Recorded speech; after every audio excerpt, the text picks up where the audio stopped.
see, it's not just me. Jeff, why do you insist on doing this dumb internet shit on TV? I look and see, it's not just me. This place is a fucking joke, man. You're a clown. I quit. So many of us have stood where I stand. We are the young, so raise your hand. So many of us have stood where I stand. We are the young, so raise your hand. They call us problem child. We spend our lives on trial. We walk an endless mile. We are the youth gone wild. We stand and we won't fall. We're one and one for all. The writing's on the wall. We are the youth gone wild. No. It doesn't make logical sense. But it makes yes, of course. But it makes wrestling booking sense.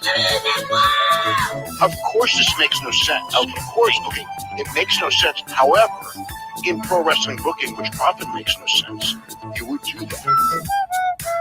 It's about making money. It's not about anything else. Wrestling has always been about making money first and foremost. That's it.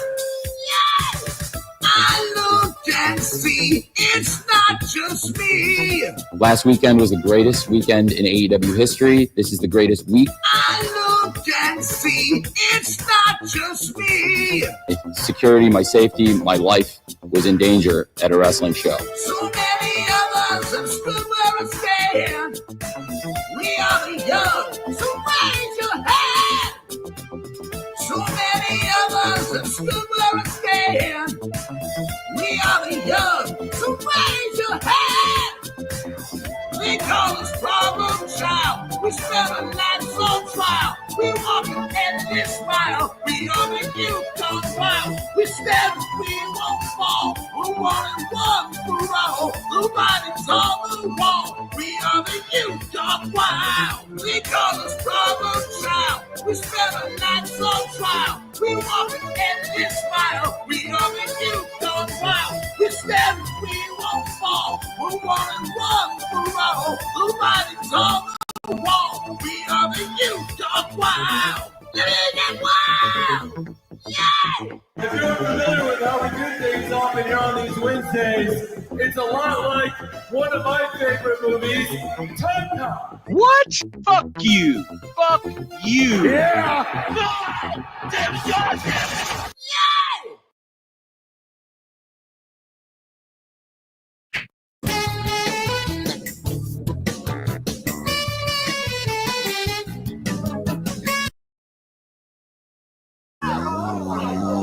I just can't do this.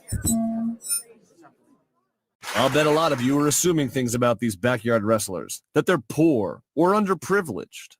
You know what happens when you assume, right? Right? Please welcome to the show, Dr. Mike Fleming. Doctor, how has backyard wrestling affected your life? I'd like to say boys will be boys. You let your son and his friends wrestle in your yard? Yes, if that's how he chooses to express himself, he has my blessing. And more importantly, the blessing of his therapist. Therapist? He has a short attention span. He's very energetic. Isn't that called being a kid? Mike Jr. doesn't apply himself to anything, and why should he have to? We're rich. This is the first thing he's ever committed himself to. He swings a mean light bulb, you know. Do you think your son is out of control? How dare you judge my son? If my son wants to have some friends over and hire a band, that's fine. If he wants to burn down... Can you give me a beat? Subliminal, lyrical, rap megastar, cynical. Here's Johnny Cornette Lamar, Jungle Jack, son of a TV star. Who the fuck do you think you are? I'm hearing those jungle drums. Used to hang around with chimpanzees. What is his gimmick? He's a homeless bum, poo flinging, swinging in the trees. He's going to sit in one of those little kid seats. Jungle Jack wanted to use broken glass, real glass. The medical staff said, we don't think you ought to do that. This is where this fucking clown's head's at. Lil Jack got his panties in a bunch, so it was brought to CM Punk. He said, we don't do that on Saturday night. They're going to Wembley. He grabbed him by the goozle pipe. Real glass. You dick lick. He did not punch a person. He choked one little nitwit. Curly-headed, entitled little prick. What you think he was gonna do, dipshit? Cry me a river. Mine for wrestling of a slug in a sewer. You're not a TV star. You're tired. What the fuck? He looks like a minor.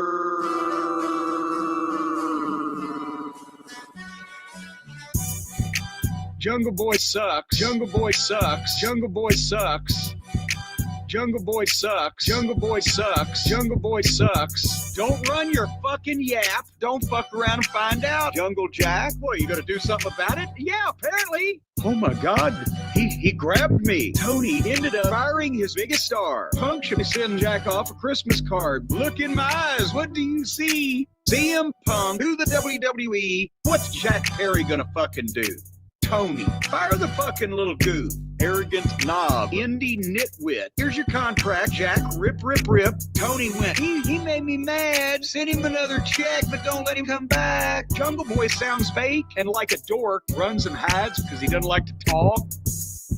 Homeless Jack living in a box under an overpass on cocaine, shot into space. Jack is slapping himself in the face. He's ready to get butt fucked by Sonato, the Cucamonga Kids, Mr. Okada, and the independent legal team. They get through a bucket of Vaseline.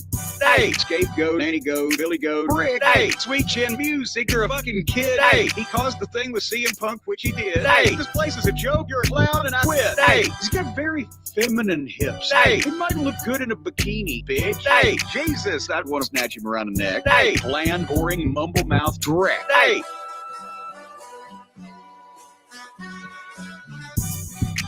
Jungle Boy sucks. Jungle Boy sucks. Jungle Boy sucks. Jungle Boy sucks. Jungle Boy sucks. Jungle Boy sucks. Look at all this shit that he directly caused. Punk doesn't have to put up with these children anymore. Hey, scared for his life. Hey, scared for his life. Punk can still be on our show. The incident at Wembley. Oh no. Hey, scared for his life. Hey, scared for his life. Yo, VW. Yo, VW.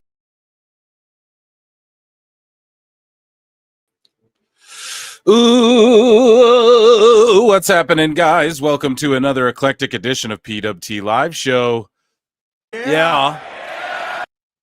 I am your host, the infallible Phil Marks. Yeah. And give me a yeah in chat if you feel me. How you guys doing on Saturday night? You guys asked for it, so you got it. I asked chat, do you guys want a Sunday show to watch Revolution? And or do you want just the regular Saturday show? And you all said, we just want the regular Saturday show, Phil. And I said, okay, sounds great. And I said, okay, that's amazing. And yeah, so as everybody files in, run those likes up. You know how we do tonight. Collision was pre-taped, so fuck all that. I'm watching UFC. It starts in about 1 minute. There was one canceled fight, so it's like running an hour or half hour behind or whatever. But not a major one. Well, one I was looking forward to, but I'm a mark, so it is what it is. But yeah, as I see the numbers climbing, we're at over 100 people here. We're not live on X tonight. We only do that once in a while to try and lure people in. You know what I mean? Over here on the YouTube. So make sure you run those likes up. We're going to ask for 100 on the live show. We got a lot to get to, as you guys can tell. I wanted to start a little early as well, so which I didn't really accomplish. Typically, I start at the pre-show starts at 5:55, and then I'm on at like 6 or 6:05 or whatever. So we're on at 6. It's pretty much, but I feel good though. Like I feel like it's early. You know, I'm not last second rushing to get shit done, and you know, I had time to eat and everything. So that was awesome. You know, and I feel great. So yeah, hit the like as you guys come in. Again, consider becoming a member. I'm gonna check in with chat in a moment. We've got a lot to get to. Let's look at the title. Like, Will Ospreay's still coping. Well, Jungle Boy sucks. That's the first thing that we got off at the top of the hour here. But oh, sorry, playing my own shit back. Will Ospreay's still coping. He went on CVV and pretty much did a cope tour. So we're going to react to that. Dave Meltzer gets owned by Brian Gewirtz. Okay. Owns him publicly and will continue to do so. And all of the, it's bad when even like Fightful's teaming up with Meltzer to be like, yes, these rock stories are true. So, they hate each other and shit too. But yeah, so we're going to go over how Meltzer's Jade Cargill getting in real fights backstage. Sounds like a Husey headline, right? So, you know what I mean? It sounds like something that fucking right? So, what else is happening here? I wrote it all in the description. Tony Khan talks to the media. I thought SmackDown was really fucking cringe. Which we'll get into what aspect. So I'm actually going to review that first and foremost as everybody files in. I am going to start a poll in chat over on the Clips channel. So if you're watching on Times, what's up? Run those likes up. Over on the Clips channel, we're going to ask for 100 likes, and you participate in this poll if you'd like to. You don't have to do the poll, but did you enjoy last night's Smackdown? And we'll just go yes or no to start things off. And I'm going to review that to kick off the show, or maybe I'll wait. Yeah, I'll review SmackDown first. That's the way to do it. What else? Yeah, patreon.com/ prowrestletimes. And then, we're almost at 6,100 subs over on the Clips channel. And then on the Times channel, we're at like almost 2K or whatever. So thank you all so much for that. Speaking of channels, though, consider checking out my new channel. My first video's coming right away. Okay, so should I just tell you guys what I'm doing? I don't know. Just stay tuned. Over 105 subs. Wow, we haven't even posted a video yet. So I have a video that I'm working on, and it's almost done, and it'll be up tomorrow. Sorry, Monday rather, because today's Saturday. So Sunday, it will be complete. Monday, it'll be up for you guys. If you're a fan of hearing me talk about this shit, consider checking out my other channel where, as the title says, Phil marks out about everything, so it's just pop culture, movies, TV, all that stuff, everything besides wrestling, that we get caught up talking about sometimes over here.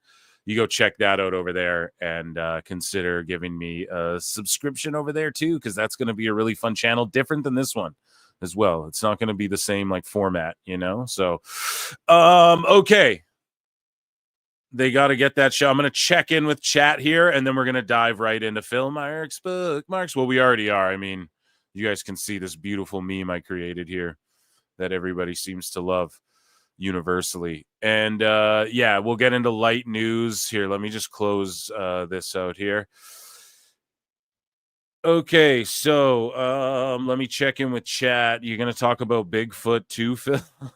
SmackDown's just too long.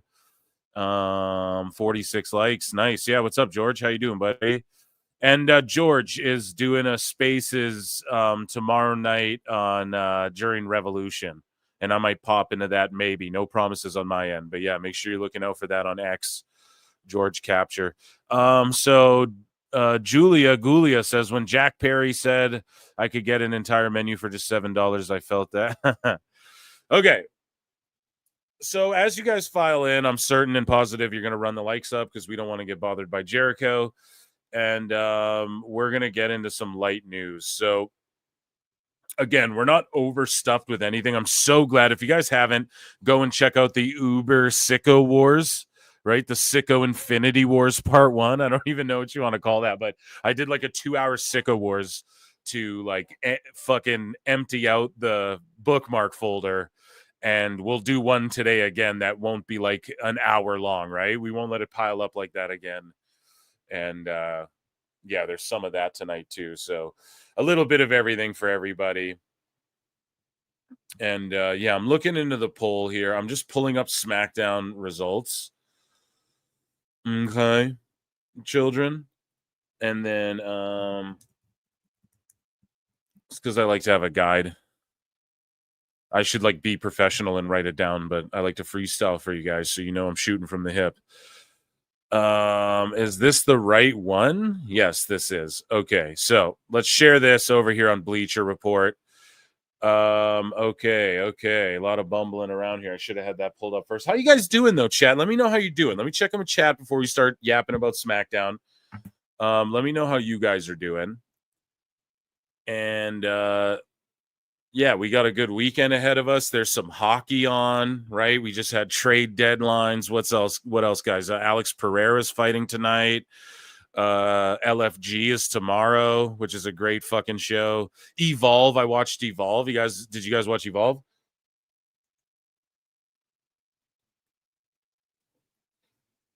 So I'm just drinking some Red Bull, getting ready to review SmackDown here, but while we shoot the shit. But Evolve, I really liked Swipe Right. I thought they were good. I thought the women featured were pretty green overall. And the 6-man tag at the end was fun. That cartwheel guy's fun. Again, they all just need to learn how to like slow down. But all those guys are just indie guys. So I like that we have LFG for NIL people mostly, primarily. And then we have Evolve for like indie talent. And the way they're marketing it, the way they show the packages of like, oh, look at all the talent who's been in Evolve before. Look at these matchups and da-da-da-da. All it does for me is make me go, what do we got to do to get WWE the Ring of Honor tape library? Like they treat these libraries so well. Are you guys looking at WCW Vault? You guys see that shit? WCW Vault on YouTube. My word, that's all that's been on my television, right? And yeah, Evolve on Tubi. It's on YouTube in Canada for Canadian folks. So I like that they pitch it as like half reality, half, because that's what reality is. Like that's what LFG is, right? Some of it is predetermined. Like for instance, that Jay Cutler guy who replaced. We didn't review the last LFG, did we? So that Jay Cutler guy, that sexy BJ Ray got told Bubba not to be the replacement, you know what I'm saying, for him on the team. They got in a shoot fight on the WWE Next Gen Roku show, and that Cutler guy, I'm like 90% sure, is in that spooky wannabe Shield group right now on TV on NXT. So it's like that dude, they've been eyeing him up for like 2 years now. Right? So LFG is legit, but it's like that BJ Ray guy. He doesn't give a fuck because he's already met Booker T. He already knows Undertaker. He's probably already met John Cena. He's been around Shawn Michaels for fucking a year already before they started filming that thing. Jay Cutler, is that his name, or is it Jay Cutler? Is that it, or is it like Jay Cutter or whatever? I know I'm butchering it, yeah, but it's the generic white guy. And he's in that fucking group right now. Jay Cutler. That's not Retribution, not Shield, man. Sorry. They're like, yeah, Cutler James. So I was saying Jay Cutler. Sorry, Cutler James. Thank you, Caleb, in chat. Yeah, so starting off with an L here, folks. It's okay. We all take one once in a while. We shake them off. And yeah, Jack Cartwheel, did he just say? Yeah, no, he was great too. But yeah, Cutler James, sorry, my apologies. He's in that Retribution wannabe group already. And he was in that Next Gen show. Him and BJ Ray were like beefing out already. So they're trying to recreate that sort of for this show, which is fine. I'm okay. This is pro wrestling, folks. This is entertainment. I'm okay with it. I'm not shitting on that aspect. I'm just letting y'all know. Like, don't think that even like the winner of the show is legit, you know? Or whatever coach wins, it ain't legit. And we already know Mickie James is getting replaced, which we're going to get into. She's being replaced. Well, let's review SmackDown, and then we'll get into the light news and WWE news, if you will. Sound good, chat? Sounds good. Yeah, I like that BJ Ray guy, too. So we're going to they're showing the card here for tonight, and I'm just going to quickly visit Minecraft here and light this field on fire. Really, 1 second, and There we go. Okay, ashtrays present. We're good to go. And a little Red Bull. Okay. I'm excited for this card, man. Alex Pereira. That's my guy. Poeton. Okay, so Smackdown last night, okay?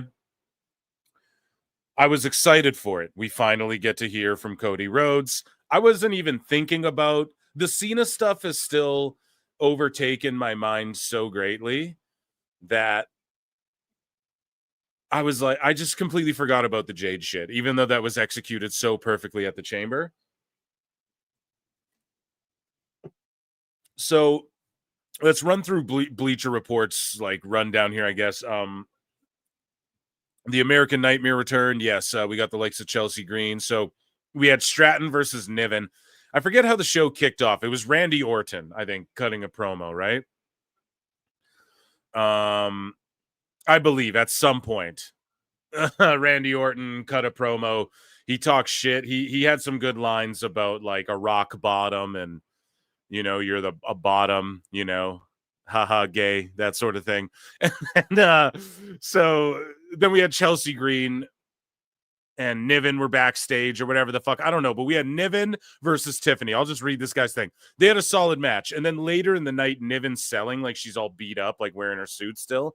And so you get the idea. They start planting the seeds like Niven's not going to be able to help Chelsea in this street fight that's later with Mitchin, which again, that was executed brilliantly as well. I guess I'll just review that aspect of it. So like Chelsea Green comes out wearing a Cactus Jack attire, you know, sexy Cactus Jack, and they're in Philly, mind you, and they did a great job of like showing the like where WrestleMania was, then like quickly panning with like a drone shot across the street, right into the fucking other arena there. And I forget what's the in Philly, you guys know, either way. So and that was brilliant as well. But then they also talked about how Mitchin trained in Philadelphia or like around there, deathmatch wrestling. They even called it deathmatch wrestling, which I thought was crazy. And Wade Barrett really emphasized on that as well to get the point across. And she was wearing like an Eagles jersey or whatever. And I thought she was really going to win the damn thing, but nay. Niven is ran off by BFAB, who beats her up with a cane. She runs off, and then who joins them in like Secret Service CIA attire or whatever, if you will? Alba Fire. And she's like in their group. And they are the, I don't even know, the cabinet. I don't know what you want, whatever Chelsea Green. I've seen a lot of people throwing different names around online, but whatever they call it. I don't know if they gave it an official name, but I love it. And Alba Fire fits right in. And now Alba and Piper can team up while Chelsea can do a little more solo stuff and they can sort of have her back. And I like this. I really do. It sucks we have to lose Isla Dawn, but I think WWE looked at it like, okay, we have enough people doing spooky stuff. Aleister Black's coming back. Malachi Black eventually too. There's enough people doing the spooky shit right now with the Wyatt Six. Why don't we just have you join up with this thing? And fuck, I don't know. I like it. The dynamic works. Nick Aldis had a funny segment with Piper. Yeah, okay. What else happened here? The Street Profits got a sweet vignette at one point, and then Nick Aldis had this cool thing where it was like a cork board or a whiteboard, and he's putting together, like showing you 4 months ago, these guys lost this match because of this, and thus we have this triple threat tag match to determine who's the fucking, you know, so it sounds like they're listening to PWT Confirmed. No, but like, what is it? I'm harping about the tag division. Now they're really, really trying to fucking get the idea that all the tag teams are like to explain the pecking order after I feel like it's really fallen apart. Los Garza lost though, and then they got in shit later from Santos. And I wonder if this is all just leading to the typical like 4-way gauntlet tag match, pal, you know, at WrestleMania. I fear that'll be it. Motor City, Machine Gun are cool as well. They're not quite as hot as like when they first came in, so I don't know if they're doing the best job of like keeping of giving them like character, you know? We don't really know a lot about them. If you're just a WWE fan, it's like, okay, they've had like 2 vignettes and they're just like really good wrestlers. But what more about them? Let's see them get into some, you know, explain their shit a little bit, like we're starting to see with Street Profits. But anyways, so Bianca. Well, let's go through this. Like Strowman takes on Solo. The Bloodline dudes beat him down. Strowman wins by DQ. They play the thing where Lex Luger gets inducted into the Hall of Fame. We'll talk about that in a bit. What else? Drew beat Jimmy. So just 50-50 booking ass shit. 50-50 booking ass shit in WWE, man. Starting to piss me off. They're going back to this 50-50 ass shit. That's all I'm saying, man. Now, Mitchin can, like, never challenge for the U.S. title again. Never again. I've been here before, but not like this. Right? So she can. She's lost, like, 3 times now, I think, to Chelsea. So, okay, that's fine. Not that I want to see her just get, like, beat up all the time, but you guys get what I'm saying. Sometimes there needs to just be a definitive winner. And it can't just be 50-50, or sometimes the rubber match has to be earned. You know, Jimmy gets one, like a roll up on McIntyre, then McIntyre gets like the clean win, 50-50 ass shit to try and keep Jimmy. I don't know. I don't like it. I'll call it out. But what else? LA Knight. So again, I'm circling back and around. So how do we go about let's talk about this match. Then I'm going to talk about the Cody stuff and the Bianca and everything. Okay. So LA Knight, Shinsuke Nakamura. I didn't really have a feeling he was going to drop the title. Right. And it's weird. It feels like almost every Raw or SmackDown now we're getting like a title change and fireworks. So not that I'm like against it, whatever. There's a lot of belts and a lot of shows and stuff. Now, you had to think LA Knight was going to get the belt back. I don't know why they did this. Like, did they take the belt off Knight?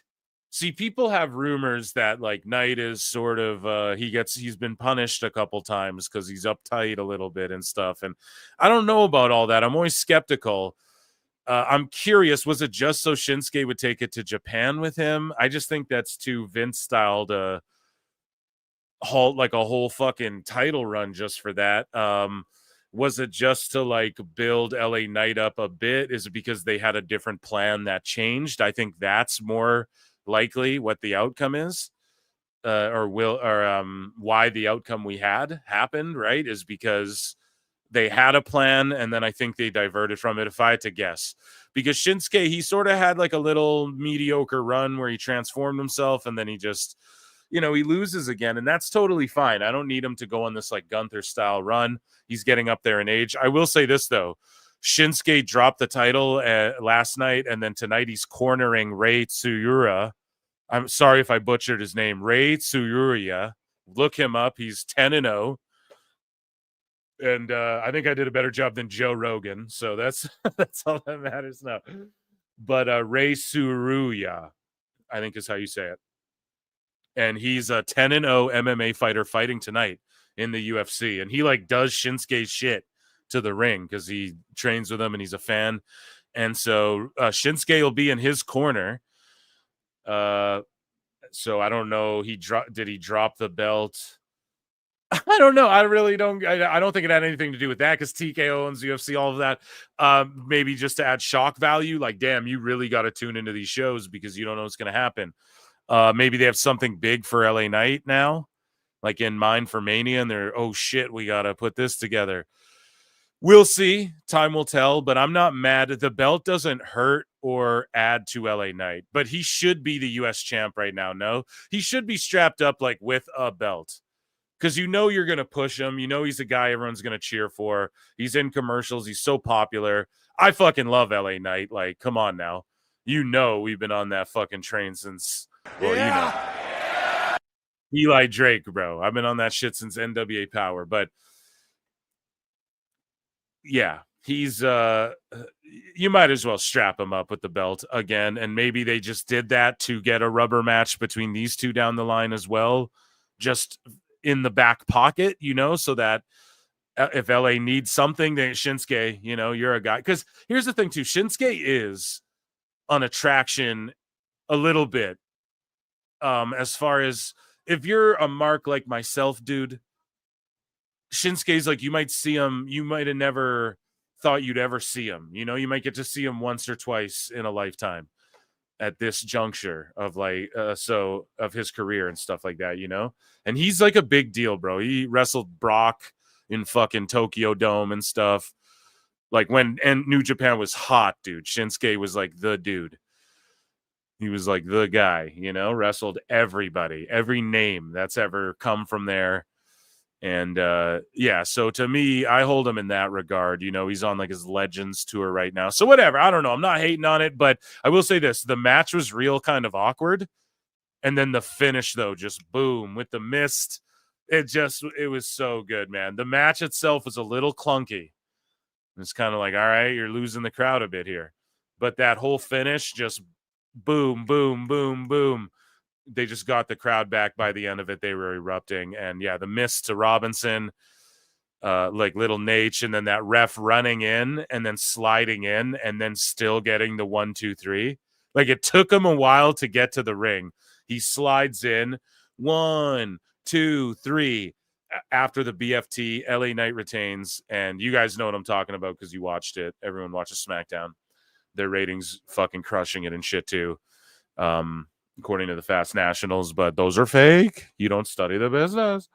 But yeah, dude, the finish, man. The fact that Shinsuke ate the BFT and then took the pin so graciously, like all that time later, that was like a 7 count. After, you got to remember too, LA Knight won the match before too. Like when Charles Robinson was knocked out before, whatever the fuck was going on, LA Knight got, I think, like a 4 count on Shinsuke or whatever. So I don't know. It's just a good match. Interesting shit how it was booked. And the ending was really fun. And it was a great way to end the show. Now, we circle around. Cody Rhodes' promo. Like, I get why people say it's just forced and cringe and all that shit. Now, he keeps getting black eyes, and that Travis Scott shit is fake. I don't care what the fuck Meltzer's talking about. He's not in trouble. There's a literal video of Travis Scott going back into Gorilla after and just talking his ass off, and everyone shaking his hand and no heat whatsoever.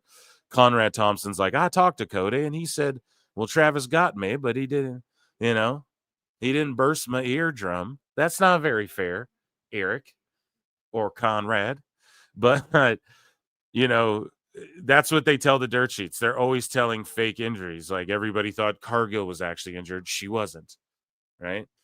And Cody's promo was like a little kind of cringe, but the crowd's behind him. And when he brought up he saved it for me at the end when he's like, John Cena pointed at the title, and I'll never forget what he said to me. It gets heavier every day, and I'm holding it light. Like, I'm holding my title light, and if you want some, come get some. That really won it over. Got it back for me. Won me over, rather. Sorry, I'm also watching Chael Sonnen, one of the fucking goats, cut a promo as I'm talking here. But sorry, yeah. So Cody Rhodes, it was good stuff, but it was a little awkward for a minute, and it's unfortunate that there's not a face to go with The Rock and Cena. There's not Cena there sending in a vignette, like, even him just sitting in the dark where we can't see him, like literally can't see him, and being like, Cody, you want to know why I did whatever. I had, his dates are fucking announced. So we're going to get into that, right? In the WWE news here, but he could be like, whatever, March 16 or whatever the fuck. I'll let you know. And he could be sitting like in the dark where we actually can't see him. And everybody's speculating, what's he going to wear? What's he going to look like? What's his music going to be? I think he just wears the same shit and be's a corporate shill. I think his music's the exact same, so everyone can boo it and go, John Cena sucks. John Cena sucks. That's what I think he's going to. That would be the most heat. He just comes out, Fruity Pebbles outfit, trying to shill shit to kids, not slapping them up, but just like, coming out trying to sell his little merch for that town, and then cut a promo. You guys will still buy it. So shut up. Like, don't act like you're better than whatever. Cody's better than me or whatever the fuck. It'll be amazing shit if they did all that. And they should have maybe had Cena do that, like in the dark where we can't see him, but you just hear his voice, like just 2 sentences. That's all you have to say. But nah, Cody's just going to come out there and carry the ball. It's fine. It's WrestleMania season. They sold the tickets. I'd like a little more, the long show.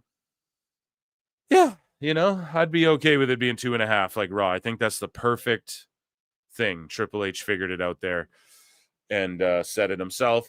And he knows because he was in the mix on both ends of it, on TV and watching it as a fan. And I guess all 3 sides, right? As a guy booking it and everything, putting it together. Now, the Jade Naomi stuff. It was literally Rikishi. It was me. I did it for The Rock. Like, that's what it was. No? Is that what they purposefully did? Because of who her husband is? Do we get Naomi and Nia? Do we get that? Did we fucking Fantasy Mark book that here too? The Anawai Flowers, dude, the Fatu Flowers. Did we fucking come up with that too, chat? Who knows, man? But I will say this. I'm okay with heel Naomi. She was really crying and she had some good moments, but man, this was one of the cringiest fucking. First off, Naomi being like, it's supposed to be us. I wish I pushed her harder and everything. Like, I wanted her to die. I didn't know if it was going to be implied she like hit her with a car and we all thought she was pushed. But like, I still want to know too, what the fuck was Jade doing where she got pushed off a thing like that in the first place? I don't know. But either way, Naomi was like, this is what they did a good job. Was getting across like the motive and all that shit and why she did. And I'm not going to sit here and say, oh, jealousy is not a good reason for people to betray their friends and whatever. People do that shit all the time, bro. So yeah, it's not like it's kind of. So she was just jealous of Jade. That's all it was, which is a little weird, no? Because wasn't Naomi sort of added to the mix last out of the big 3, or no?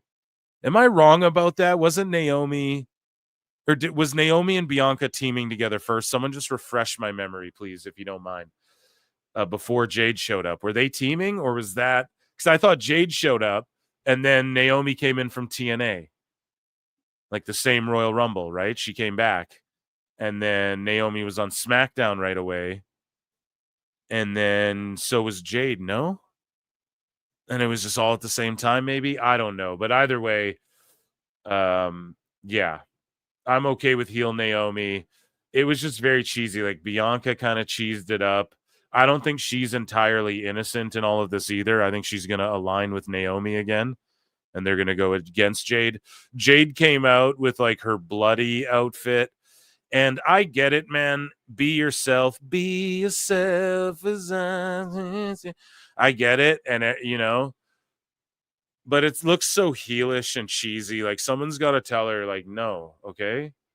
Not that outfit. Like, she comes up with some great shit, especially her ring gear. But that shit was like, what is this, man? This looks fucking stupid and cheesy. It looked like a Halloween costume. I'm not joking. Like, it wasn't one of those cool, outlandish, like whatever the fuck Charlotte Flair was. Even that was silly too, but it wasn't like one of these outfits like Becky Lynch comes in, you're like, ugh. It was just weird and to me, and it had the blood splats, and it just seems heelish. And then like the way she like beat her down and then flipped her over and was like, what, and all this shit. It just came across bad. I don't know if their timing was off. The beatdown wasn't as good as the first one. Why didn't they just have Naomi run away and get away? Right? They didn't duplicate the beatdown. We didn't get nothing out of it. So the beatdown happened, and then what? They go to commercial or backstage. Like, is that not enough for Jade? I get it. There's questions to be answered, but also it just seems so. Well, we saw Jade walk in, beat her ass, say nothing. Bianca's crying and looks shocked. We assume why Naomi did it. and then Jade dipped out. The same thing happened. Jade just walks in, beats her down, then she just dips out, or what? I don't understand. We don't get, okay, Naomi's jealous, all right. That's like a surface level thing, so we don't get any more than that. Naomi should have like got away, you know?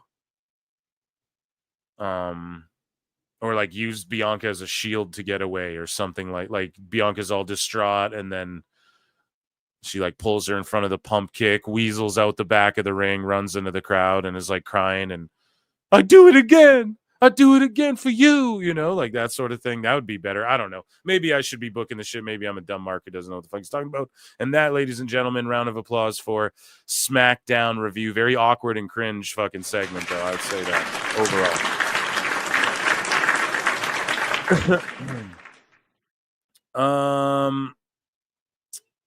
Okay, so let me check in with chat and then let's get into some light news, shall we?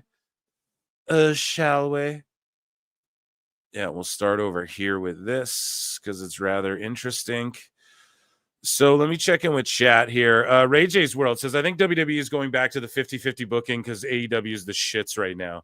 Yeah, but you don't want to like revert back to doing shitty shit and then giving people an inch for them to take a mile. Do you know what I mean?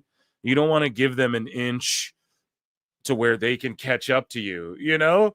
So fuck all that, man. Just keep operating at the high level and just have definitive. That's the problem when everyone's so fucking over. You know, you need jobbers. Some of these Evolve guys and shit should just come in and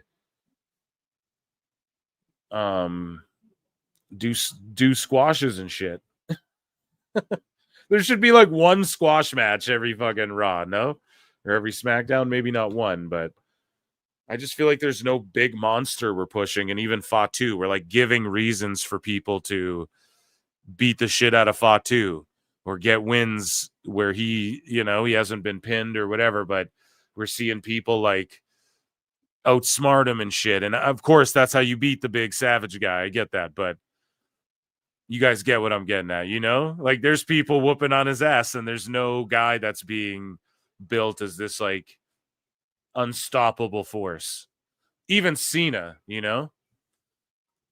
He's still like old guy Cena. We've seen him get beat by people and fucking eat one move and be dead for 30 minutes and shit. So, where's the likes at here? Let me check the likes.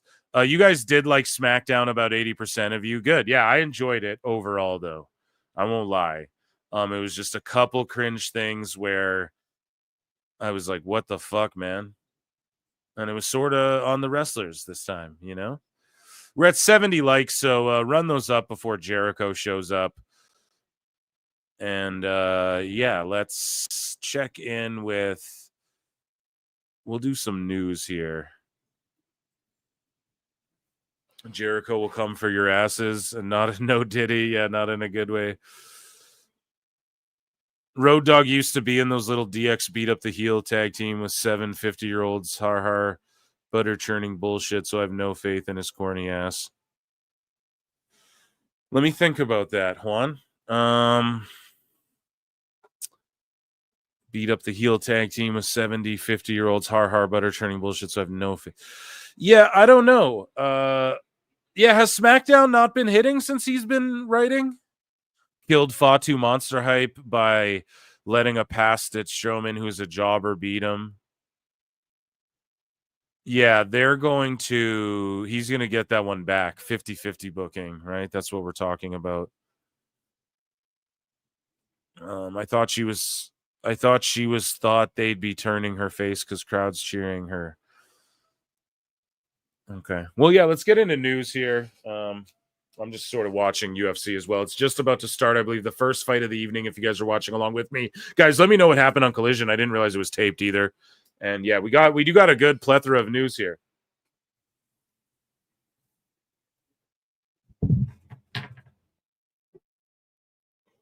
I just need Red Bull and soda water. I got grapefruit flavor.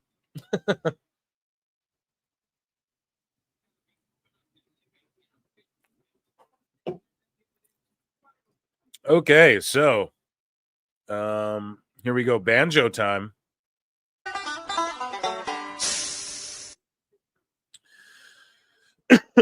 Pardon me. Here's Ariel Helwani talking about just TKO and WWE and stuff and how they are now taking over boxing. So TKO starting a boxing thing. This is really huge. And the Saudis are footing the bill. Plus, we're getting 3 pay-per-views a year or whatever they said.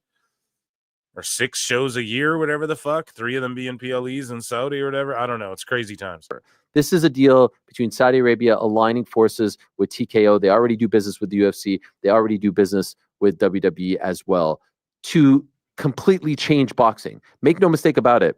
It officially gets announced today, Wednesday, March 5th. We'll see when it actually kicks off, when the first event is. Boxing as we know it is going to change. And this very, very powerful entity is going to change boxing as we know it. What do I mean by that?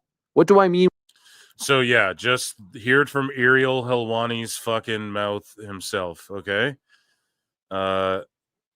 I know people like to call him a shill and all this shit. Couldn't be further from the truth. And he's one of the only guys putting on people from all the companies. TNA, he tries to get AEW. You know, he gets WWE people on. And, of course, like Sonya Deville was just on there. People who get released from WWE as well. He's had Eric Bischoff on and stuff like that. So shout out Ariel, just covering combat sports and wrestling as best as he can. But, yeah, this is huge.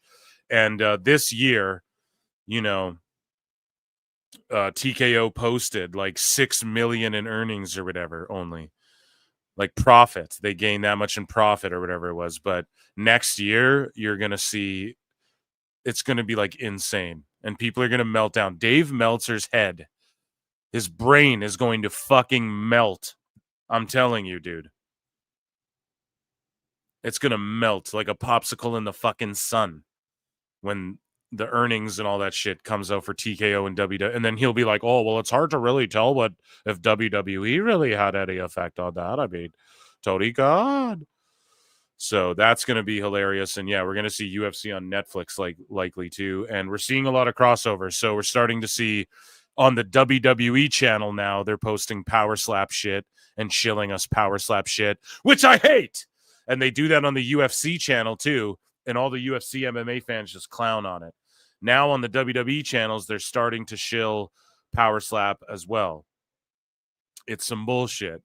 I don't like that, but we have to fucking deal with it for the time being.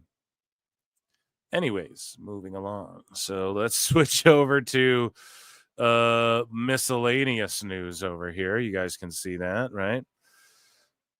Didn't his brain already melt? Yeah, you're goddamn right. So just to R.I.P. George Lowe, the creator of Space Ghost, Coast to Coast, baby. And without him, the Brack Show would have never existed, and this moment would have never happened. Here's Diamond Dallas Page on the Brack Show. R.I.P. George Lowe. Shout out Adult Swim. And now, ladies and gentlemen, here's Zorak and Diamond Dallas Page to sing a whiny baby song about how misunderstood they are. Hey, Brack, how about I come over there and change the oil on your face? I just had it changed, so I guess the joke's on you, you big handsome bully. Oh, man. What's the matter, DDP? That spaceman, he hurt my feelings. He called me a bully. People can be so cruel. I heard that. People are so quick to judge and shun my point of view. God, DDP was so over. Figure all you got inside is quarts of gloppy goo. If they got to know DDP, they know I have feelings too. You're kidding, right? No, it's true. Oh.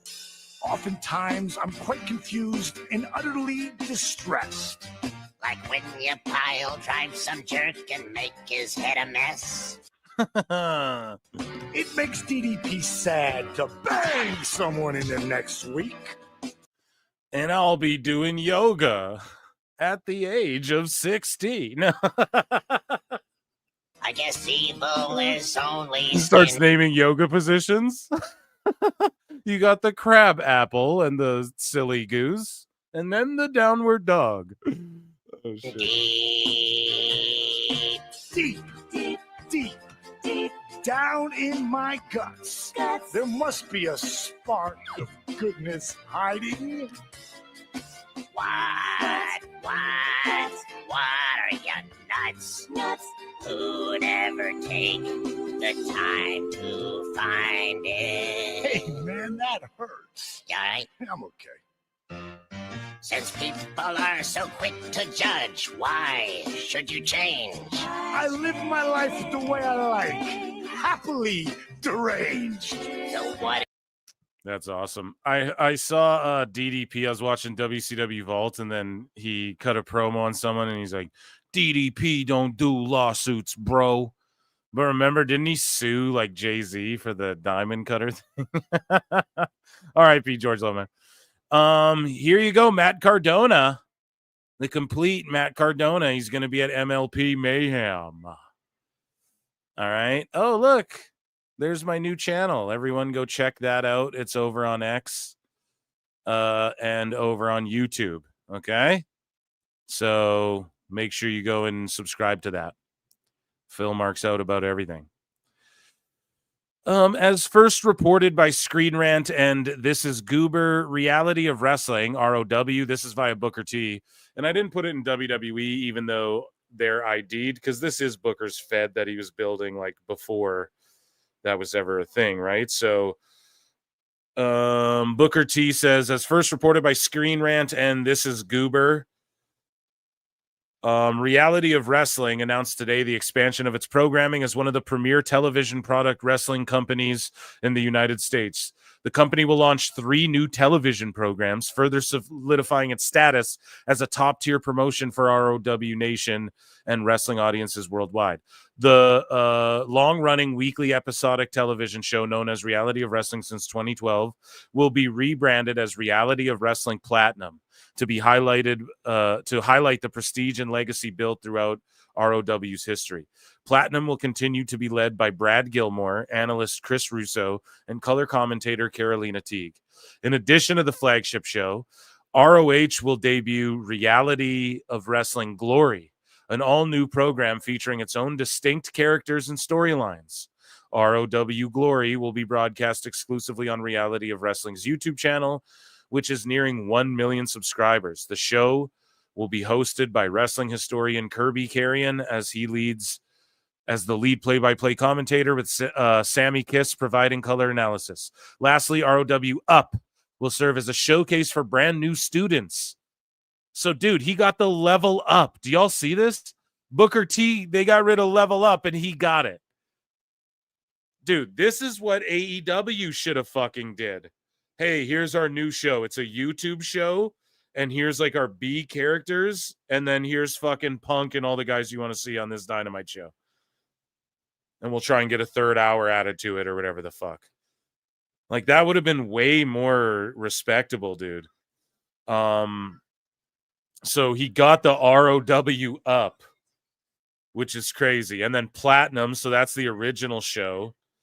And then you have this Glory, which is, I don't know why he picked that name, but it's what they're doing there is like his YouTube show got so good that now it's on TV. And now he's like, here, let me slide in a new YouTube show with new characters, and it'll be like the season 2 in place while this other show is on TV now. And it'll be all fucking new and take a chance because we take a chance if I change your mind. Because, like, we trusted Booker and it worked. Look what happened. And then they have another show that's going to feature developmental for developmental. That's crazy, man. And what, like, I don't fucking know, man. If AEW did some shit like this, everyone would be like, oh my God, this is amazing. I'd be blowing it the same way. And Meltzer would be like, well, they got 3 new shows. Tony God. You know, so good for Booker T. That's amazing. So Hammerstone says that he wrestled his last match for TNA at the February tapings, and I'm no longer under contract with the company. Grateful for the opportunities that came my way and excited for what's next. Now, he wrestled in NXT. Shawn Michaels, here, why didn't I fucking, let's get this word out here. Michaels, sign Hammerstone to NXT, bro. What the fuck? AEW, I mean, he wouldn't go there. I mean, unless MJF brought in Hammerstone and Wardlow and they tried to recreate that shit they did in MLW or whatever, Create a Pro or whatever the fuck. But I don't know, dude. I would just bring Hammerstone in NXT. I don't know how old he is either. Like, he might be getting up there, but no one's saying he's got to be world champ, dude. Bring him in as like a credible threat. Bring him in as like someone's muscle on the main roster and just fucking have him be a heater, like a little small dude who can. Well, he's not a little small dude. I don't want to say he's big and jacked, but I don't think he's that tall, is he? Maybe 6 feet or something like that. So a lot of people are like, what? That's tall. But you guys get what I'm getting at. You know, he's not standing fucking Damian Priest or Drew McIntyre height quite, but he's still a big dude. Either way, sign Hammerstone. Get him in NXT. Crazy. He's got to be like, hey, so like, where's the dirt sheets at? Oh, Hammerstone's contract's up. So Joey Janela completely buries James and Stevie Richards.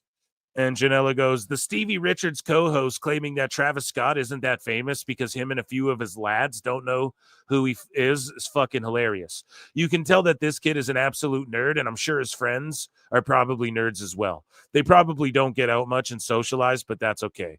Yeah, here's the thing that I find that's very commonplace is people don't quite understand how fucking famous Travis Scott is and the magnitude of like how big his music is, right? And like I really enjoy his music. Husey was shitting on his music. That's fine, right? That's all subjective. Everybody likes different shit. I fucking love Travis Scott, dude. Like some of his old shit. I don't know. Here and there, like lately he hasn't had as many bangers, you know, but back in the day he was good, man. But yeah, he's definitely super famous, dude. So I just don't I don't get where listen, if they bring guys like Hardy in and shit and no one has a problem, like who the fuck's Hardy, you know? But a lot of people be like, oh, Hardy sells shitloads of records. Exactly. It's just another world. So just trust WWE knows what they're doing and trust that The Rock isn't getting some D-list. People are talking about him like he's fucking Flava Flav or something. You know, he's not that, okay?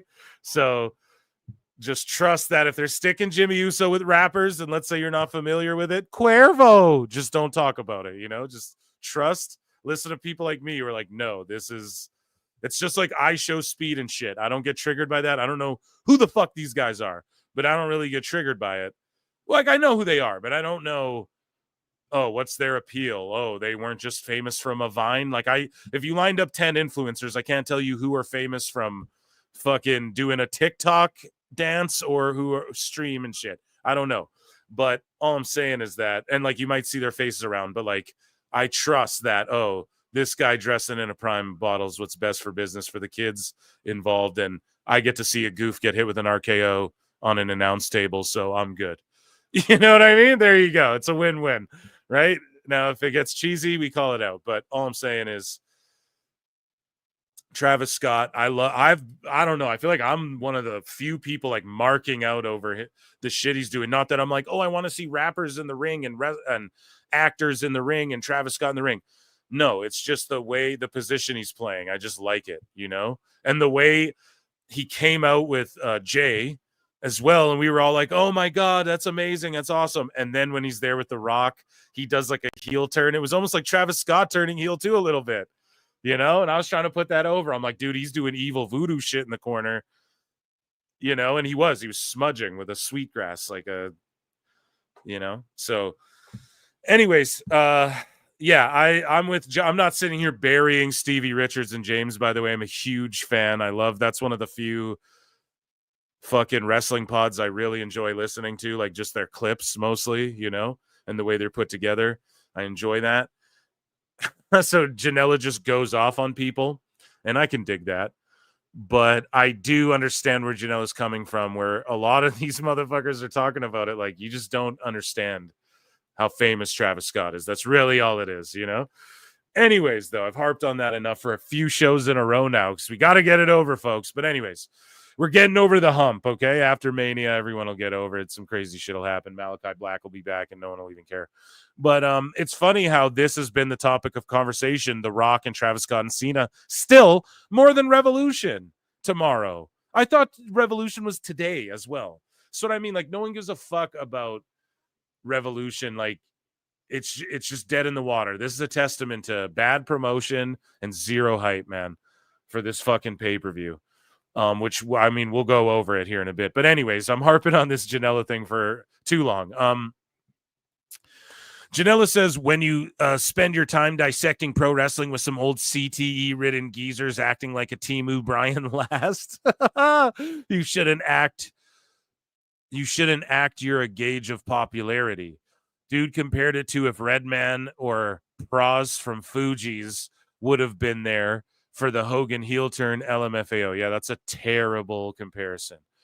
I'm 36 years old and not a fan of Travis Scott, and I know his popularity is massive, that he's had top hits and albums in the UK, and know that he's one of the top 5 most famous rappers in the world.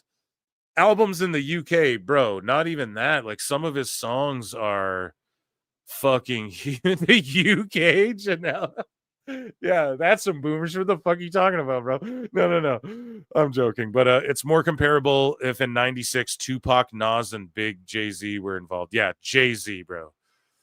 Don't start, or like maybe Nas, but don't start bringing Tupac and Biggie into this shit. NWO Angle, we'd be looking back like I can't believe he insert name was there for this.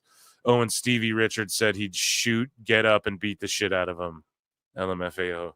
Yeah, no, you wouldn't, Stevie, because you'd fuck up the whole thing that WWE built around you. So I agree with that, too. You wouldn't have done that. The delusions in the tiny bubble of choreographed fighting is at an all-time high. Janela, look out, bro. Stevie or fucking one of these guys might throw a table at you like that one dude did at that last show. At that show you did there where that guy punched you and shit, bro. You know what I mean? Stevie saying he'd get up and beat the shit out of that rapper, bro. I don't know. Like, he might fucking not have mince words with you either. Anyways, or have mince words. I don't know how that saying goes. Anyways, New Japan Global, due to a fault with the ring, matches tonight in Korakuen Hall have been canceled. We deeply apologize for the inconvenience and disappointment caused. So they discovered a problem with their ring, and for the safety of everybody, Jay-Z was never the best rapper. Well, that's the thing. Travis Scott's not the best rapper. He's just super popular, makes good songs, like good vibe, smoking, you're out. Like, it's the kind of shit you listen to and you're just like out drinking with friends and there's ladies around and everyone's having a good time and you're just like, I'm not trying to think right now, you know? So that's my opinion, you know? Makes good smoking music. So, yeah, you know? It's not even about being the best rapper either, you know?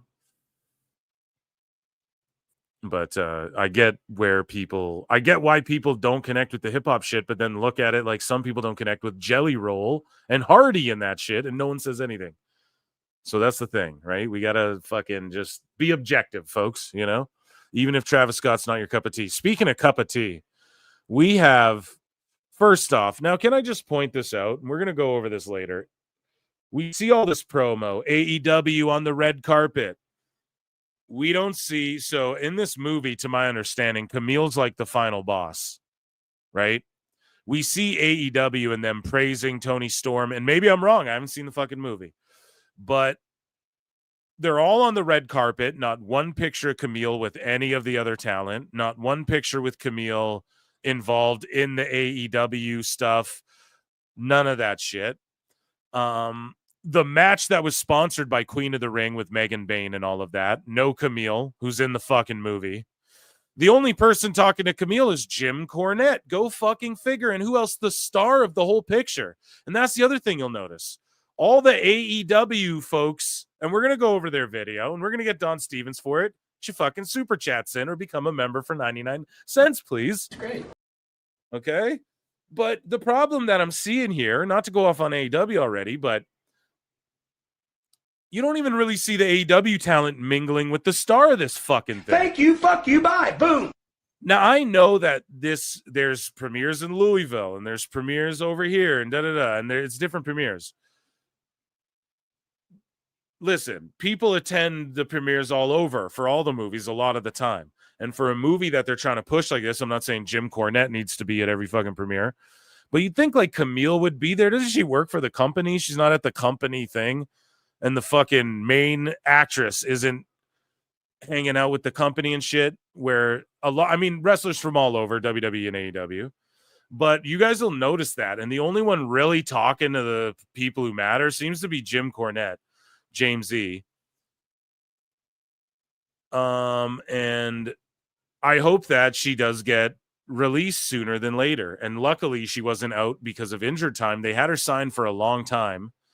Now there's people, I'm telling you, fuck, man, in the next 2 years, like 2025, I think we'll see some more people leave. Maybe not an exodus.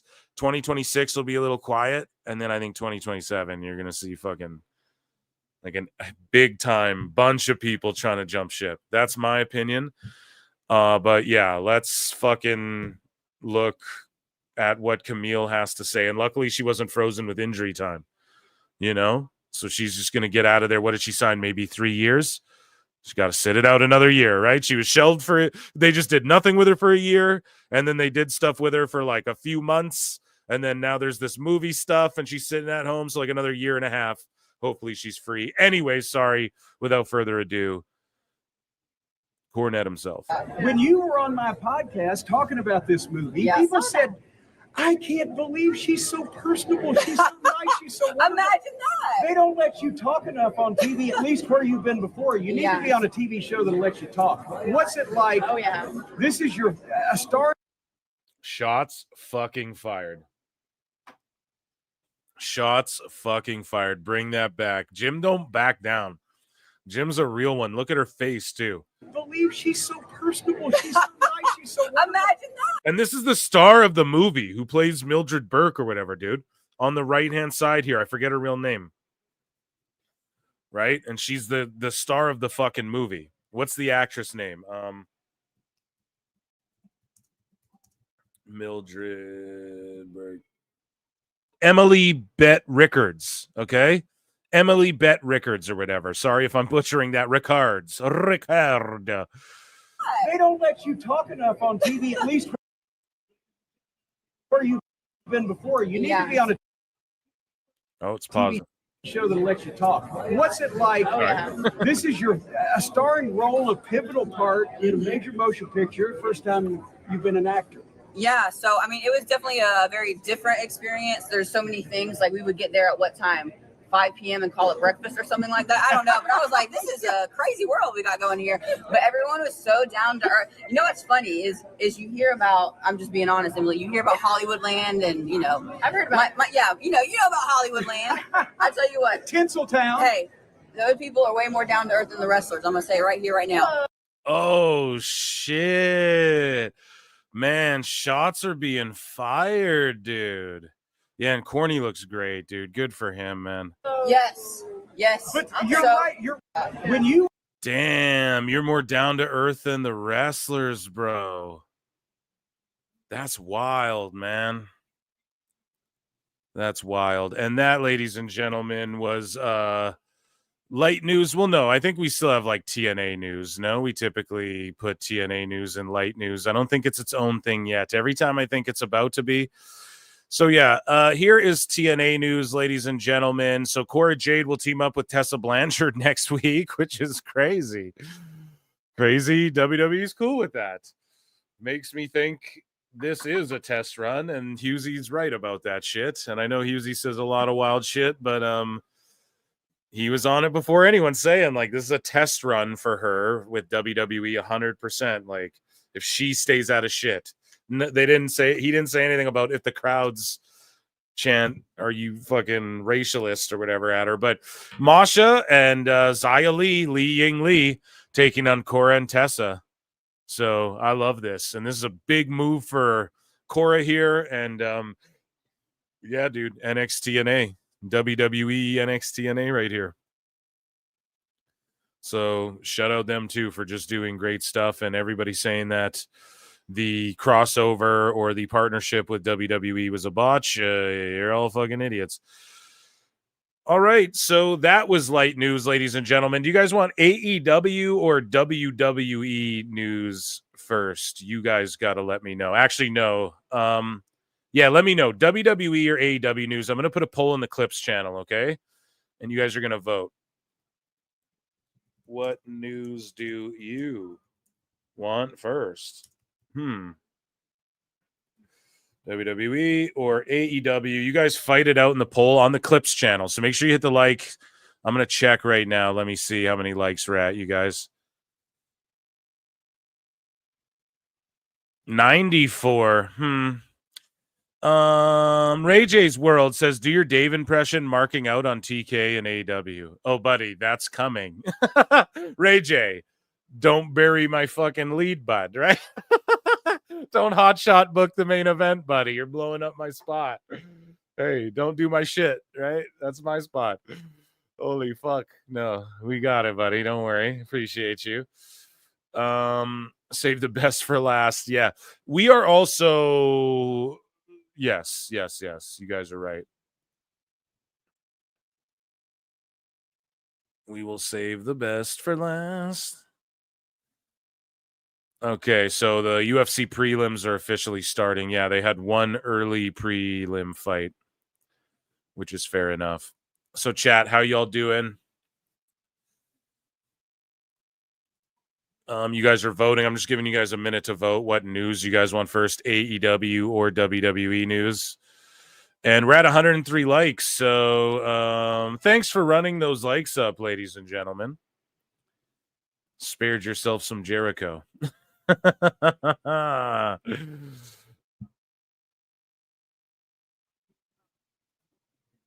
Okay. While you guys vote, we are doing an impromptu sicko segment. So let's see, man. Down bad Dav Boro. 1, 2, 3. Right? Responds to Liv Morgan. And Liv Morgan says, I always wondered what the fuck Jade was even doing to get pushed like that. Me too. I'm right there with you, Liv. And Dav goes, WWE Women's Division is in a shambles backstage, man. This idiot. High IQ. All the AEW fans are high IQ and rich. This rich, astute, educated, fucking studious young gentleman here, Dav Boro, thinks that live means push as in like push in wrestling and not pushed out of a truck or off a fucking guardrail or however she fell on that car. You know what I mean, dude? And they talk the most shit. And it's the funniest. Dummy. Yeah. And this guy doesn't know anyone. He's never even been in the same room as a pro wrestler, let alone fucking has ever spoken to one. And this is why these dirt sheets are so... This is why everyone's pushing back. Well, who cares if they fucking... well, why do you care that we care, bro? This is why I care. Because young, impressionable, dumb people like Dav, right? They fucking run with this narrative that there's shit going on when it's just a made-up thing. There's no problems backstage in the women's locker room. That's a fucking lie. It's a farce. Okay? So... yeah, I just definitely... these guys need milk and help and fresh air and shit. So, AEW Defender had like a melty. He's just been saying melty stuff lately, right? As usual, but he ended up blocking me, which is pretty funny. So, he was like defending Dusty Dave. Actually, let me go back to like where this started here. Let's see. So this fool says, and he blocked me, bro. Oh, he deleted it. I can't even read it. Fuck. So he got the smoke, dude. That's the problem. So he just was like, everybody who makes fun of Dave Meltzer just wants their spot. All the people going after him just wish they were him. The news comes from the wrestlers. And it's like, no, bro. If the news was coming from the wrestlers, we would have no problems. If he was like, yeah, Randy Orton told me he's hurt till this day, we'd have no fucking problems. The problem is that they don't come from the wrestlers and they lie. These people lie. And so I responded and I was like, nope, you have room temperature IQ. Shut up and continue to lick balls like you do. Don't enter into this territory. Now, people are like, you went harsh. Well, I feel personally attacked. Are you trying to tell me I want Meltzer's spot? I want to be the fucking, I don't know. I went off. I was like, yeah, I want to be the old senile guy who doesn't know when my run's up with Just for Men dripping down, steroided out of my fucking gills. Like, no, dude, that's the guy who can't control his tongue when he's talking about New Japan. No thanks, bro. I'm good where I'm at, you know? And so I said that. I think he had some responses, but I think he deleted the shit. He's like, you'd think at some point you'd respect people who haven't blocked you yet. It's been over a year, but nope. It's been over a year, what? Like, since he's had an account? Like, I don't even get what this guy's keeping timers on me now. But I'd barely interact with this guy, you know? But he's like, just keep slinging insults. I might have to reevaluate this. And I was like, you'd think at some point you get a clue. Why would not blocking me garner my respect? Nobody cares who you follow or don't, and you should reevaluate your shit-ass takes that you don't actually believe in. And this is the problem. He doesn't actually believe in this shit. Right? And then, yeah, he goes off. So I screen grabbed this part. So we'll just go back to that. Where are we here? Oh, we went too far back. So yeah, he posted this, like, and then he blocked me. It's a little thing I like to call bullshit tolerance. Now, remember, this guy started off by defending Dave. And somewhere else in there, I mean, I'm not going to go through every comment, but I'd said some shit like, bro, Dave, it's not that Dave Meltzer has lied about people being dead who weren't. It's not that he says he has internal memos and puts it behind his paywall message board only to find out it's a fan-made spreadsheet from a Discord, from some fucking Mark's Discord. It's not any of those things, right? It's not Dave claiming he studies all these different businesses that he doesn't study, right? Like, he doesn't even listen to what Ari Emanuel has to say, but he says he studies the business. He doesn't, you know, it's none of those things, right? It's that we want to be him.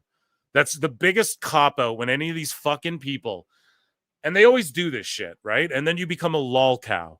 This is what the fuck happened to so many people, dude, in YouTube history, where it's like, you're just jealous and you don't fucking, no, nobody's jealous of you.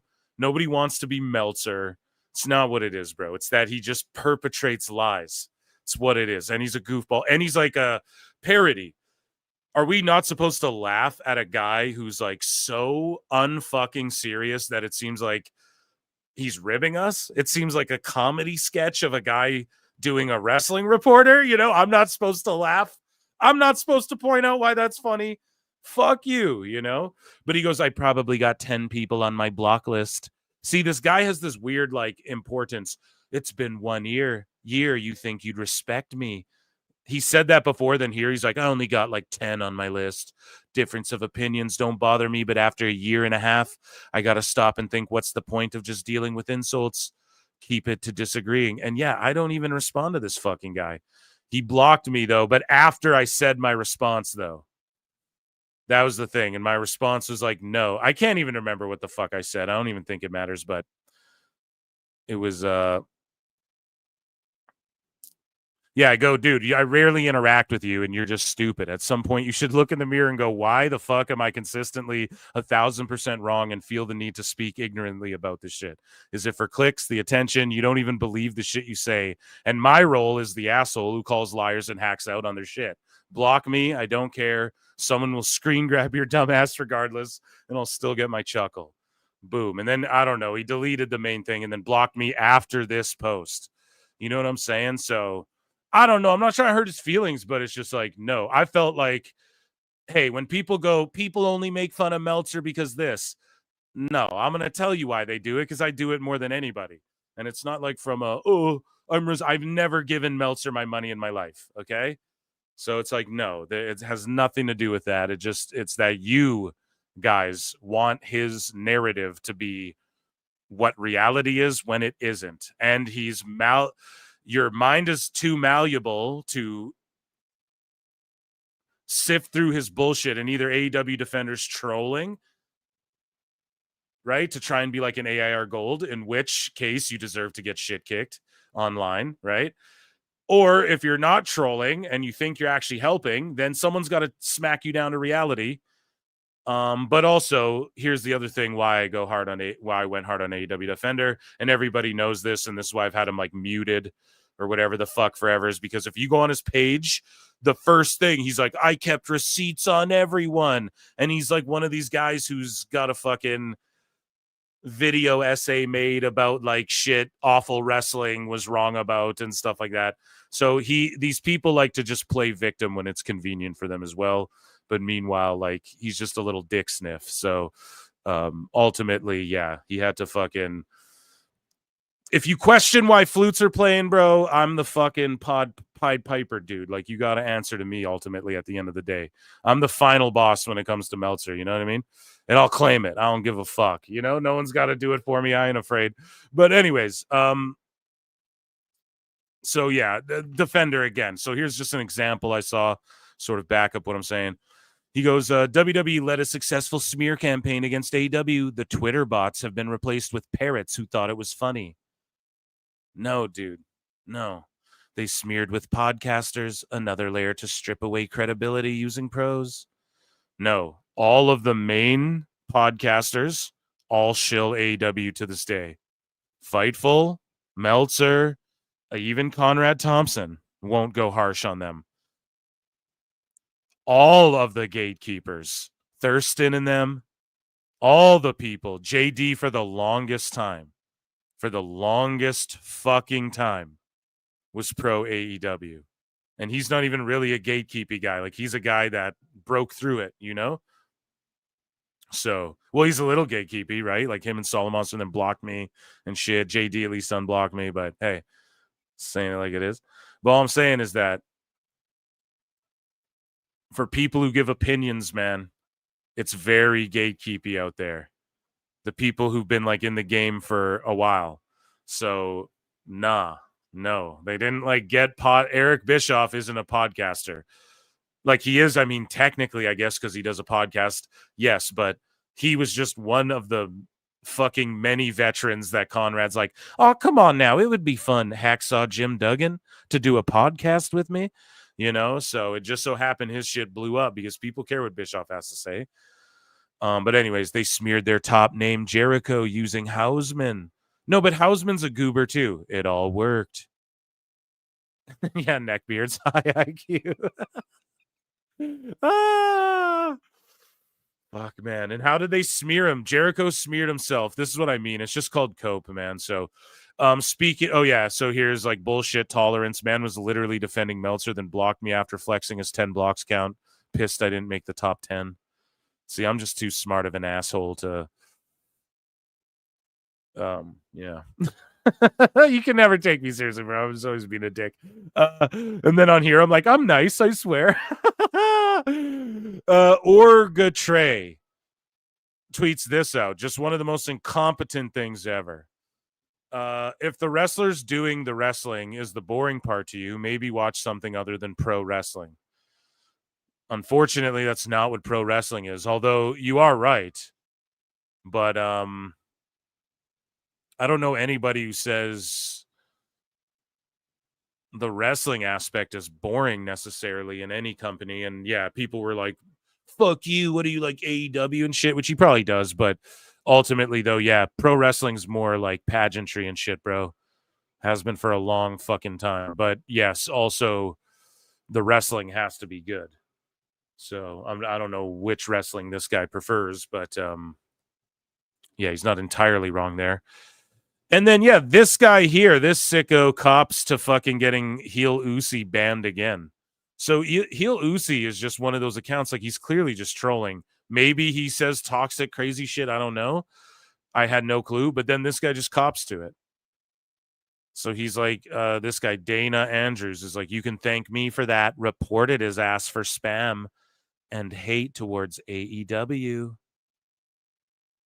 So he just reported him for spam and hate towards AEW. You can do that? That's enough to get your shit banned? You what? Kind of crazy, man. And that was our impromptu and very brief sicko segment there. Thank God, because these people just Smashed your knee to obliterate. But yeah, dude, that's weird.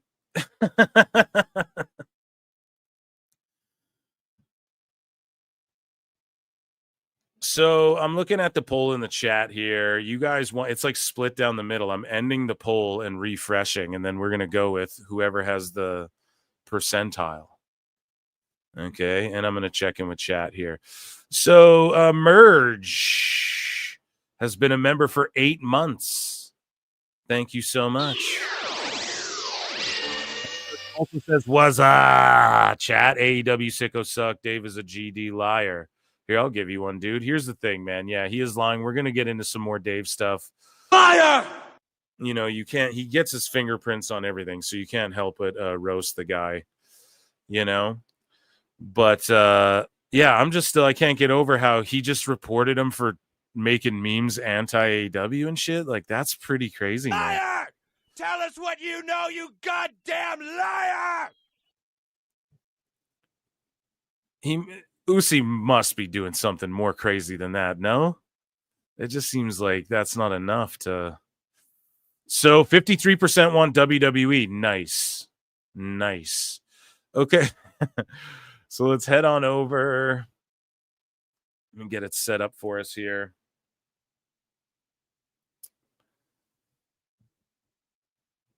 Oh, God damn it. Here, guys. Sorry, I'm just getting the fights pulled back up.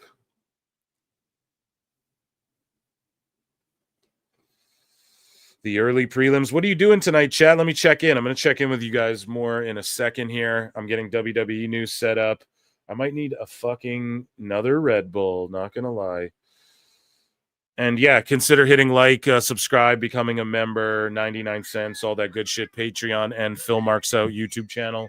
First video coming Monday. And yeah, there'll be like, I don't know, maybe once a week. It's like my hobby channel kind of now, you know? We're going to talk about lots of fun, silly stuff over there. Review movies and shit, so that should be a good time. You guys, I was going to fucking play Jericho and run and get a Red Bull, but I can't do that to you guys. You were so kind and got the likes up 200. So...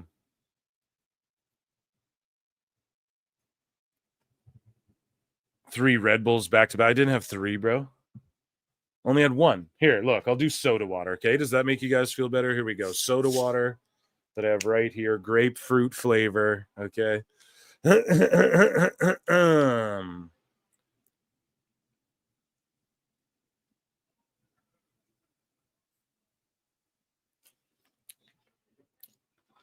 Oh, yeah, soda water.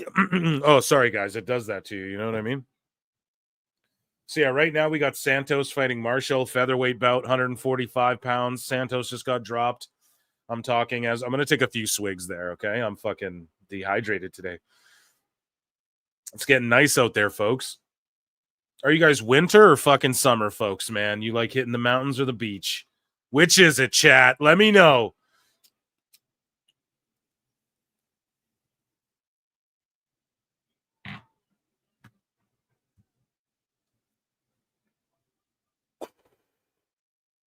Mercedes Balea.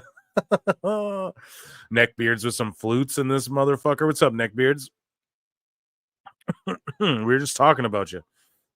No, I don't think we were, but I did a 2-hour sicko segment the other day. You were featured in it like 1,000 times, just owning fucking noobs.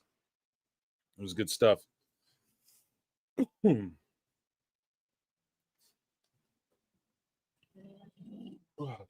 Sorry, guys. I'm over here fucking dealing with this soda water belly. You know what I'm saying? I drink way more soda water than normal water, but I did get a tumbler, so those are good for staying hydrated.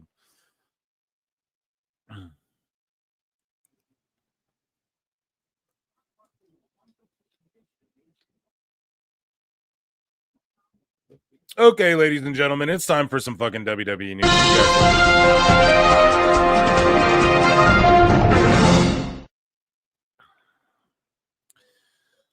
So, Kind of Funny's Greg Miller has confirmed that he has left WWE, and he says, if you didn't know, I hosted a show for WWE called This Is Awesome. We filmed 3 seasons of it, and it was awesome. Oh, all right.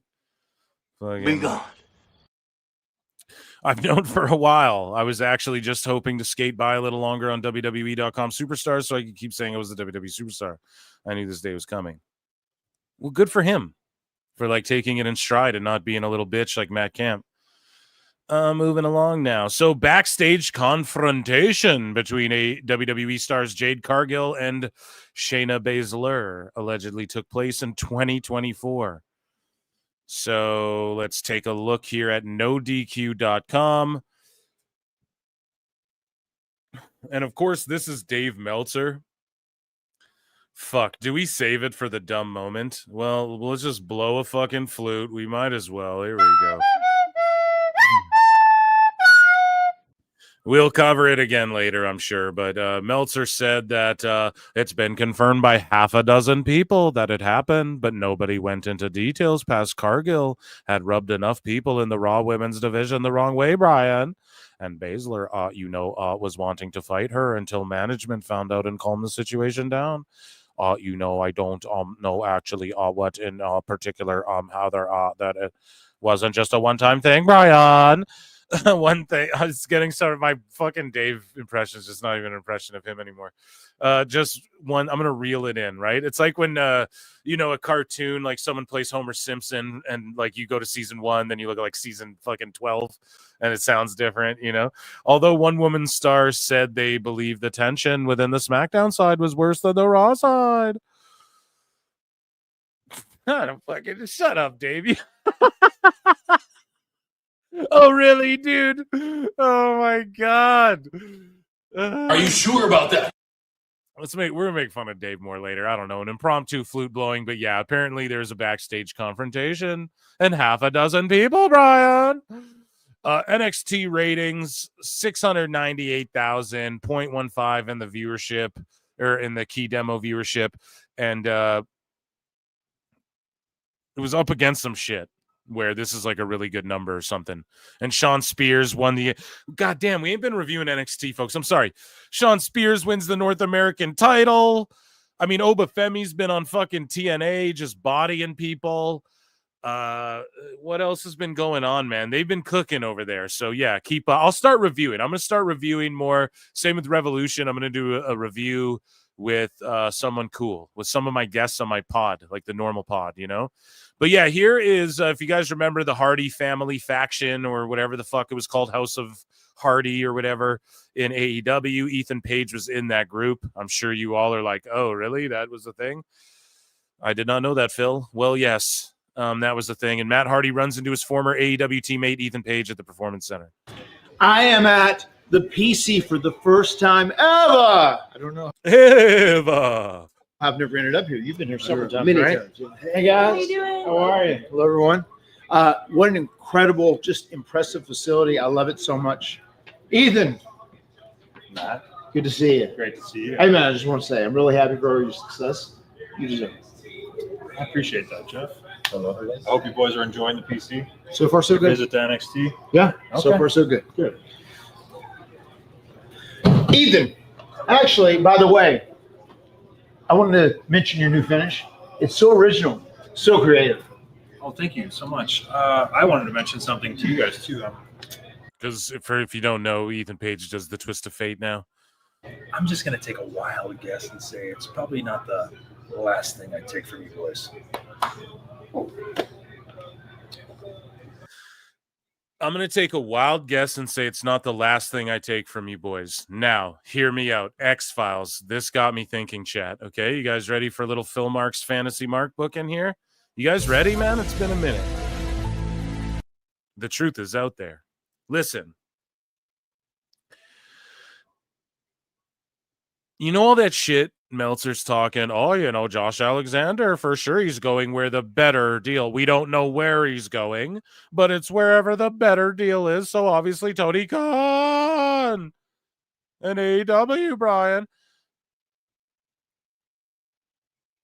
Think if he talked all that shit and then actually Josh chooses fucking NXT like WWE, and he doesn't even have to stay in NXT for long, man. Him and Ethan could team up and they could fucking go up to the main roster right away. And I'm not saying, I don't know, like maybe it's someone else. Maybe this is going too far, but could you imagine if Alexander shows up in WWE as part of this sort of like TNA NXT crossover? Because you could still, even though he just left TNA, you could consider him a TNA guy. And the way they left it on TNA is so open-ended. And if you hear the promo that Eric Young cut, it was like, dude, they're still talking about Josh. Like he could come back and get his lick back, kind of almost. I don't know. All I'm saying is this. Imagine if all that shit Meltzer talked, he went where the better deal is, Brian. And then fucking Alexander shows up in WWE, teams up with Ego, beats these assholes for their tag titles. Not these assholes. They're the Hardys.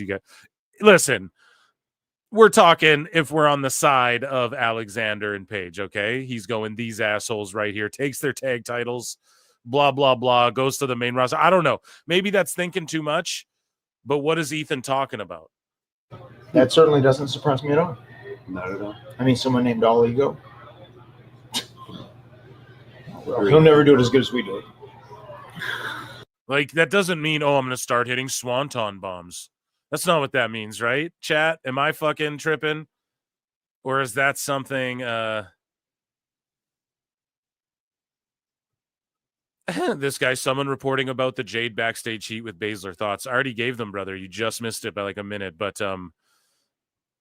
yeah, I just don't think it's real. Or maybe it was real and Baszler was like, yeah, I'm going to fuck her up. But like, it's just weird this shit's coming out now. It just seems like, how would you even get that info? Like, why would this... It was back in 2024, so why is it coming out in 2025? When the first quarter of the year's almost up. Like, are you dirt sheets calling up? Is there anything? Is there any stories you have for us that we can run with? They're all just desperate right now, coming up with nonsense. So that's my opinion. But here's a video. I love this. It happened, guys. It happened.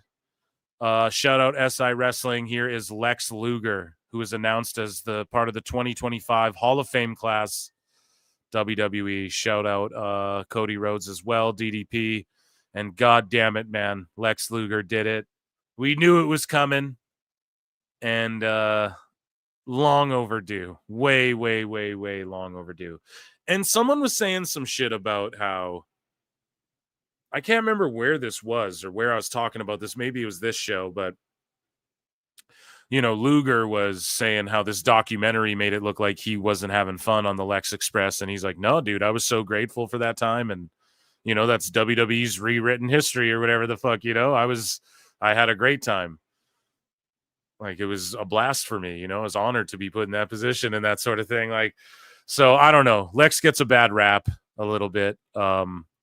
But yeah, I'm so happy. And you had to know it. Triple H was a bodybuilder guy too. And that's what Lex was. So just long overdue, in my opinion. Anyways. Deep breath. Exhale, kick it out. Oh, look at that. Wow. Deep breath. Exhale, kick it out. 3, 2, 1. So, yeah, I thought there was more there where he was going to be like, you're in the fucking, you know. Luca Crucifino on WWE Evolve. He says, obviously, I'm here as a representative of the D'Angelo family. Tony D'Angelo runs things on NXT, but Luca Crucifino runs things on Evolve. I'm here to make sure everyone falls in line and that everyone knows that whatever happens here, Luca Crucifino knows about it. And Ava is in charge of them, and Shawn Michaels oversees it. And it's pretty cool. I like Evolve so far. It's going well, just from what I've seen. Moving along here. Horror Pop After Midnight podcast. So you have my attention. Later this month, Mickie James will be in Days of Sodom, a Crow fan film with Cody Falk. So make sure you go check that out. I don't know, dude. The first Crow is so good. The rest are so bad. And I refuse to see that new one. So, breaking. John Cena has been announced for Saturday night's main event on May 24 in Tampa, Florida.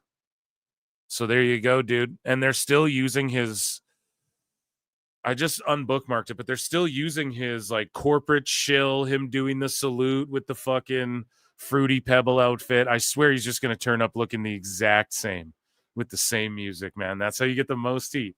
So people are like, dude, get out of here. You're a shill, you know? Like, of course, you would turn up looking like that. Moving along here.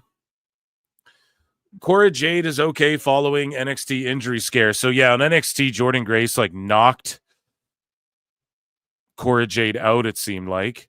And then they ended the match due to, like, ref stoppage or whatever. And then in the very next match, they did the same thing. Like, Trick just squashed some dude, I think, and ref stoppage did or whatever. And I don't know if that was planned or if in the back they're like, fuck it, let's do another one just to sort of let people know that can happen or something. I don't fucking know, to try and make Cora not look weak, even though I don't know if that makes any sense either. But Cora is saying that she's okay. Got rocked for a sec, but my knees are all good, decent. Thanks for the concern. And yeah, we were just worried her knees blew out, but ultimately she just got rocked up. So watch full WCW matches. I told you guys about this earlier on. WCW on YouTube. Man, this shit's been on my TV for just like the last 2 nights. Or like night since it's been a thing. So day and a half. I don't know. In the words of fucking Lex Luger, right? I don't know. Train of Thought became a YouTube member. Thank you so much. Train of Thought.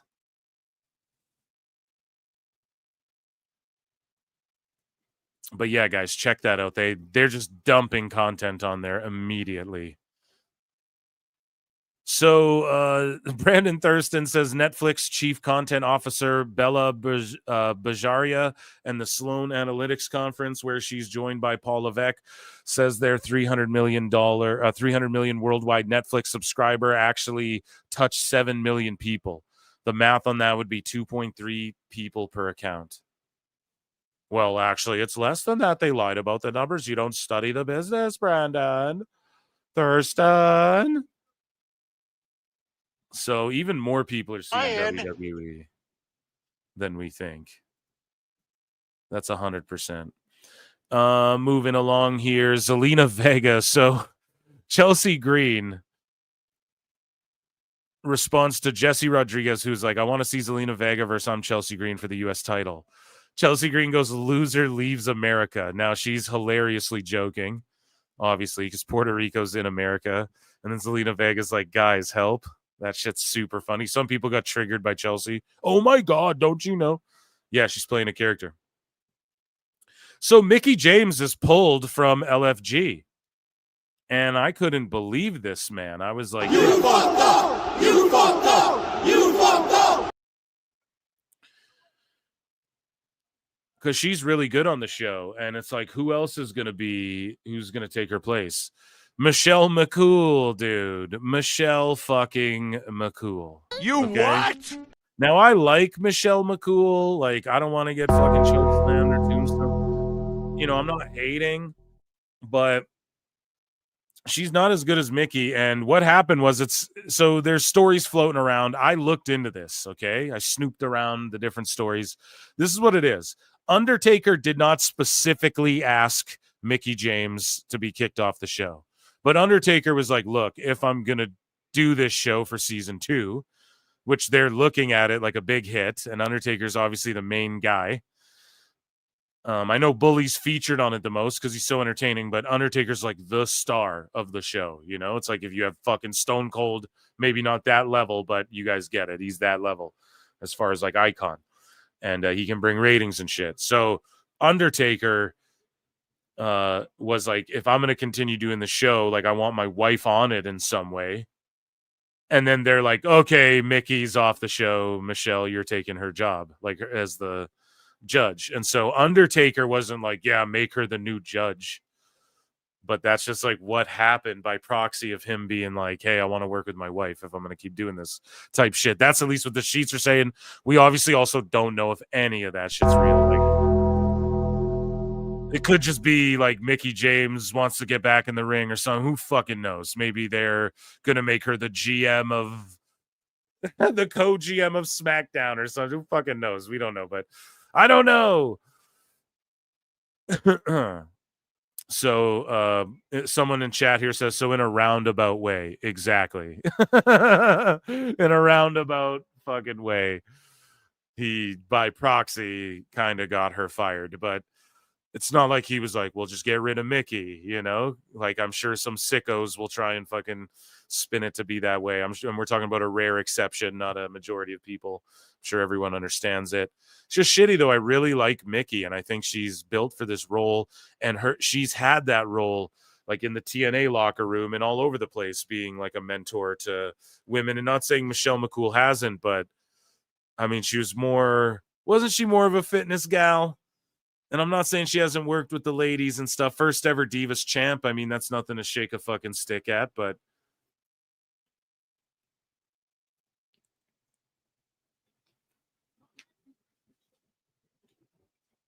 I just didn't, I didn't see the need to get rid of her like that. So here is Triple H. Sorry, they just showed Bryce Mitchell, and the crowd kind of booed him. If you guys know, you know. And then they showed Theo Vaughn, who's just a funny ass dude. And the crowd cheered for him here at UFC. I'm on the lookout for WWE superstars and shit. You know what I mean? But the pay-per-view hasn't started yet. I'm sure when the crowd's a little more full, that's when they start to show the WWE guys. But anyways, Triple H says the media is asking Linda McMahon what she thinks of John Cena heel turn at the State of the Union meetings. Fucking crazy. Used it as a vehicle to explain Washington, D.C. and political power within new administration. It's I think it's no secret my mother-in-law's on the Secretary of Education, and she just had a moment the other day where she was walking out of the State of the Union, and the one question someone shouted at her was, Miss McMahon, as the new Secretary of Education, what do you think about John Cena turning heel? It resonated so massively, and when you talk about cross-promotion on that, in the background of that scene, used it. God damn, man. I'm telling you, Netflix wants to keep WWE forever. I promise you, man. Netflix they're just partnered down. They love having WWE. And when people are like, oh, they're down 56% from their first show, Netflix does not give a fuck, man. They already have this figured out, and it's already a good number of people. Dude, Smackdown this morning, I went on Netflix, #1 in Canada on Netflix. And NXT is always right up there, dude. So it just doesn't, they're looking at this as like a global play. It's not just the US anymore, you know, USA Network number. And like the key demos, when Netflix talked about the numbers, they laid out like 3 demos or whatever the fuck. Meltzer's like, well, you know, Netflix should really focus on the 18 to 49. Tony God. And then they're talking about it, and they're talking about these like different numbers and minutes watched and all this shit.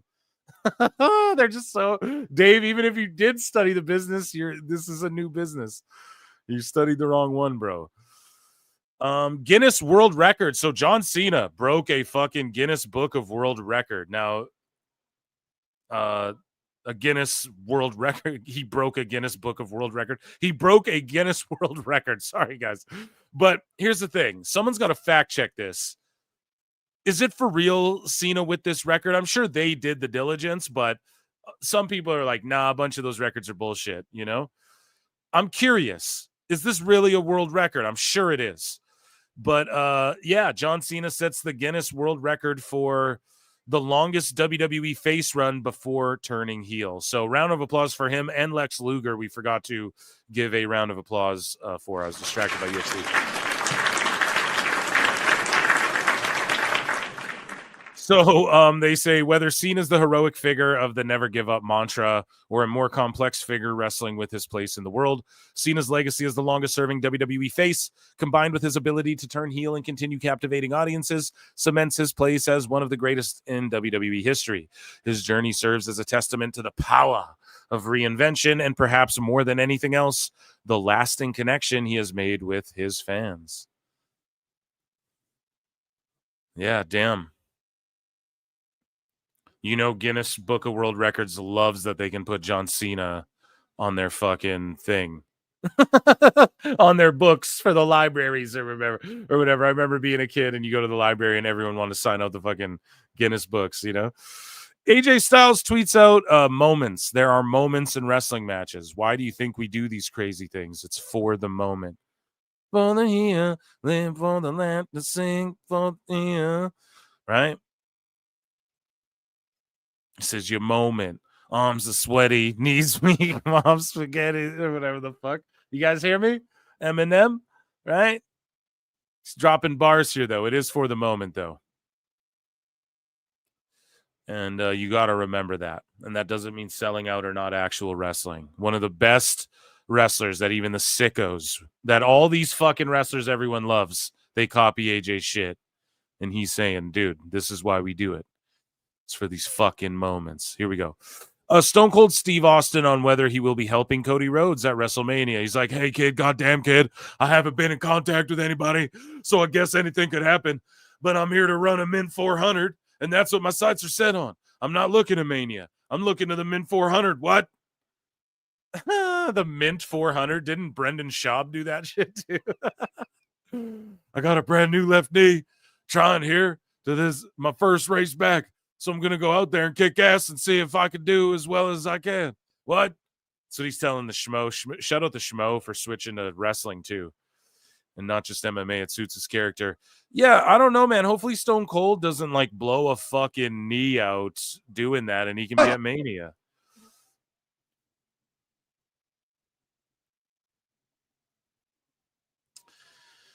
Yeah, we need to hear that glass shatter, boys and gals. So here's Logan Paul at some fucking soccer game here. Suplex Joe Weller after he scored during the Sidemen charity football match at Wembley. Fuck yeah. So here's a charity match, celebrity match, I'm sure. And he gives it a Sue. And it's not his first time scoring at Wembley, by the way. He scored in the first ever Wembley Cup 10 years ago. And I've just seen a suplex on him. He's been suplexed by Logan Paul. What are we seeing? It's a crossover. WWE and football. The man who invented boxing. Out. Good shit. You like to see it. So here is, pardon me, Bill Apter speaking with John Cena Sr., John Cena who reacts to his son's heel turn at Elimination Chamber, and he turns heel as well. Dun, dun, dun, dun. It runs in the family. So let's listen to John Cena's dad go heel on everybody. Your son shocked everybody by aligning himself with The Rock. And why have you talked to him? Why did he do this? You know, Bill, you're a real good friend. Thank you. We go back a long way. We do. So would you please stop? I'm tired of guys like you. I'm tired of the other phone calls I'm getting. I don't know why he did what he did. You're going to have to get that from him. I am so tired of this. Why don't we just let it play out and find out what's happening? A reporter's a reporter. But listen, Bill Apter, friend, enough's enough. And thanks. Hello? I Yeah, think Bill Apter, I really appreciate it. well, wait a minute. Mr. Apter, I wouldn't say what Cody Rhodes said to you, but you know what I will say? What's Have that? a nice day, and thanks for nothing. Let's fucking go, bro. The greatest heel run in the history of pro goddamn wrestling. He just cuts a promo on fucking Apter and dips out, dude. That is amazing. So Leah Vandale, Carmella, gives her honest reaction to Alexa Bliss returning to WWE after she was unable to. So seeing Alexa Bliss return after giving birth after Carmella wasn't able to. Alexa Bliss. She actually just returned. She had a baby 2 weeks after I did, and she just came back a few weeks ago. So, is that hard to watch? Yeah. Okay, but like you were injured longer than her from the whole thing, dude. It was at first, but when she came back, I didn't know that I wasn't ever returning. So when I was watching her, I was just like, I texted her right away. I was like, oh my God, that was, because she came back, she got such a great reaction. And like the fans were so excited to see her. And I was like, hell yeah. I'm like, you show them, like, you can be gone for however long and come back. And the crowd is still going to be like, they were erupting for her. And I was like so happy for her. And I was like, I can't wait to do that. And then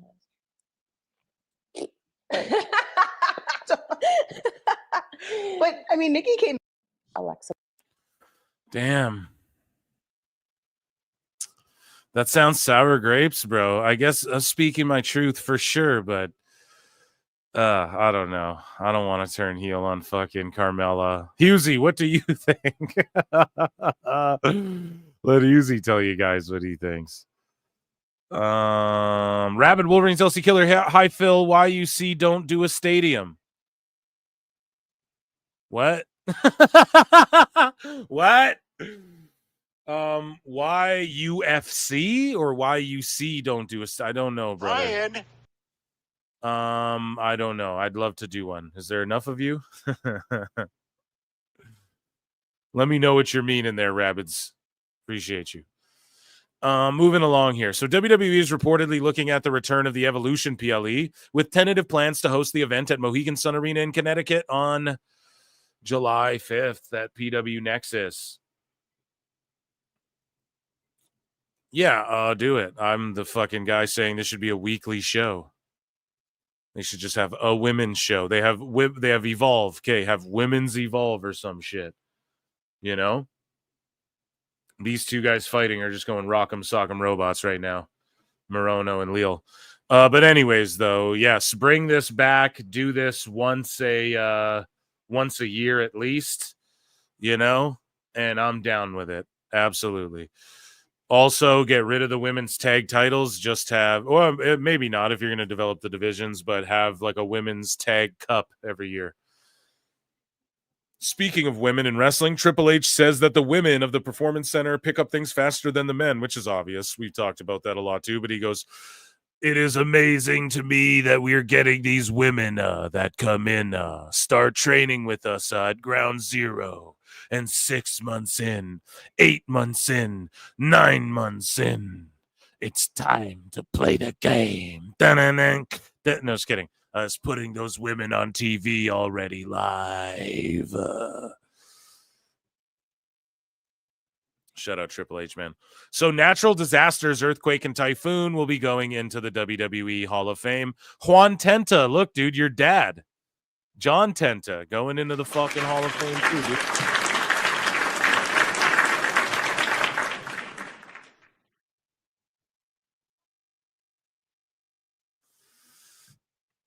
Oh, UFC at a stadium. Yeah, because Dana White recently explained why, actually. It, like, makes sense for them not to do it, you know? Because you guys got to understand, ESPN pays them a fucking fuckload of money that covers, like, their roster and everything. Right? This is how it works, guys, okay? This is why WWE, like, they don't give a fuck right now. Because it's sort of the same thing with Netflix. But listen, ESPN gives UFC so much money that their roster is paid for and everything already just from that money, you know? So, and then all they have to do is put on X amount of shows. There's no, like, you need this much TV rating. Or maybe that's worked in there. I mean, I don't know, but you don't got to worry about that with UFC. But there's no, like, you need... fucking you have to put this fight on or this fight. There has to be a Conor McGregor fight there, this and that. There's none of that. It's just you have to put on this many cards. And they could all be from the fucking Apex. They have the UFC Apex. That's a whole television production studio, right? And they have a boxing ring area they're building too, where they can just have fights in that Apex. Now that's shitty for the fans. It's shitty for the fighters who deserve these big ass buildings. But it's like they just make more money if they don't do that. You know what I mean? So that's why they don't do that. And that's why WWE's talking about, a residency and all this shit. Because Netflix just covers their nut. Like, they don't give a fuck. Dana White doesn't give a fuck. He's just got to put on, I can't remember how many cards it is a year, right? He's just got to put that many on. So it's like with Netflix, with WWE. It's like, okay, you have a show every week, Raw, boom, here's the deal. That's just like a base thing. Netflix will do the same thing. They'll have to match that deal with UFC. Hey, we want 12 fights a year, 24 fights a year, or whatever. Boom, covers the nut. They don't have to worry about shit. Why the fuck would we go to this big building? It's like the opposite of Tony Khan's mentality, right? But they'll actually draw, like UFC draws wherever they go. And then they can like tout, they can gouge for prices and tout it as massive sellouts. Because this is the thing too, when Dana White, he'll come into a press conference and be like, yeah, we did a 9 million gate. That's like nothing. That's like a fucking Tuesday for him. It's like, yeah, you know, $9 million gate. AEW's like, oh, $1 million gate. They do a fight night, and Dana White comes in the room, and he's like, you know, he's like, oh yeah, we set the fucking 4th record. We hold the 1st, 3rd, and 4th record, and we're fucking $9 million gate. Like, it's nothing, you know? So that's why they don't do a fucking stadium. And yeah, they should though once in a while. Or if it's like a big deal, you know, like if it's George St. Pierre or some shit, they'll do it. You know, they did that fucking Noche in that Sphere, right? That was crazy. So maybe they will just do one to flex. But also the problem is too with those stadiums. Also, this is the main thing, the outdoor aspect. So like a lot of the stadiums are outdoor with, you know, and you just can't, the only outdoor events they've ever done, MMA ever, have all fucked up. You know, there's one called Wet and Wild and like King of the Cage. They did one in Abu Dhabi before. It was just shitty. The fighters were all overheating and shit. So it's just, you know, Dana likes to just do them indoor in these buildings that they know it'll all just go off without a hitch, you know? Anyways, moving along. Great question, though. Thank you for that question. So Vic Joseph comments on Corey Graves' issues with moving to NXT and the conversations they had about it. So he says, I think he needed to have a new set of eyes, take a deep breath, something we've always talked about. We used to travel in the car together, was, hey, man, it'd be cool to call the shows together one day. And I think once he and I had the talk, like, dude, this is what we've always talked about. He was like, yeah, you're right. I always wear a bow tie every WrestleMania. Corey Graves gave me that as a gift at my very first WrestleMania. So we have that personal connection. But I think the difficulty for Corey is that this is where you start to, I might have been calling him Cody Rhodes the whole fucking time, my bad.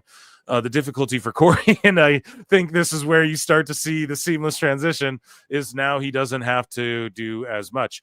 Now he can take a deep breath, he can take a step back and understand that it is 3 of us, just the 3 of us. We can make it if we try, just the 3 of us. You and them and I. 3 unique individuals, 3 distinct personalities for one goal, for one show. And so it's been getting better each and every week, and it's only going to get better. All 3 of us are just stoked to be in New York on Tuesday. Got New York going up on a Tuesday. Theater at Madison Square Garden. It's a great card. It's a great opportunity, and it's a chance for not only the brand, but as broadcast team to take that next step together and start looking at our first WrestleMania weekend in Vegas. Shout out Getting Over, that he did an interview with for that. So yeah, glad to hear that Corey's doing the damn thing, man, and he's feeling okay. Here's the schmo with Stone Cold. He speaks on John Cena's heel turn, kid. What do you make of John Cena finally turning heel? Hey, it had to happen sooner or later. Finally, it happened. So it'll be interesting to see, you know, whether the people accept him as a heel, or has he turned himself more babyface. I think it remains to be seen as the story unfolds. But nonetheless, they've kicked off an epic build. What do you make of John Cena finally turning? Oh hell yeah, kid! Fuck yeah, dude. Love Stone Cold. He's looking jacked too, dude. I hope he comes back. He can lay a fucking stunner. Speaking of Alexa Bliss. And Netflix, like, this is before the deal, I believe they did this, if I'm not mistaken.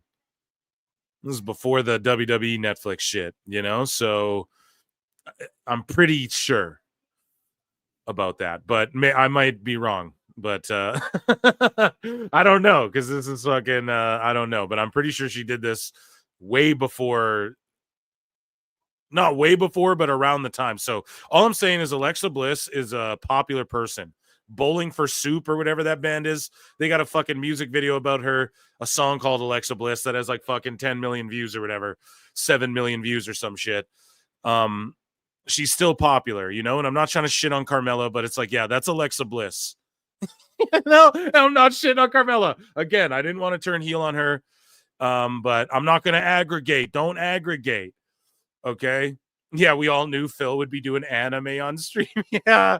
What did you guys call me again? Like a VTuber or something? And I was like, what the fuck is that? Then I had to look it up.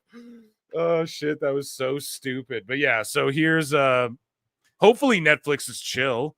Netflix and Phil every Monday, dude. Hopefully you guys are chill with Phil. So here's Alexa just doing her lines for this anime. Time for a little payback.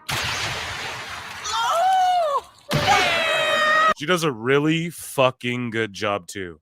Let me tell you, from someone who knows people who do this at a very high level, she's fucking good, man. Nice. Come on, try to kill me like you really mean it.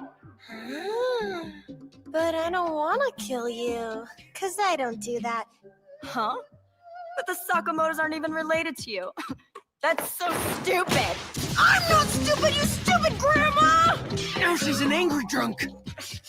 So powerful. Oh no! She's really fucking good at this role here. Shit, it's been so long. I love going up against someone so strong. I've got the shivers. I feel so satisfied. We have to do this. Does this mean I can go now? Yeah, check out her show, I guess, that she's got going on Netflix. Yeah, goddamn, she's really fucking good, man. And I know people who do voiceover in like anime, you know, like from back in the day, like big shit. And damn, she's good in that role, man. Holy fuck. Shout out Lexi Kaufman, Lexi Cabrera, Alexa Bliss there. And that's what I mean, Carmela, not being a hater, but like, were you doing Netflix shows in your time off? You know what I mean? Like, that's what Alexa Bliss is doing. So, yes, she sold 1 billion of those fucking Lily dolls before. Probably is going to sell 1 billion again. She's like a big name that like Orton was working with and Bray and everything.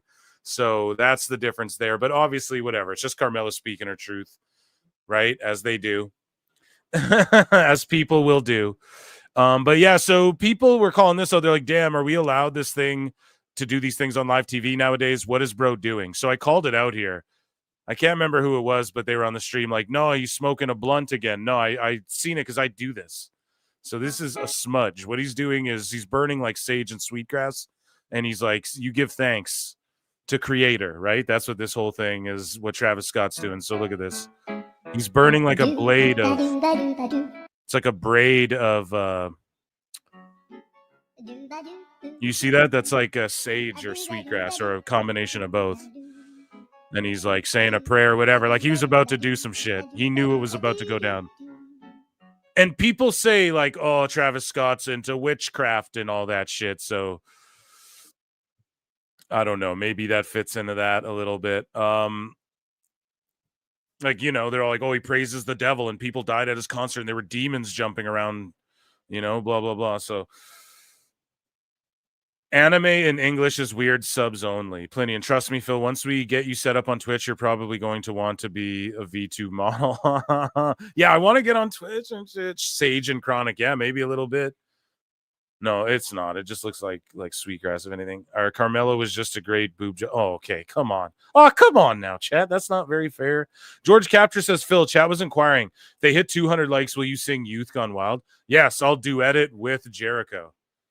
Okay? I'll duet it with him. All right, sound good. And George and Alt Jake will be doing a Spaces tomorrow, and I'm going to pop into it probably during Revolution. I'll try to. I might be video editing and shit. I'm going to do my best, okay? But even if it's for like 5 minutes just to cut a promo on your bitch asses, okay? I'm going to come in there. Thank you, George. But yes, by Sage Phil means ganja. No. Well, I mean, I ain't opposed to that. Okay, let me refresh and see where we're at. 137. Yeah, so if you guys get it to 200, I mean, on the Clips channel, yeah, we will. Like, you can't add up the Times channel likes, you know? Meiko Satomura, the original final boss, is currently scheduled to be at NXT Roadblock. It is unknown at this time if Meiko will be a part of the show.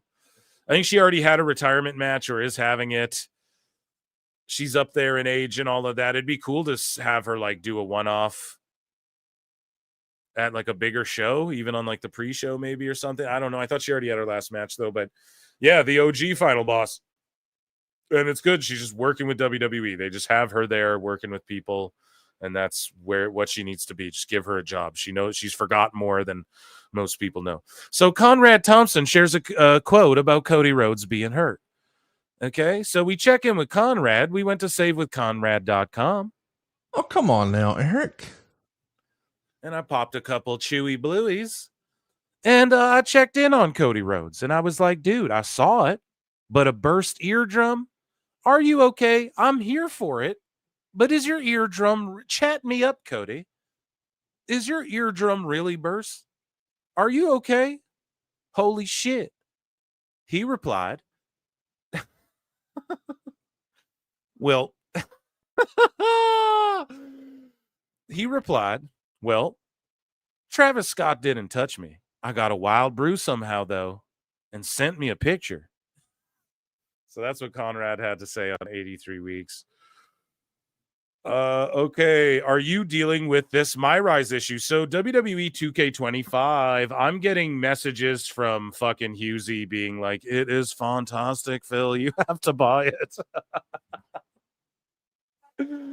Oh, and then yeah, I got a fucking DM from I think Plenty and Pixel Art saying, yo, Phil, fucking Umaga and Cena in the showcase was just so powerful. It was so good.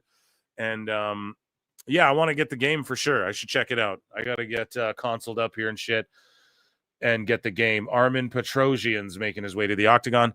But WWE 2K25 players are furious, though, because MyRise career mode is failing to load. And what people are discovering is that the way to get your MyRise to load is you have to, like, delete all of your save shit, your previous stuff, and then reload it or whatever. So you have to, like, delete everything you've done so far in order to get MyRise to work. So if 2K doesn't fix this, everyone who paid to get it early and shit, they're all going to have to like delete their shit in order to get into MyRise. So I don't know. Husey was telling me, he's like, this game isn't finished. You know, he's like, it's underdeveloped and not finished at all. You can tell. He's like, but it's the Bloodline rules is insane. And that it's just an amazing, fantastic game and everything. So I'll say this. I'll maybe wait a minute, too, till they work some of this shit out, because I don't want to, like, start some shit and then rage out because I have to delete it all. That happened to me one year on, like, 2K23 or something, man. And I fucking went nuts. Or it was, like, 2K21 or something, 2K20 or something. I remember my whole shit got wiped, and I was like, oh, my God. I couldn't believe it. So, yeah, fuck all that. I'm trying to avoid all that. So Ava is now in charge of NXT and WWE and Evolve. Looking thicker than a Snicker there, too. Don't want no smoke from Final Boss, though. So Lex Luger says he's honored and filled with gratitude. And breaking, I'm actually getting word that he also I don't know! And he's overwhelmed by the outpouring of love and congratulations shown by the incredible wrestling fans, family, and friends. So honored and filled with gratitude. Thank you, Lord. Not the singer, right? Jesus Christ, brah, is who he's talking about. So here is wrestling fans sending shit to John Cena in his DMs. And John Cena's been a menace, posting the Joker, posting Gi-hun from fucking Squid Games, posting what fans are sending them and shit. I don't know. Or I don't know if this is what the fan posted themselves. They posted this of what they sent to Cena. I don't fucking know. But either way, man, just spectacular. The fuck wrong with you, John? 20 fucking years, bro. 20 years. Damn, bro. Every single Fruity Pebble t-shirt, every single Chain Gang motherfucking necklace, every single armband, every single piece of motherfucking merch. And your ass tell me you take that all down the drain to sell your soul to a jabroni beating, pie eating, trailblazing, guy by racing son of a bitch. The fuck? Man. What's wrong with you, John? Damn it! Damn it! Damn you! That's pretty funny. He was just cutting a promo, though. So Brie Bella on her reaction to Nikki Bella's return. And via Denise Salcedo, she says, when I saw her, I was like, wait, it's not complete if I'm not there. We're getting the Bella twins. We are getting the Bella twins back, and I ain't mad at it, but I quote tweeted, I was like, oh, so that AEW shit fell through, huh?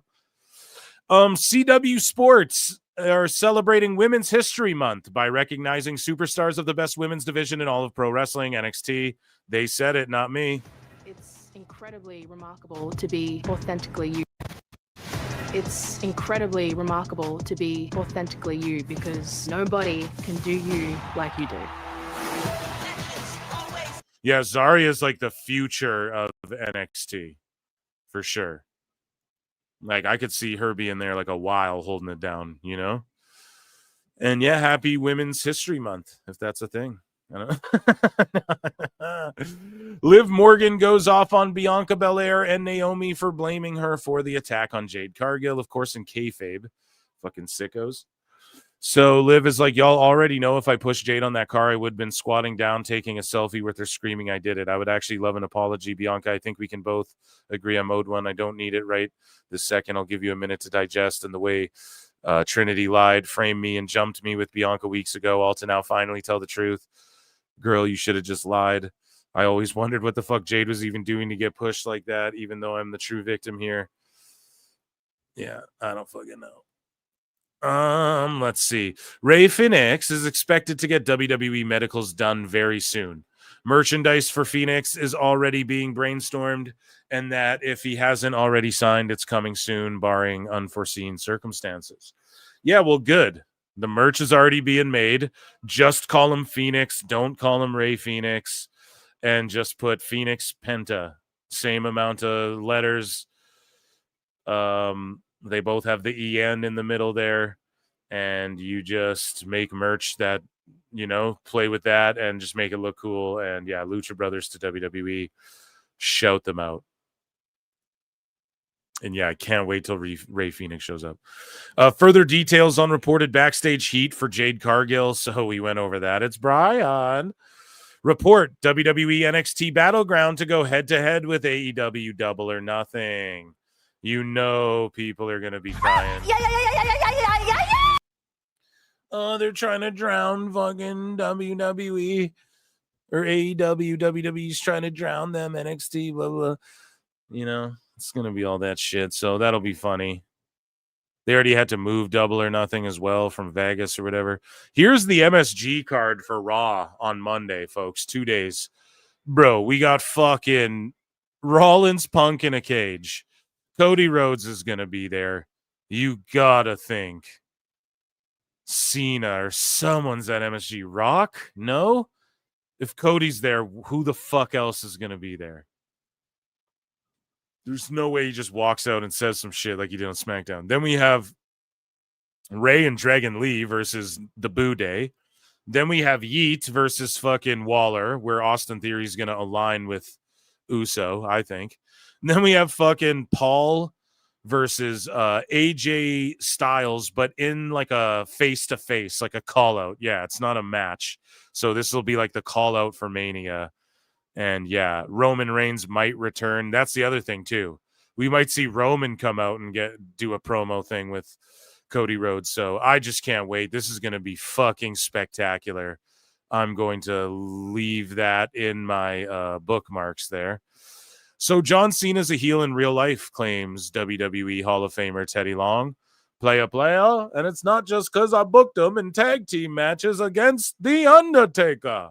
He says, I think this was the best thing John Cena could have ever done. He's going to do a good job with that because that is exactly what he is. He is a heel in real life. I'm just speaking, so don't go acting stupid and saying stuff. I'm just saying I've been around him. I've worked with him. So basically, he's saying Cena's a fucking asshole in real life.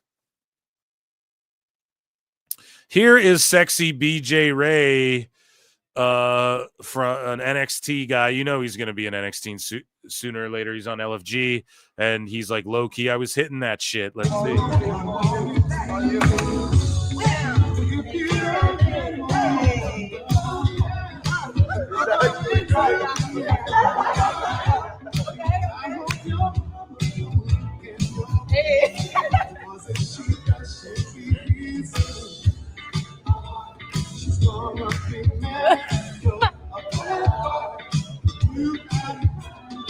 He's trying his best. Hey.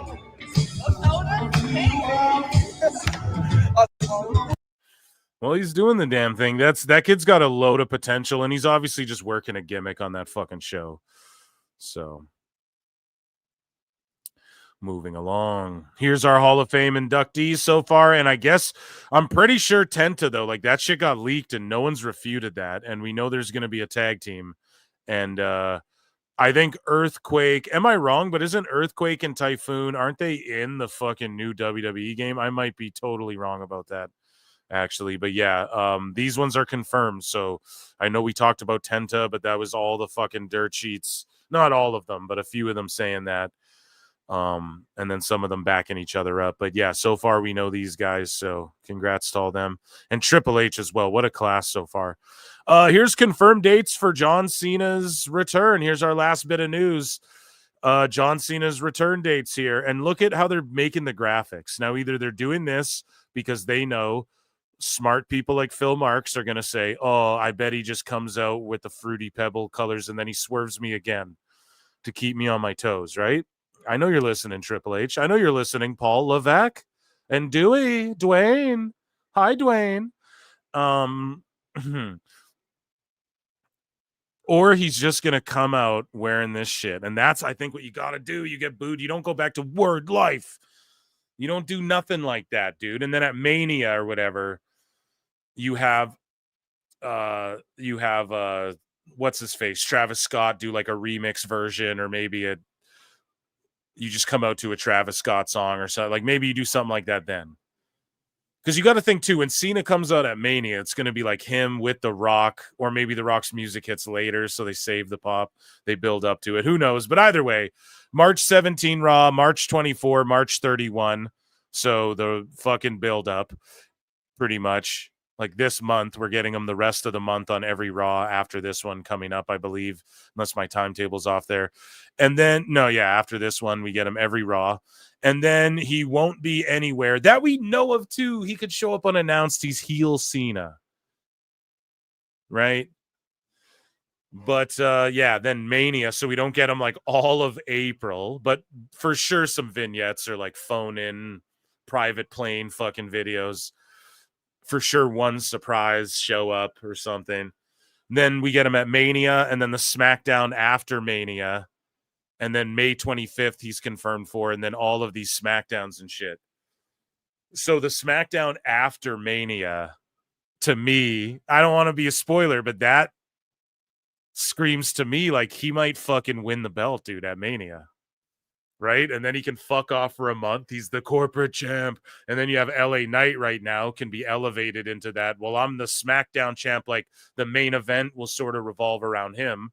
While we have part-timer Cena, and we know they can pull it off because they've done it with Brock, and anyone complaining is a fucking liar because we've had champions who are super consistent. Well, I guess they want to say Roman Reigns isn't, but he was during all the pandemic, and then he sort of earned that part-timer status. But it's like everyone complains there's too many titles, so it just gives the men and women's like US titles more room to shine on those shows as well. And it won't last for too long. It's not like Cena's going to go on this fucking 3-year run. Like, he'll drop it again. But if he's going to be for sure on the SmackDown after Mania, that means he ain't just disappearing, taking his ball and going home. It seems like he's going to win that WWE title. No? That's what I think. So who fucking knows? I don't know, as Lex Luger would say, but I'm excited. And that's a lot of, like, every Raw. I cannot wait for Netflix and Phil every Monday. I might have to just rename the show to that. But anyways, yeah, like Raw and Netflix this whole month after this one, and this one's stacked as fuck MSG cards. So quite literally, we might have like, okay, the last 2 Raws were just shaking bacon, baby, cooking. This whole month of Raws is gonna be could be fucking bananas, you know? Like the most crazy run of Raws since like an Attitude Era, maybe. Honestly, it could be that level. I might leave these dates in here as well because why the fuck not? And that, ladies and gentlemen, was I don't know if I played a breaking news before, but that was done.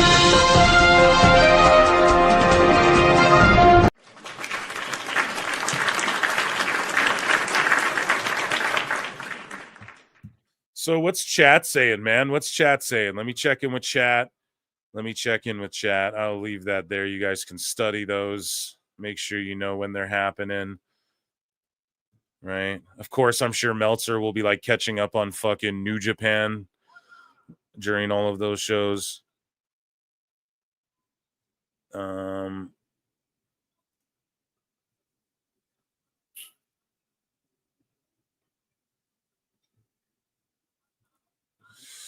Yeah, so sorry, this fight's going on. People were just banging it out, man. Okay, so what's chat saying? Let KO retire Cena. Just talking, Phil. That's cool. LK, nope. No power slap news. Yeah, fuck out of here. Bye, Dashing. Yeah, peace out, Dashing Purpool. Yeah, peace. We just got AEW news and Meltzer, so you'll catch up on it. No worries. 6 Cheese, that's crossing the line. I think he'll come out wearing a suit. See, I don't know about all that. I think the smart thing is you just continue to be the corporate shill. He's corporate Cena. What's more corporate than him putting on the smile and selling the towels and, you know?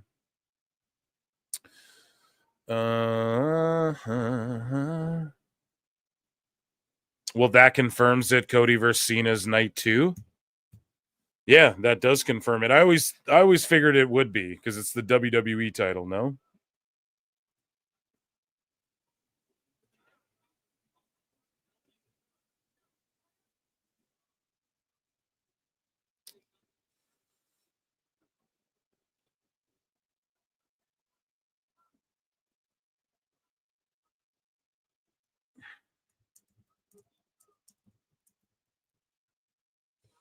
Sorry, these guys are throwing heat. Petrosian and Ferreira throwing down middleweight belts. Sorry, guys. We're going to switch over to AEW news, I promise.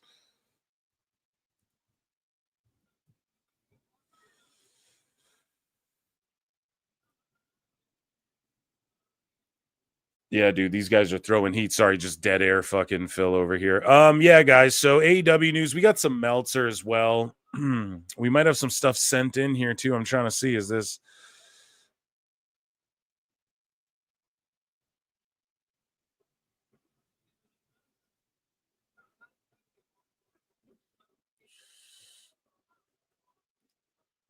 Okay, so okay, finally some dudes who look like wrestlers on my TV screen.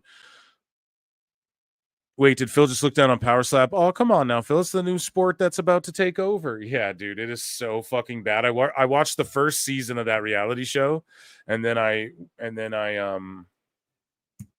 watched like the first couple events. So I'm like, let me give it a try, right? It's just so bad. It's pointless. Pointless and just fucking, yeah. It's just, you don't get to defend yourself. That's not combat. Combat is being able to fucking defend or not get hit or strike before you get struck. Strickety, struckety, strew. Right? So it's just silly, man. It really just doesn't make any sense and it's stupid. And I tried, like I gave it a fair shake, right? So here we got a lot of AEW stuff too. This is good. This is good stuff. I got to get a... What were you guys saying? Like how long until 200 likes and then you get fucking Jericho? You want me to sing Jericho? Let me see. We're at 138. There's no way we're getting there. You guys might have goaded me. If I play Jericho, are you all going to get mad? As this dude just got triangle choke / armbarred. Power slap is just CTE waiting to happen. No, they all have CTE, dude. That's the fucking problem. They all already do. Some people want Jericho. I do. I'm gonna, ladies and gentlemen, don't hate me. I love you. I look and see it's not just me. So many others have stood where I stand. We are the young, so raise your hand. They call us problem child. We spent our lives on trial. We walk an endless mile. We are the youth gone wild. We stand and we won't fall. We're one and one for all. The writing's on the wall. We are the youth gone wild. Let it get wild! Yay!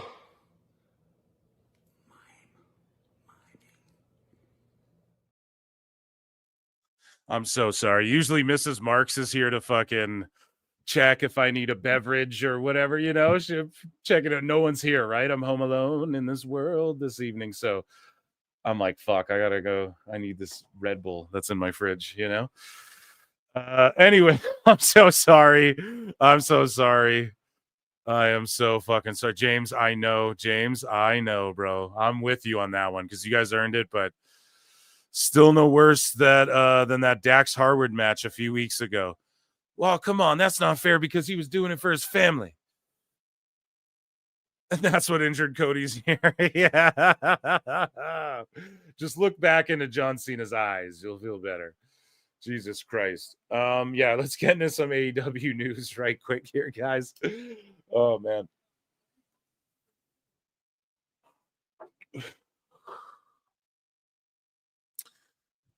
Jericho singing is worse than Mercedes promo. It's all good. I'm just playing my role as funny Chag. Yeah, exactly, dude. It is awful, though. It is pretty bad. Only at 200 was I to sing. Yeah, I'll sing it. I've already sung it. If you go back, you can hear me singing it, but I sing every song, always.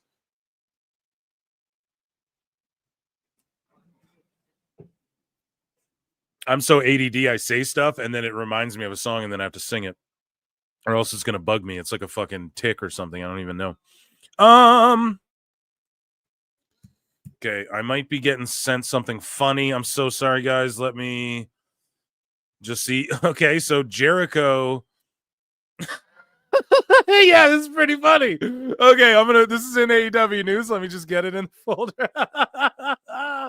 Speaking of Jericho, just so funny and random and so Jericho.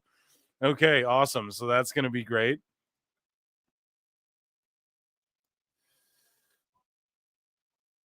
That is going to be hilarious.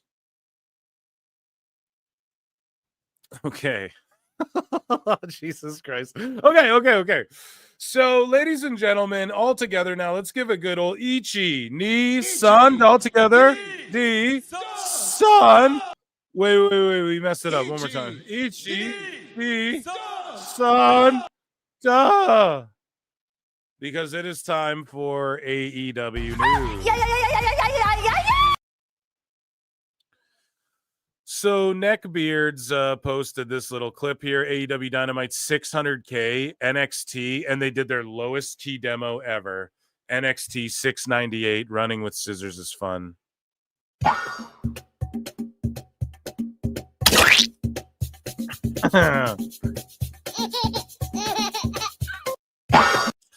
Yeah, this show's like fucking cooked, bro, for TV, as far as TV is concerned. So Tony Khan did some new, he spoke to some people. So here's ringside news, right? And Tony Khan gives them an interview. And we'll share this over here. So Tony Khan. AEW's changed a lot over the years, especially in how the show looks and feels. The production quality has improved a lot, etc. While speaking during the AEW Revolution media call, Tony Khan addressed the rumor that AEW doesn't have production meetings. He explained that he meets with different groups and individuals throughout event days, including production staff, coaches, and announcers, and sometimes multiple times. Yeah, that's the problem, Tony. It's so funny. He was like, there's no problem. And then it's like he explains Best guys, Tony Khan.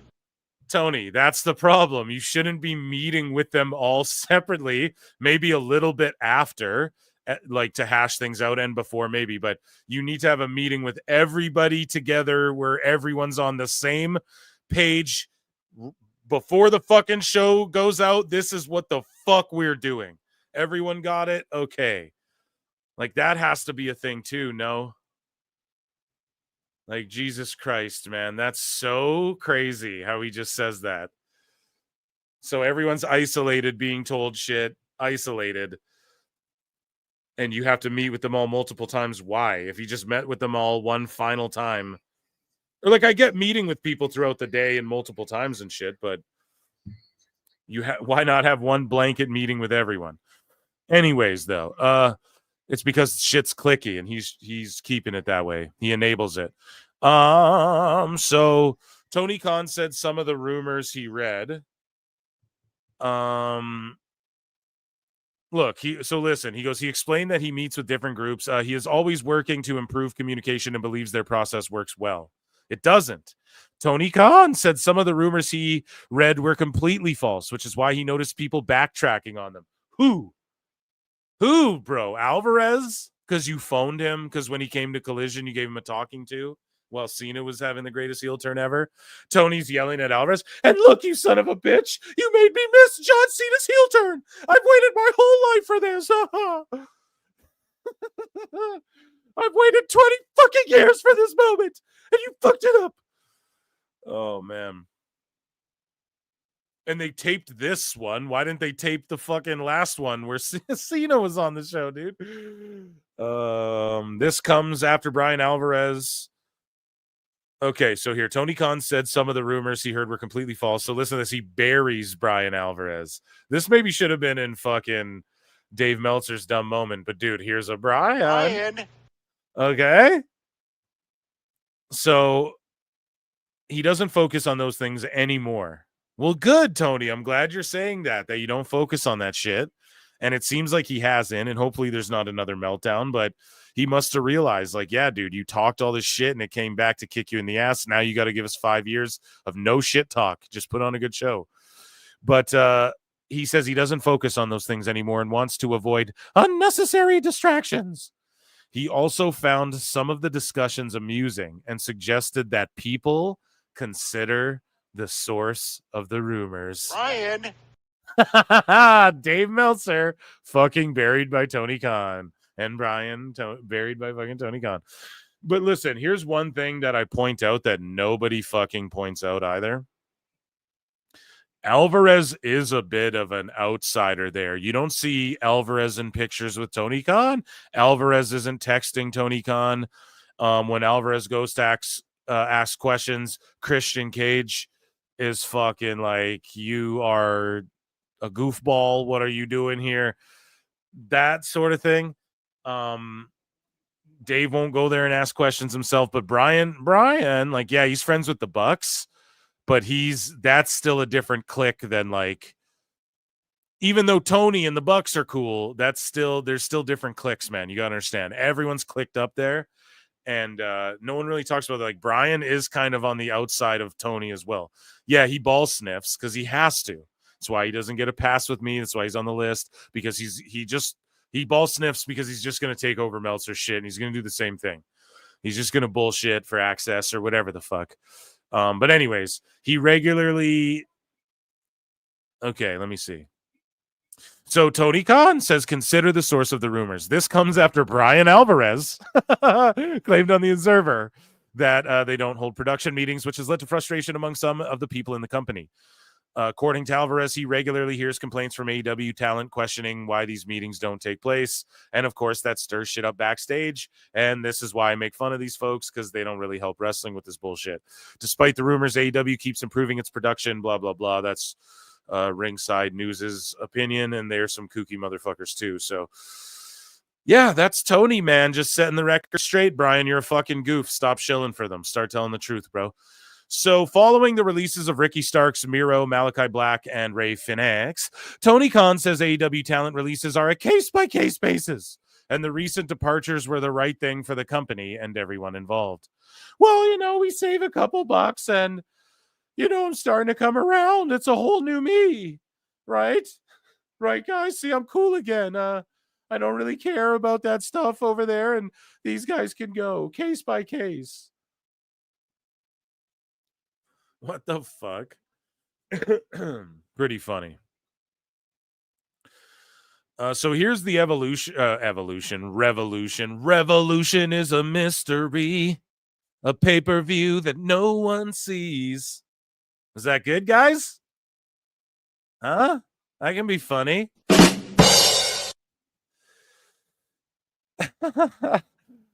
Ray J's World says, drinking Red Bull, why not drink Prime, the official hydration partner of the UFC WWE? Because I'm not a little kid, bro. Anyway, an NFL insider said TK is paying more attention to AEW over Jags. Yeah, he absolutely is. In fact, like, what NFL insiders and people in the sports world kind of, the way they put it, if you pay attention, is that they gave Tony this wrestling company to like keep him away. And I pointed this out. No one pointed this shit out on the NFL draft thing tape other than me, is that Tony says it right on the thing. Oh yeah, one guy a year makes the team that I draft, and his job is to go after like 6th and 7th round picks who just didn't get signed, or like people who went undrafted and shit like that. And one of his guys a year makes the team for the Jags. And it's like, well, if you track that back,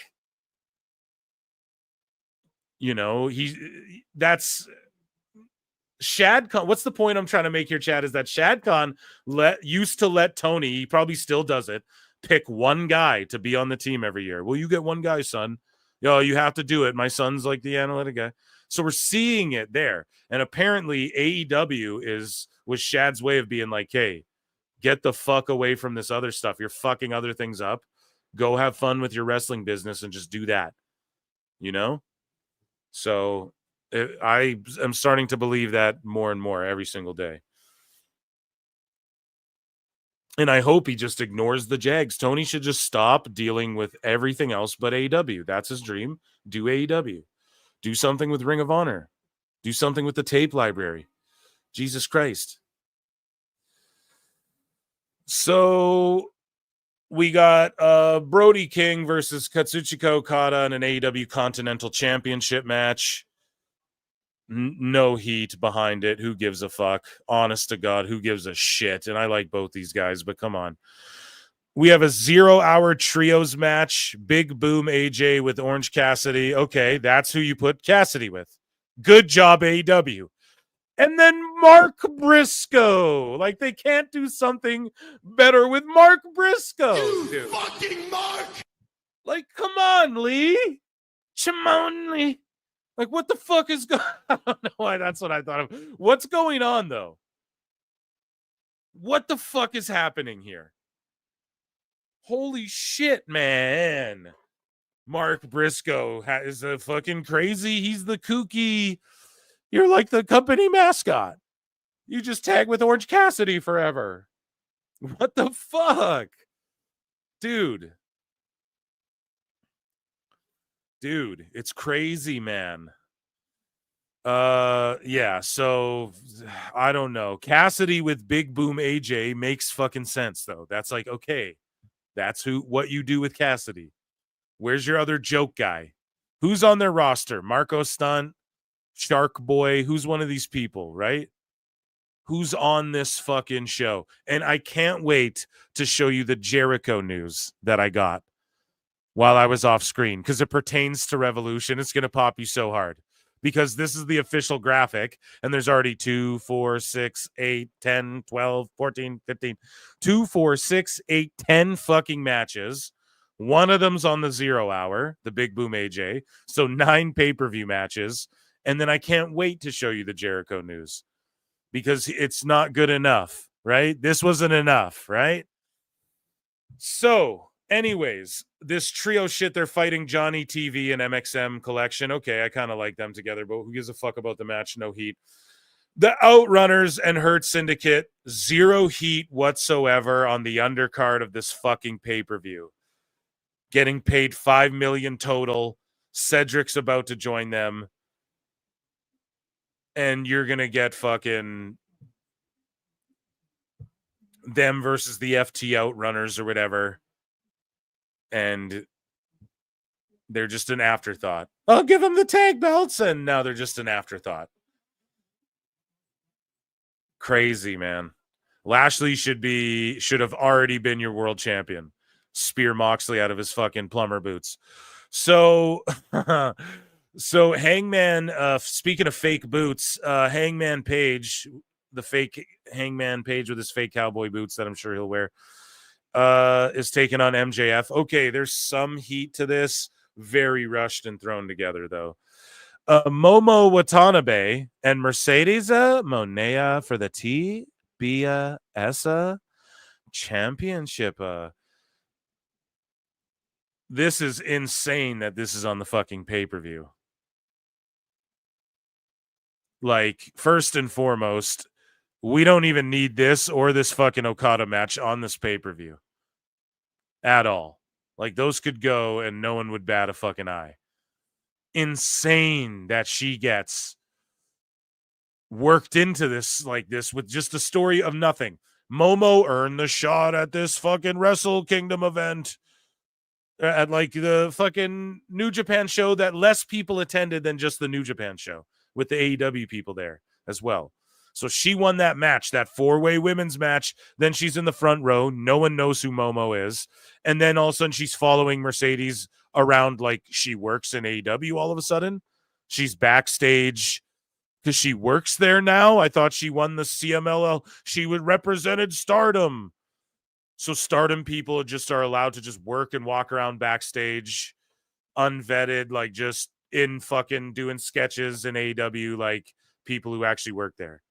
Makes no sense whatsoever. And so that's on this card. Swerve and Ricochet. Okay. I mean, they're trying. Ricochet's. I mean, I'm looking forward. This will be a good match for sure, but I just feel like then you have Fletcher Ospreay in a steel cage. Well, I mean, the cage will make it different, I guess. That'll be a good match for sure too. There is some heat behind that as well, I guess, because they're, the Cow's family keeps jumping them, so now they're in a cage. Fletcher's locked in there alone. Nothing he can do. He's got to. But didn't he beat Ospreay though already? I want to say. So then, who gives a fuck? Or did Ospreay beat Fletcher? I can't remember, Chad. I think maybe Ospreay beat Fletcher in the tournament, right? Or did Fletcher win? Because that matters. Because if Fletcher's already beat him, someone in chat will refresh my memory. But if Fletcher already beat him, then it's like, who fucking cares? You already beat him. But if it's, I don't know. Fletcher should win this match, though. That's all I'm going to say. And then you got Omega versus Takeshita, Alpha versus Omega. And the tournament was to see who would face Kenny, pretty much, for the shot at Takeshita. It was the dumbest thing. One of the dumbest, most contrived things Tony Khan's ever done. They had a tournament about who would face Kenny. You guys get what I'm getting at here? And the champion earned a shot at Kenny or whatever. Fucking just ridiculous. And then the Hollywood ending, Tony versus Mariah. I mean, I feel like we sort of had it, no?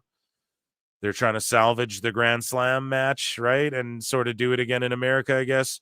And then, Edge better win this title, and Moxley better just go away for like 6 months, then come back and pretend to be fucking a cool guy again.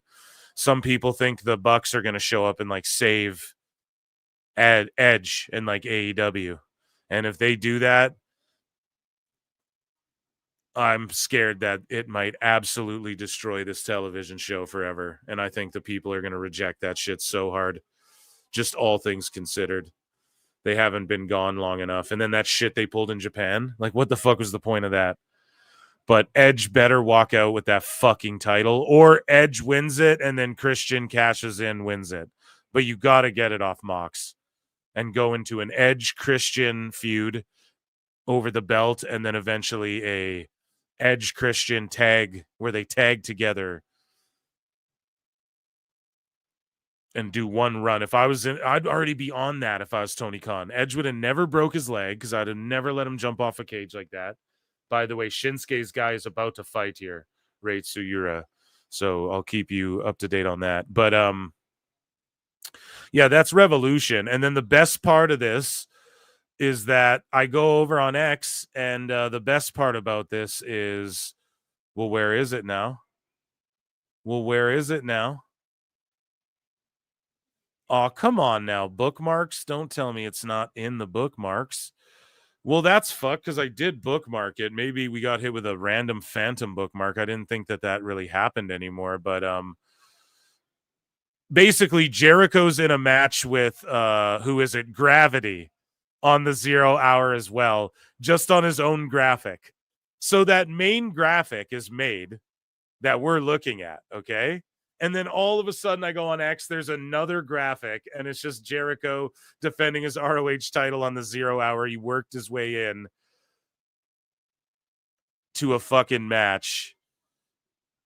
You know what I'm saying? So, yeah, just fucking hilarious. He's on the 0 hour wrestling against Hologram or whatever. Not Hologram. Who did I just say? I gotta find it now. Fuck. Why didn't it bookmark? That is crazy, chat. Here, Jericho versus somebody was just announced. Versus Gravity. Yeah. Gravity. Here it is. So that's super funny. Oh, shit, I'm not showing you. There. Gravity. You know what I'm saying? Like, what the fuck is going on there? Pretty crazy. He just worked his way into a match on the fucking pre-show. Here, I'm checking in with chat. I'll take Phil's booking anytime. Jericho's wrestling Gravity. No shit, Sherlock. We all are. Botism has terminated all bots, it appears. It's called aging. Who the fuck is Gravity? Yeah. I wanted to make sure I got that right because it wasn't Hologram. I couldn't believe it. I was like, fuck, not even Hologram? Broke back Hangman. Yeah, maybe a little bit. That's for sure.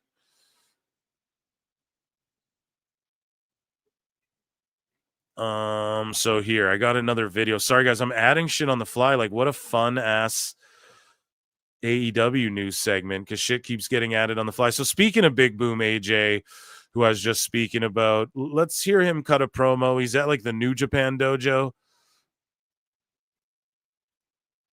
Hey, it's Big Boom AJ, and I came here to the NJPW Wrestling Academy to bring the boom. Hey, it's Big Boom AJ, and I came here to the NJ. One more time. PW Wrestling Academy to bring the boom.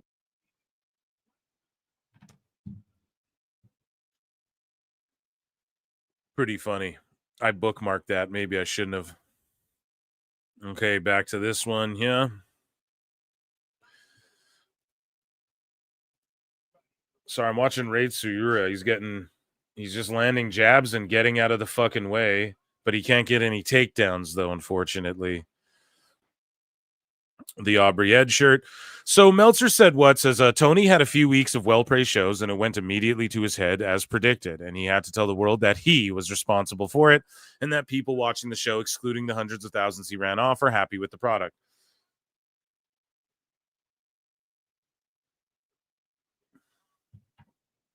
Sorry, I'm just getting a fucking text.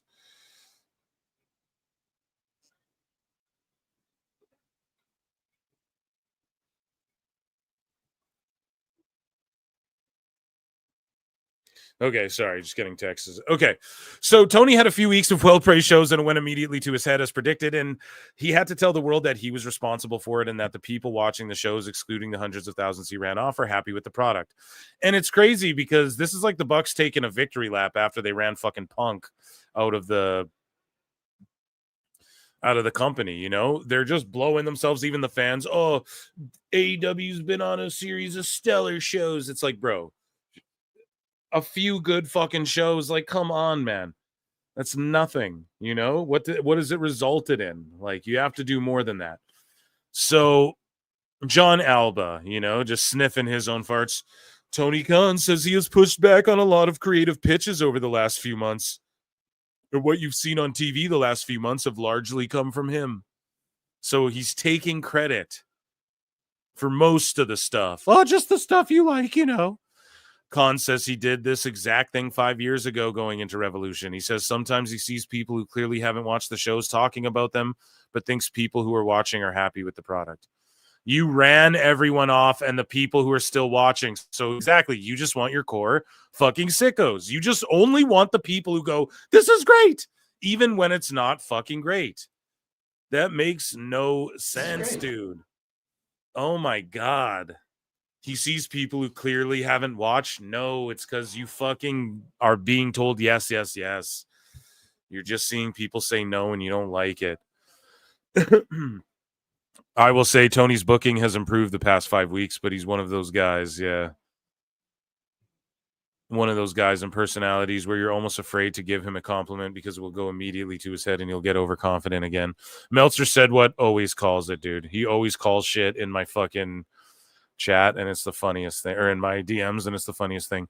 So here's fucking Bonehead Baydala here, who goes, Tony Khan was asked about the John Cena heel turn that happened on Saturday and if this would change his overall booking strategy for the pay-per-view or have a memorable moment, etc., due to the fact that it has dominated the news. Tony stated he keeps an eye on things. Yeah, WWE news. Tony stated he keeps an eye on things, but he's focused on his product. I can tell you I'm shocked this question was asked and answered. Tony could have absolutely just passed on the question or given a real quick answer. Well, it sounds like he did give a real quick answer, you fucking dumb fuck. Tony stated he keeps his eyes on things, but he focused on his own product. That's one sentence, Baydala. Like, what's wrong with you, bro? What the fuck, man? Baydala is a goober, okay? Through and through, bro.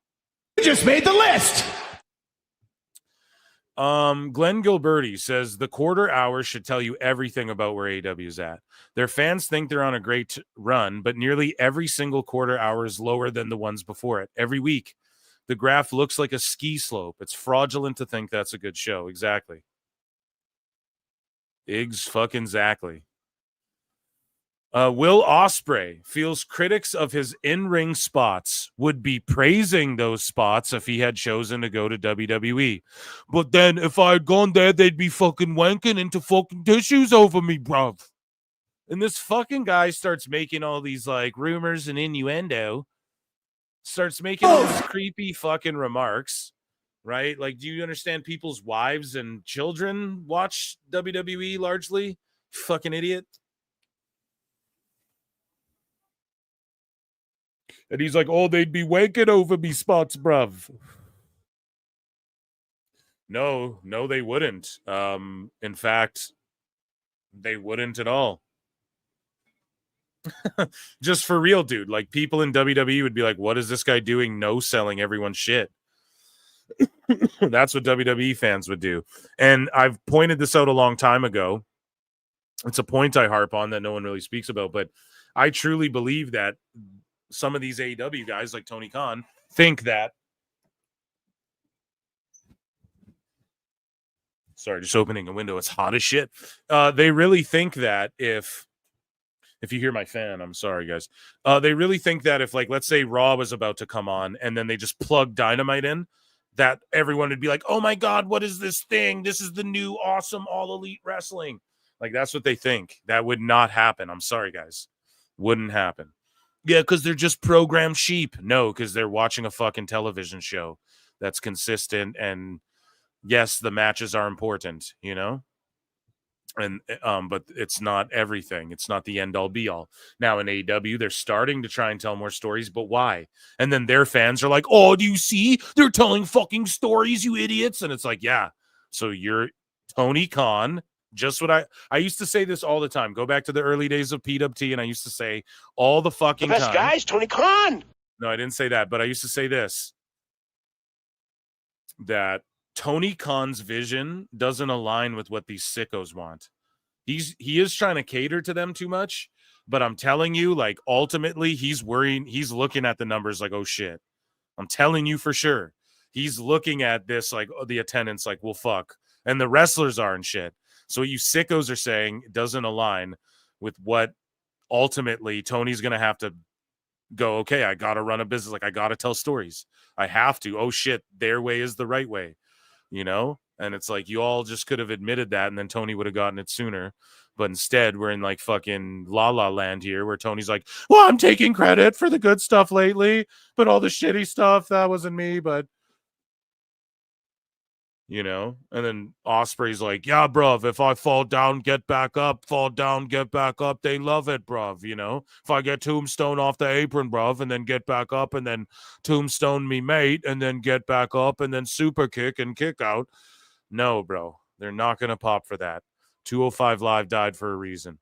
AEW Dynamite ratings cratered in the 18 to 49 demo for Wednesday's episode, with the show doing its lowest rating in the demo in its history for its time slot. The total audience, however, was up slightly from last week. So the key demo's tuning out. Like, that's a big deal. And I told y'all, it's going to skew the other way. It's going to be like the few older people who were like into that shit because they were into it 10, 15 years ago. The fucking New Japan, Young Bucks, all that shit on the internet, Ring of Honor, right? Which is what AEW is, glorified, shittier Ring of Honor. And I'm so harsh, but it's the truth. And it's going to be like older people watching AEW, and it'll just be like all the young people watching WWE again. I really think that's what's about to happen. And the numbers indicate that. Again, I mean, and we haven't even seen Mox with the title. We see this Asian lady jumping out of a fucking trash bin with their title before we see Mox with their goddamn title. Speaking of title, they're at the Queen of the Ring premiere. Camille's nowhere in fucking sight. You have Harley Cameron and Mercedes Moné like hugging it out. They're each other's fucking dates on the red carpet for this thing after they just had a crazy feud that the fans actually bought into, because they can't ever leave well enough alone in this company. And then, they're just putting over Toni Storm a shitload. She gets attacked by Mariah May, which, if anything, sort of makes Mariah May look cool. And they fucked up, man. It should have been like Toni Storm getting her lick back or something. It just makes Mariah May look real badass, that she's like, fuck it, we'll do it right now, you know? But yeah, just in time, as they say. Where is that bitch? Penny lies the ground, Tony. Look at the state of me. She's ruined my moment. She's ruined my moment. And Tony is in the movie a lot, but I don't know who's in it more. I thought Camille's like the big boss at the end, you know? So I could be wrong about that, but great judo throws by Rei Tsuruya. I'm butchering his name, I know. I'm trying my best. Yeah, he threw down, man. That was a good fight. Mariah! This is terribly embarrassing. I'm so sorry. 1 round left, I believe, here. Round 3, yeah. No, this is a terribly embarrassing crime. This is embarrassing. We got that. That was like a joke, right on us. That was right on us. I thought she got attacked. I think maybe that's another video. Maybe I have the actual like brawl itself, I believe. Tony Khan has discussed his decision to release multiple AEW names from their contracts. So Tony Khan says, I think everything is really a case-by-case basis. So much of life is a case-by-case basis. But I do think philosophically, you're right. It was a change from what I've been doing. But it just felt like the right thing for the company and everyone involved at this point. So yay, Tony Khan doing the company thing. Evil companies before these fucking marks. I love it. We knew it was going to happen. I knew that it was always going to come around, and they'd have to just start admitting what we've all always known. But like I said, it's on a case-by-case basis. And he goes, yeah, and that's the thinking behind that. And that's why Dave says that. Well, you know, the idea behind that, the thinking behind that. Well, Dave always says that because that's what him and Tony Khan say to each other. But like I said, it's on a case-by-case basis, and they're all different situations. But in this case, those did have similar outcomes. So it's fair to ask why now and why I wouldn't have done that before. And I just did it, and I just decided that's what I thought was the right thing to do at this point. But it's definitely fair to ask. But that's really all there was to it. Okay, well, we get it, bro. You just, he's saying that it was the right thing to do after what? So can I just tell you guys something? Like, let me just fucking break this down. When he starts pulling people's shops down, you start directly fucking with people's money, and then there starts to be legal shit that could end up fucking happening, okay? Yeah. Okay, some legal shit. I don't know why I hit that, but so let's say that's the case, and you go, oh, just sign an NDA and I'll let you go, actually, because I fucked up and fucked with your money as part of your contract. That might have actually been breach of contract on my end. That's all I'm saying. It's the right thing to do now that I could possibly get sued again. That's all I'm saying, bro. Come on. Why wasn't it the right thing to do 6 months ago, bro? Well, I listened to Phil Marks and he really convinced me. I really listened to the people this time. I really listened to those around me. Except for this whole entire pay-per-view, I blocked everyone out. Where's the change of heart, Tony Khan? I just don't even buy that from you, dude. Like he's a decent guy, but I just don't buy what he's even saying here. It's, I just don't buy it for 1 second. I think someone is going to sue somebody or something, bro. For sure. Like he started fucking up. Like it comes to the point where it's like, at what point are you in breach of contract, bro? When you're like pulling people's merch down and saying, oh, you can work indies. Oh, you can't work those indies, though, all of a sudden. Because they were like saying, fuck Tony Khan in the crowd at that mall. So now you're not allowed to do those shows at Jericho, Ken. It's like, bro, at what point is that like directly fucking with people? The same way you cry about when you fucking take Cardona to do your Hammerstein show when GCW's running a show with Cardona at the Hammerstein Ballroom. You know what I mean? I think that's more what made Tony have a change of heart. But who knows, man? I don't know, but that'd be my fucking guess personally. Like, really think about it. It's always reactionary to shit, and I point that out all the time. Tony doesn't actually, he doesn't come up with clever drone shots. He fucking copies what they were doing before. He can't come up with his own nice stage aesthetic to give Dynamite its own identity. He's got white ropes and a blank canvas trying to make it look like WWE. He fucked around and gave WWE the opportunity to go, no, look how cool it is to have your logo in the center these days, right? Like, people want different. And he fucked it up. He could have been the guy on that shit still. And all of these things I pointed out all the time. He's never on the forefront. He's always playing catch up. He's always doing like old angles that WWE did before, or letting guys do shit that they did in All Japan before or whatever. He's never coming up with anything fresh. And so it's always reactionary. And I just think that when it comes to him deciding to release people, coincidence that WWE released a bunch of people, then Tony's like, oh yeah, you guys could go quietly. I don't know, dude. And then Cena turns heel, and then, oh yeah, Phoenix is good now. Like, he's like hiding it behind their big news and shit and just trying to stay quiet. Like, I think there could be legal shit, man, in my opinion. Like, what else would it be? What would make him all of a sudden just go? And he's literally saying in an interview, well, I'm blocking everybody out up to Revolution. All the good shit's me, homie. All that good shit's me, dog. Trust me. Holy fuck, man. It's ridiculous. But anyways, Tony Khan reacts to Cena's heel turn. Speaking of Cena's heel turn, he goes, we're really very happy with the shows right now. I love it. It's a good answer, though. The quality of the shows have been tremendous, and we've helped build a lot of excitement around the original Revolution by just doing great shows week in and week out. It's been like a month of decent shows. Some of them are still really bad, bro. Like 2 Dynamites ago, and really great shows with like the lowest ratings. The key demos dying.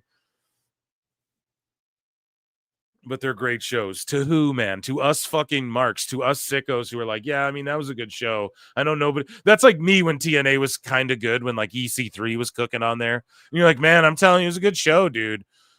Fucking Galloway's cooking. You know, you're like, I mean, it was good, bro. Everyone's like, okay, yeah, it's TNA, bro.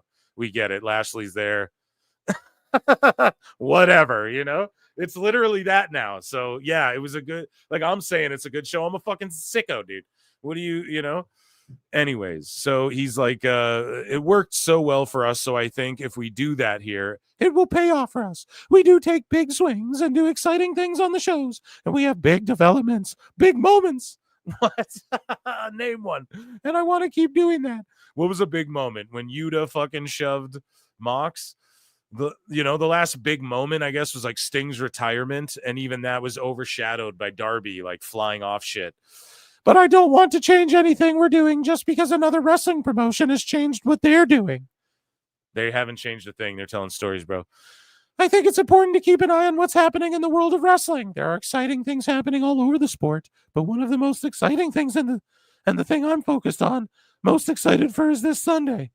The AEW Revolution pay-per-view. And good, I'm giving Tony a shout out, because good on him to not fold and be like marking out over what they're doing. Just focus on your shit, put over your shit, and just say you watch everything, obviously. There you go. That's the way to do it. He pulled it off. That's actually a relatively based Tony McCon answer, you know? Ray J's World says TK needs to go to an insane asylum. Hey, man, you know what they say. The best guy is Tony Khan. Yeah, I don't know. I don't think he's crazy, bro. I just think he's like awfully deluded, because just the way he grew up, man. That's all. Right? Ichi Nissan Da, Mickey Mouse Con, Phil is the final sicko. Something he should have learned from all his experience in football. Yeah.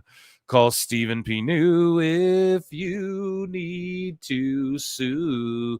So Nakamura's guy took his first L. He's now 10-1. And it's really just because he kept shooting in for takedowns and could not get any. And then he started getting beat up at the end. He got kicked in the balls, but he got it together and brought it back. So the People's Court theme, yeah, Boris is an enigma. Okay, you guys are doing your thing. He's just a little coked up and on the spec. No, don't say that. Don't say that. Eventually AEW will get sued. It'll happen. Well, they have been, right? And Tony Khan has been as well. Over 300 of you watching across all channels. Run those likes up. Consider becoming a member for 99 cents or checking out Patreon if you want to do other watch-alongs with me and stuff like that. And also consider checking out this YouTube channel here, my other YouTube channel, where I talk about, look at that, 112 subscribers. I haven't even posted a video. Video's coming Monday. And yeah, it's where I talk about pop culture and all other types of shit like that. And it's different. It's like edited and stuff. You guys will really like it. Anyways, back on with the news. So, I have to share this again. Sorry, folks. Sorry, folks. You guys can see that? Good. It just lost connection with the audio. I want to make sure you guys can hear what I hear as I hear it. Right? So, here's Neckbeards. There you have it, folks. So this guy, Paul Pimentel, says first time going to any pro wrestling event. LOL. Tickets were cheap and it was close, so why not? AEW, Dynamite, Collision.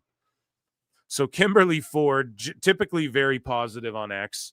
She goes, and how was it? What did you enjoy? What did you not enjoy? What were you surprised by? Finally, did it smell? And the dude says, definitely smelt. God damn it. All right. So Neckbeard says, there you have it, folks. Unfortunate. AEW is reportedly planning on letting Abaddon and Nick Comoroto's contracts expire. And I was sitting here thinking to myself, dude, you couldn't figure out what to do with Nick Comoroto? What? Let's pull up fucking Nick Comoroto. Let's just pull this motherfucker up, a photograph of this giant jacked monster.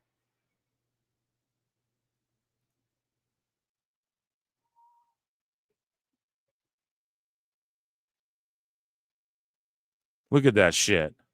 How could you not do something with that guy? Now, Evil Dose pointed out to me, he's like, yeah, dude, he's made for the D'Angelo family, and goddamn, that would be awesome. That would make so much sense. And if Luca Crucifino is like overdoing his own thing and being like, yo, I'm overseeing this, I'm over here, and D'Angelo's over there now. He's over there, and I'm over here now. Right? If they are doing that sort of thing, this could be like Crucifino's heater type shit, you know? Abaddon, I mean, she could sign to TNA and do some shit with Rosemary or something. That could be cool. But the fact that you have like big, jacked, giant, freak-looking, hairy beast fucking Camarado, and you don't turn him into like a monster heel who's like threatening your mid-card titles and shit, that's insane to me. Truly. And these are the fumbles we're talking about. Like, imagine Wardlow's just sitting around, dude. Fucking crazy. So, yeah, I'm not here to fantasy mark book Camarado or be like, get him to WWE now. But if he was in the D'Angelo family, that would work. I'm not saying, oh, book him as a singles in fucking TNA or, you know, I'm sure he'll be fine in whatever he does. But I would love to see him with the D'Angelo family. I think that's actually a perfect fit. And shout out Dose for fantasy mark booking that. But yeah, Abaddon, I'm not like itching to see. I don't really, that's okay, you know. Again, for everyone who's like, they just want everyone from, I don't want to see Abaddon in NXT. I don't even want to see her there. Her with Rosemary, though, maybe in TNA, they could do something fun. Maybe Maple Leaf Pro, Rosemary and Abaddon could form a tag team there, maybe. That'd be cool. So, yeah, it's funny, though. Now Meltzer's leaking it out, and Tony Khan's just letting them expire, and da-da-da-da, and it's all good now. So here is the Hurt Syndicate pocket checking fucking Chris Van Vliet no money, trying to put him in the Hurt Lock. But Giga Chad Van Vliet, of course, busts out because he's so burly and Giga Chadish. Exclusive video. Everybody's got.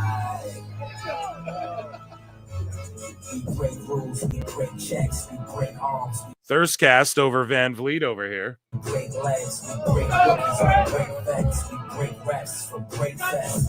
Business with the syndicate, finish it.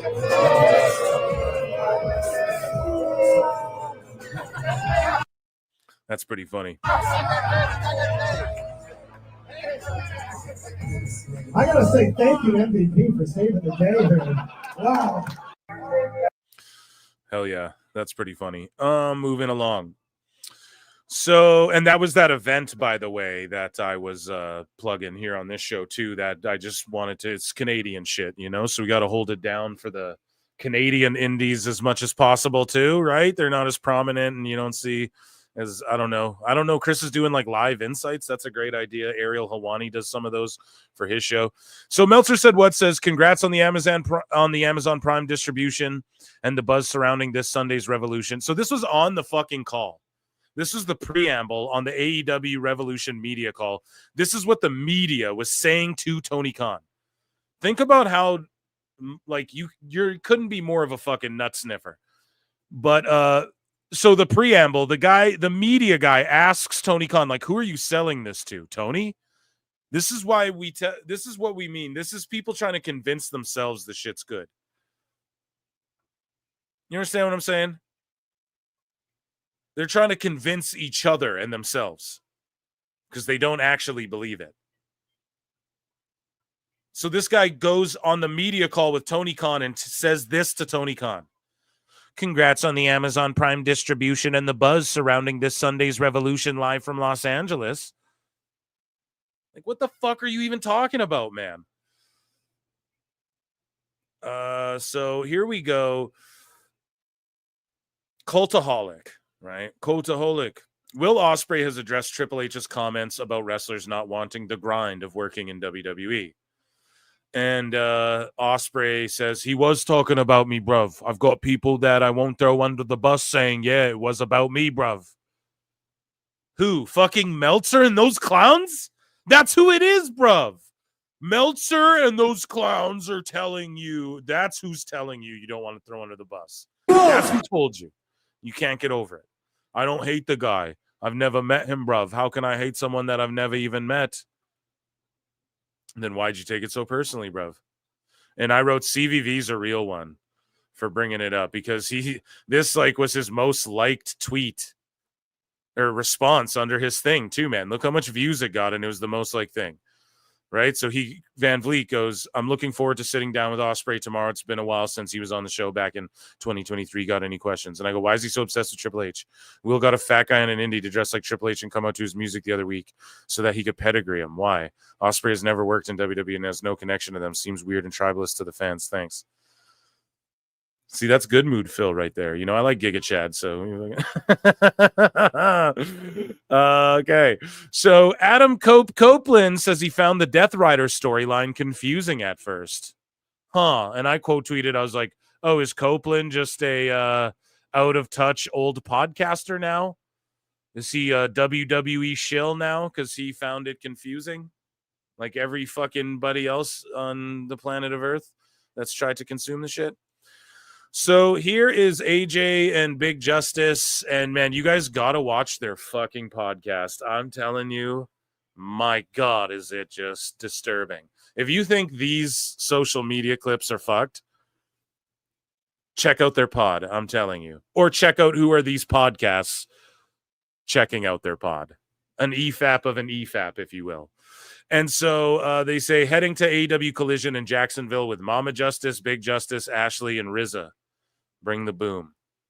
Today we are heading to AEW. AEW Collision right here tonight in Jacksonville, Florida. We're heading over to the Daily Arena. And we're going to bring The Daily Arena. Daly's place. Jacksonville's really nice. We're driving along the river here. I just like it here. Everything looks new and really fresh. Clean. Yeah. There's Mama Justice. Hi, bring the boom. Bring the boom. And then there's Big Justice. Bring the boom. Is Jacksonville new and clean, chat? Anyone from Jacksonville who can confirm or deny their interpretation of Jacksonville? And of course, Riza is our driver. Oh, Riza. Sorry, I said Rizza. Rizla. I don't know. The Rizza. The Jizza. Inspector Deck. The old dirty bastard. Method Man. You know what I'm saying? Raekwon, the chef. The Wu-Tang Clan. Did I say old dirty? There's Riza. Riza brings the boom. We always find the best drivers everywhere we go. Oh, look, guys. There we go. Tony's team. Wu-Tang is for the children, chat. Never forget. There it is right there. Right there. So, Big Boom AJ, what is going to be your role tonight? I don't know. We're going to find out when we get there. Yeah. I know we're going to be doing a lot of promoting coming up for You God. That's who I forgot. our match at Revolution in Los Angeles. So we'll see what's going on tonight. Yep. Take a look at this right here, though. Actually, we got Everbank Stadium right there where the Jacksonville Jaguars play. But where AEW doesn't do fucking shows. Oh, look at this cool stadium. We're going to their fucking the attachment building over here. That Shad built for Tony, so he stay the fuck out of the main fucking building, dude. This is so funny. Trevor Lawrence plays right there. And now here's the Daily Arena. We're coming up to the entrance right here. I'm not even shitting on, like, it's really cool, but it's just so funny. I was like, oh, here's this really cool fucking arena, and then here's like this one over here. And this is where we will be wrestling tonight.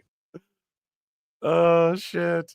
Oh my God, that's so funny. Oh yeah, dude, look at this fucking sweet arena over here. Where it's amazing, bro. All these fucking famous guys play here, the Jaguars.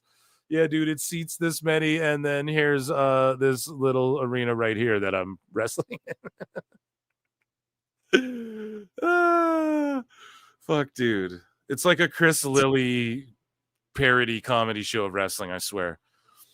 So here's King Gao, who's like, Nick Jackson is in crazy shape. That super kick party, hitting speakers in Staples Center. When the Young Bucks confront the Hurt Syndicate is going to move mountains, I've heard. If they bring them back as just straight up babyface, first off, yeah. Anyways, if they just showed Mario Lopez on screen at the fucking UFC, he's in better shape than Nick Jackson. But I will say this though. at least they are like taking it seriously a little bit. If he is getting ripped like that, I'm glad, because they were looking a little schlubby even in Japan, dude. And I will say this. If they come back as just baby faces to confront the Hurt Syndicate, the people will reject them so hard, man. And people will turn against that shit. People do not want to see Hurt Syndicate wrestle the Bucks. I'm so sorry. Don't do it. Do not do it. Don't fucking do it. It's either they're going to do that or they're going to save Edge and do like the Cope Bucks or whatever the fuck against Mox and his guys, right? Because even if Yuta leaves, you have Pac and Claudio there or something. But they can't come back as baby faces, man. That will come across so bad. And anybody who disagrees with that's just, you want to talk about not watching the show. It was not long ago that they were trying to invade and Tombstone Tony and all this shit. So no, you're not coming back as baby faces now and saving shit. Okay? That is not about to happen. And we're like, that's like gonna turn 100,000 more off the show. I promise you. I fucking promise you that they do that. I can't stress that enough. I'm so not looking forward to Revolution, dude. I think it's gonna not. Well, who knows? Maybe it's a great show, and then we're all like, "What a great show!" But no hype, you know. That's the best case scenario. Worst case, though, is it is on some shit, and like they fuck around and they fuck up with, just the booking. You know, some of the booking here. Like if Mox walks out with the belt, they're cooked. You know. So hopefully they just figure it out here. Just refreshing this here.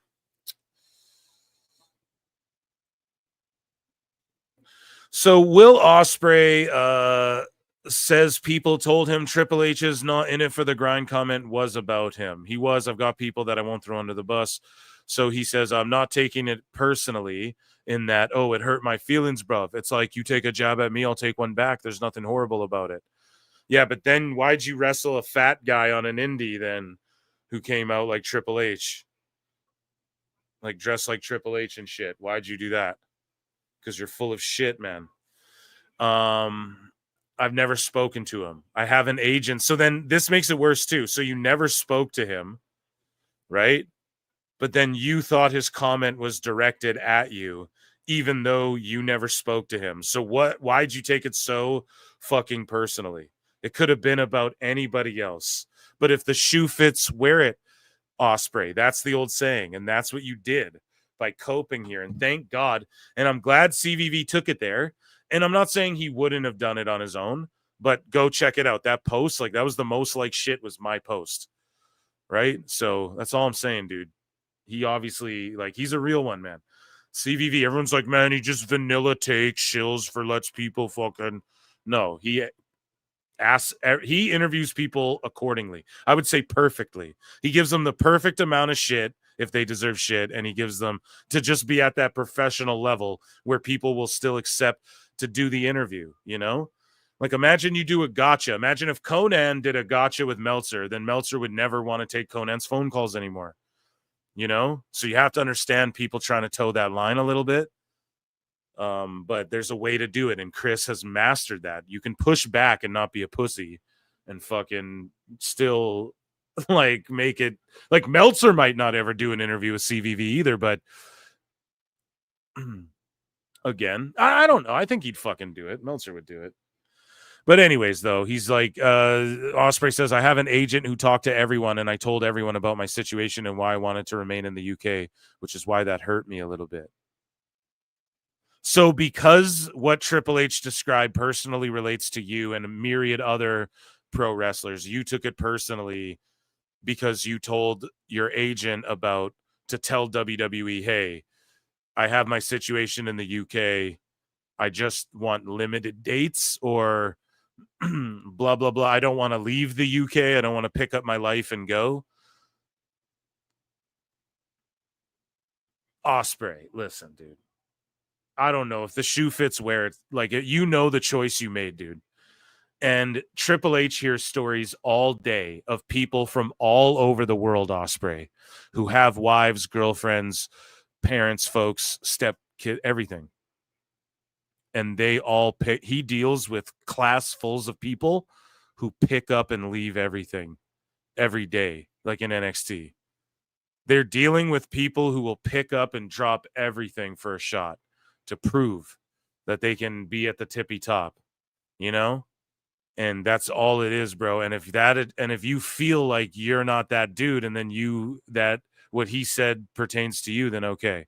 Now, I've also heard that it was Triple H was referring to AEW guys, obviously, but he was just referring to like all of the people who prefer to sign over there. Like, it's not directed just at Will, right? But it's more of like he was just saying it in general. But Will's the one who really fucking got hot about it, and they let him out there and he said the stupid shit, so he's got to live with it. But I just don't buy, and I would also take Will at face value like I did Tony Khan there and go, yeah, Tony's really not fucking around and tweeting out dumb shit. It seems like he is listening, you know, a little bit more. With Ospreay, it's like, bro, a month ago, 2 weeks ago or whatever on the show, you were wrestling some fat fucking schlub who's pretending to be Triple H, who came out to Triple H's music and did the water bottle thing and made fun of Triple H, and then you hit him with a pedigree.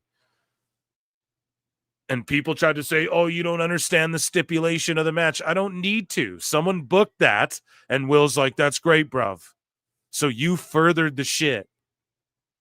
You furthered the fucking shit.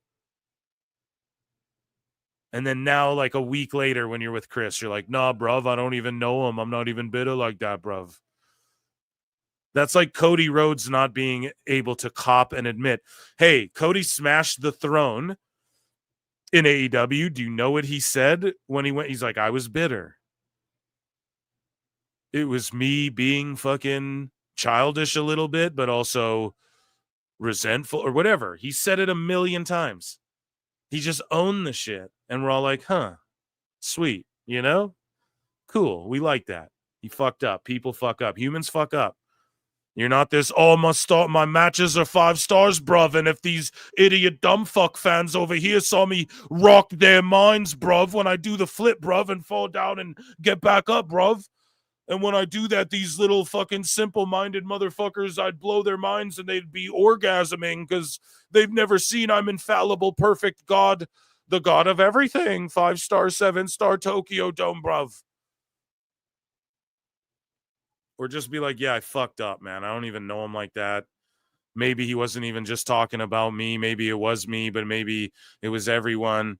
You know, I'm not even trying to burn a bridge there. You know, I'm just glad what AEW did for my family. And, you know, I take this shit personally. My business is personal to me.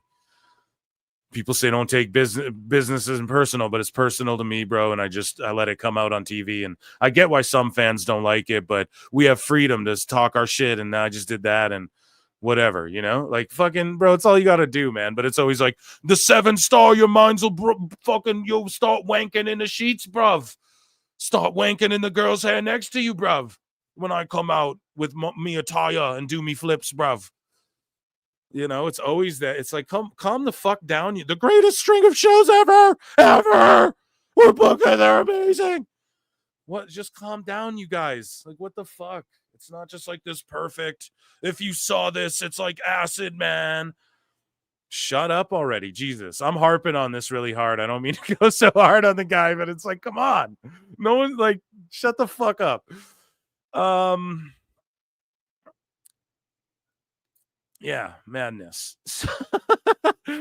So quick break here. STG2, I know chat probably loves it. STG212 says, would you ever consider being a full-time YouTuber? Best guys, Tony McCann. Well, that's the thing, man. I'm an independent contractor. I was before. And for the last few months, because of, you know, like mini marks and the misses and everything, that's all I've been doing. And that's why I'm like, I'm launching Phil Marks Out. So yeah, check out Phil Marks Out. And I mean, yeah, I would love that.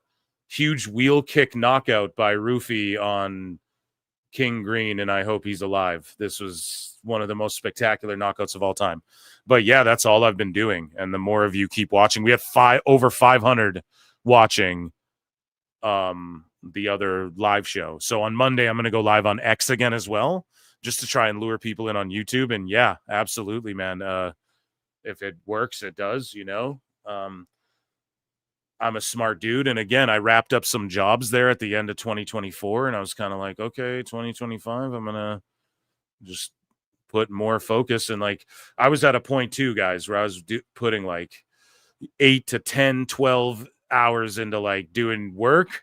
And then I'd be putting like 8 into this shit and then sleeping like 4 hours. Like I was fucking myself up too. So it's been so refreshing. And I think that's why the show's thriving and everything's blowing up bigger and bigger and better, because I'm really in my stride. And this has just been my focus really.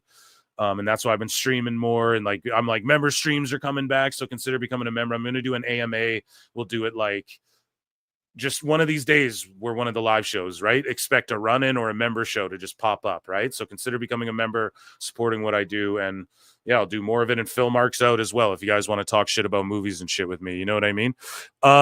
Ray J's World. Rumors are going around that Meltzer is going to be put in AEW Creative. That's a fake rumor. AEW will lose more viewers if it happens. Here's the problem, right? So let me explain this.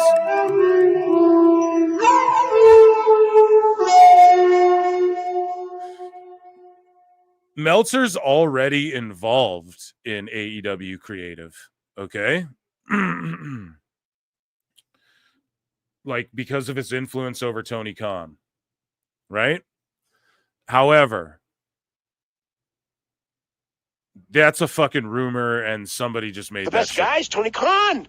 It's not going to actually book in AEW. That would never fucking happen. He would never, no wrestling company would ever actually let him fuck with creative more than Tony Khan already lets him influence him. Do you know what I mean? I don't think anyone would ever make that mistake again. But yeah, it would die. It would die immediately. He'd be fucked. He already has the influence over it, though. Rabid Wolverine, and you can tell too, Jericho's wrestling the luchas and shit. He's wrestling for Meltzer, so that Meltzer still covers him favorably during this era, so that he thinks the history books, but we're here to correct the history books. We're here to write the bullshit, right? Christopher Columbus came looking for fucking, shut up, bitch. Where's my shut up, man? No, I'm just joking, but like, you guys know what I mean? No, Meltzer's not going to be the arbiter of truth of what happened in the history of fucking wrestling, right? So Jericho's wrestling for Meltzer so that Meltzer covers him favorably in this fall apart years, in these last fucking catastrophic years. And then that he thinks the history books will still say he was just goated out. And it's unfortunate, really. So Will Ospreay afraid of the grind, bruv? Yeah, I mean, it's not even afraid. It's just that, yeah, take that money. Ospreay will never get offered that kind of money again. Take it. Go on, take the money and run, right? Just take it, dude. But don't pretend like, oh, I don't even really care, you know?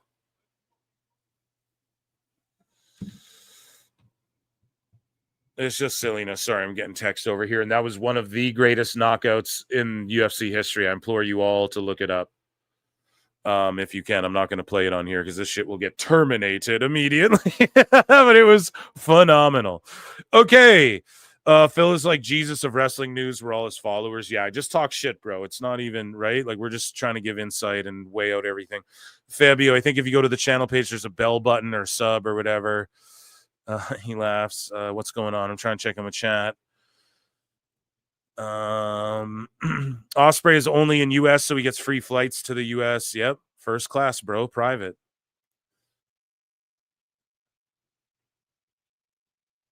Good night, train. Later, train. See you, train. Peace. Okay, let's keep going here because we got AEW news. AEW has filed to trademark AEW Spring Breakthrough. Spring Breakthrough. Okay.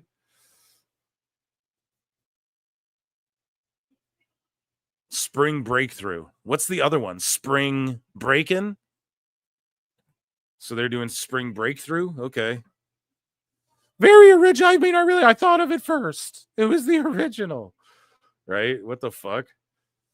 But Spring Breakthrough. Okay. Hopefully Another pay-per-view, a new franchise. AEW wrestlers and other personnel have reportedly pitched the idea of trying to bring Kendrick Lamar to AEW. I just don't think that'll ever happen. I'm so sorry. And all that would have to happen is, this is all that would happen. They would ask Kendrick, and then one of Kendrick's wrestling friends would text him and be like, bro, this is what happened with Punk and AEW and Jack Perry and all that. Here's Cornette's parody. And then fucking Kendrick would understand and be like, yeah, dude, fuck that shit. Fabio has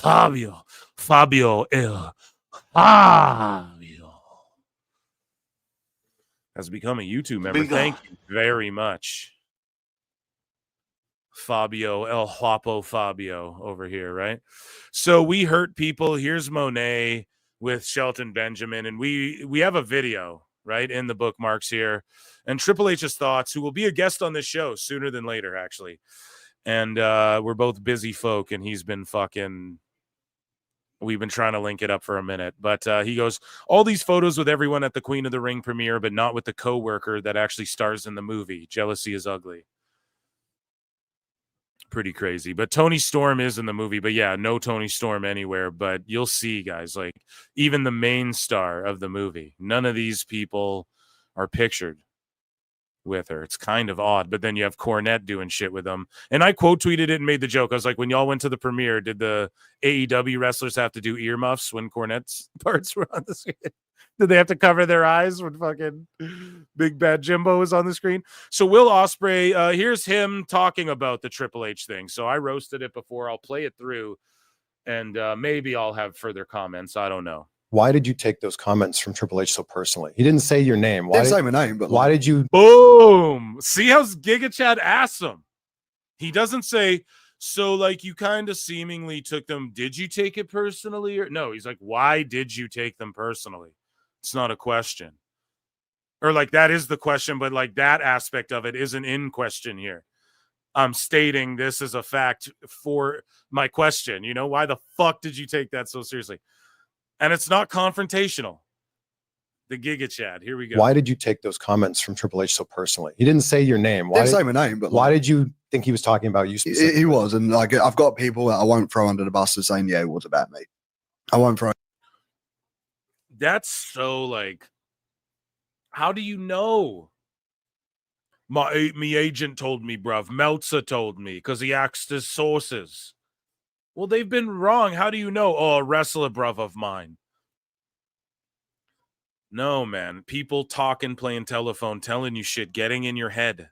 That happens all the time to people. Okay? You're not this infallible fucking person, dude. Throwing names on the bus, but it was about me. But like, I don't think it's like, I'm not taking it personally like, oh, that hurt my feelings. It's just kind of like, all right, you take a French jab at me, I'll take one back. There's nothing like horrible about it. Like, I don't hate the guy. Oh, I've never met him. How can I hate someone that I've never even met? You didn't even talk to him? No, I've never spoke to him. Oh, bro, he took a barb. Let's say it was at you. It was at a press conference thing. You wasted time on your TV show that you just got signed to fucking bring it up and talk about people you don't know. They're fucking sex acts. And then you're talking about if people in WWE saw me, they'd be wanking. They'd have an orgasmic experience, bruv. It's weird shit. Am I wrong, chat? Does he give off weirdo vibes the more we're kind of... It's kind of like weirdo shit and sort of like entitlement shit. I don't mean to be that guy, but it's like, bro, you're not this fucking... sorry, I went off on... Like, I have an agency to talk to everyone, and like, I've told everybody about my situation and why I want to remain in the UK. Which is why that like kind of like hurt me a little bit, but just like not. So did you tell him I can't do the grind, bruv, because I have my situation back there, bruv? So is that specifically what you said, and that's why you're attributing it to you? That seems really odd that he specifically attributes him to himself, and that's what Giga Chad Van Vliet's trying to ask him. He's like, "What? Well, why?" Will. Yeah, I don't fucking know. Somebody said, your agent said that. Somebody said he doesn't want to embrace the grind, and you said that somewhere. And so when you heard Triple H say that, it fucking resonated with you because you said that to your agent or something. Blame your agent. Be mad at that guy for saying dumb shit on your behalf. Who played telephone on your behalf for Triple H to say that thing that struck you, and to where you can attribute it to yourself so personally, and then also to where you're like, well, people told me, bruv. You got some dumbass playing some bad fucking telephone, dude. You really should figure that out. That seems like a you problem. To the point where, like, it keeps me up at night. It's like, okay, you take a jab at me, I'll take one back, and then that's it. We're done. Yeah. And then someone was at this show that I was doing some stuff for Pro Wrestling Eve, and they do this thing called the Multiverse Rumble, and everybody. You guys hear this? Now here's his cope. He looked right at the camera. He saw the Van Vliet comment and saw what I said. This is literally because of Phil Marks right here, chat. It is. It's the most, when they said, what question do you want to ask Ospreay? That was the most liked one. Do you think Bruv didn't look under there? I think Giga Chad didn't see it? Look at him go, oh, and then there was like the Multiverse Rumble. And, and look at him looking at the camera. Dude, this is because of PWT. What the fuck? Dude. Yo, come on, man. This is, hey, you know what they say? Sometimes in life, you got to be a hoe. Let's go, dude. So look at this. Let's go back a bit here. To the point where, like, it keeps me up at night. I was like, okay, you take a jab at me, I'll take one back, and then that's it. We're done. Yeah. And then someone was at this show that I was doing some stuff for Pro Wrestling Eve, and they do this thing called the Multiverse Rumble, and everybody dresses up as characters, and somebody dressed up as Triple H. Chad, I'm fucking joking. Come on. And walked in here, and I looked and went, oh, I make millions of dollars, bruv. If it really didn't bother me, then I'll just say no, because I'm Will Ospreay, and you're not going to let this goofball fucking dress like this if I say no, because I'm Will Ospreay, and if you want me to do your show, I just am not going to go out and not even pull a diva move. Just be like, bro, I can't do that. That's such bad optics. But you were in on it, and now you're making an excuse. I've got to do it now, haven't I? Like, why'd you have to do it? Because it's funny. And if anyone... And I agree. I'm down with a good troll. And I agree if you think it's funny, then that's cool. But then you have bad optics. You know what I mean? Like, you didn't think that through at all. It wasn't about, as Robbie Lawler gets inducted into the UFC Hall of Fame, you just didn't fucking think that out at all. You didn't have the self-awareness to know that, like, oh shit, this is just going to blow up in my face if I do this. Do it because it's funny. And if anyone doesn't think it's funny, then I can't tell you what your humor is, but my humor is, this is hilarious. I'm going to do it. But why? Because the perception is that you have a beef, but you're trying to, it's not even a beef like that. But then I do this thing to sort of add fuel to that fire. And it's not until Phil Marks asked Giga Chad Van Vliet on his X about this specific thing, and then Giga Chad Van Vliet fucking pressed me, did I even explain it? And I just said, because it's funny. But I will give him that. It is kind of funny. But here's the thing. We made it, okay? We fucking made it. Did you catch that? The comment kept him up at night? That's crazy. No. I think he was saying, like, it's not like it kept me up at night, bro. Phil is on point. But for real, that's all I'm saying. I think that's because of your boy Phil. I think that's because the PWT universe, man. That's all I got to say. Go look. It's the most like shit. It was the question. It was the pressing issue, dude, that everybody wanted the answer to. So our last bit of AEW news. This week, AEW and Hollywood stars gathered for the Queen of the Ring movie premiere in LA. I can't wait to see this shit, man. Let's take a look. We're going to fucking Don Stevens over this shit. And just notice who's not there.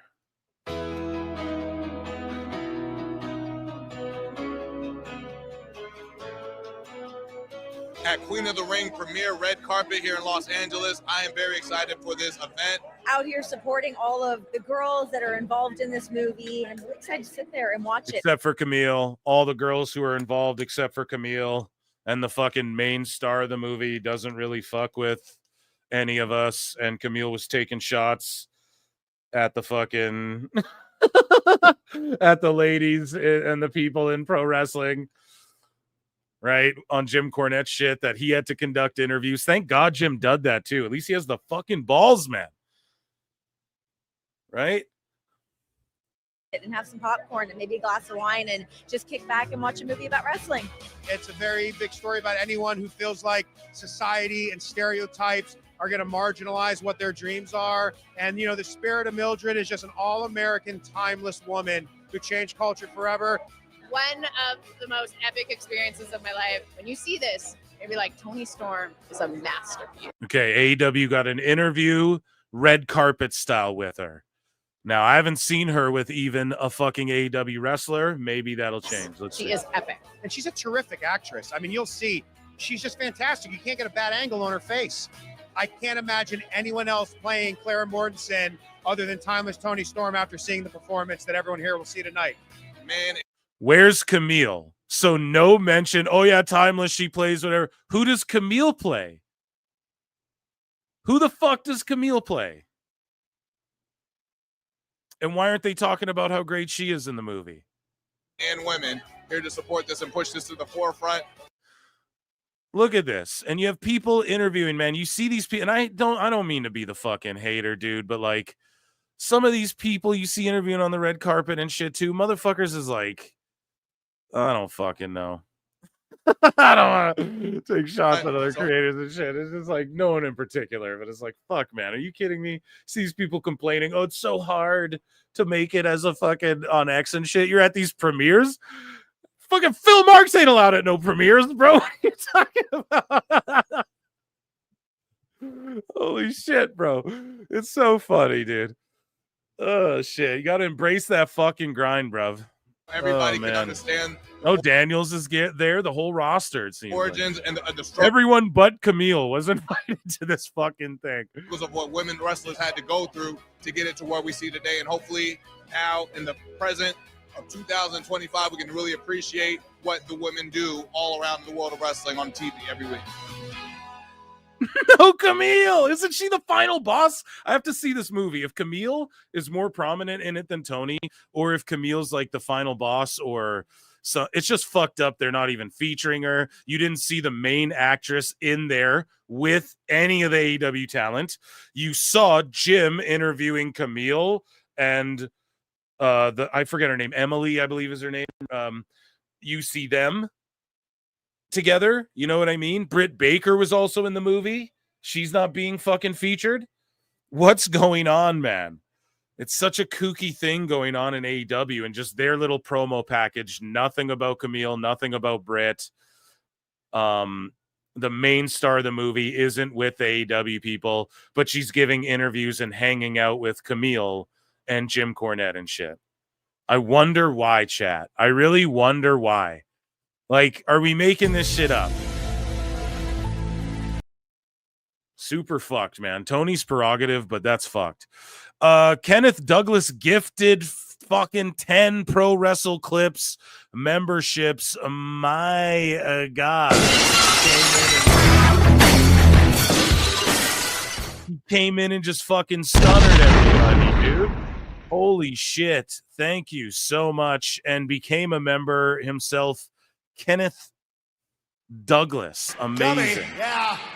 Appreciate you, chat. Round of applause for Kenneth Douglas gifting those. Hopefully our haters and our biggest fans, we don't have one. Listeners, audience, fans is cringe. George Capture, Britt Baker was also in the flick. Yes, I saw that. And that's why I mentioned it, George, because I saw that light up there in blue. Crazy, right? Crazy stuff. And that, ladies and gentlemen, was AEW Sometimes in news. life, you got to be a hoe. So there's one segment left to get to. I'm going to check in with chat a little bit more here before we just dive right in. And it's not a terribly long one. Pause. That's what she said. And so here, well, actually, no, I think there's more in here than I recall. Yes, there is. Excellente. So I'm going to check in with chat a little more, and then we're going to get into everybody's favorite segment. You already know. I'll set it up. And thank you, George. What's chat saying? I just need to hydrate and shit. You guys know. And thank you so much, dude. One's up for fucking Kenneth, man. You're the guy. You're the guy right now, guy.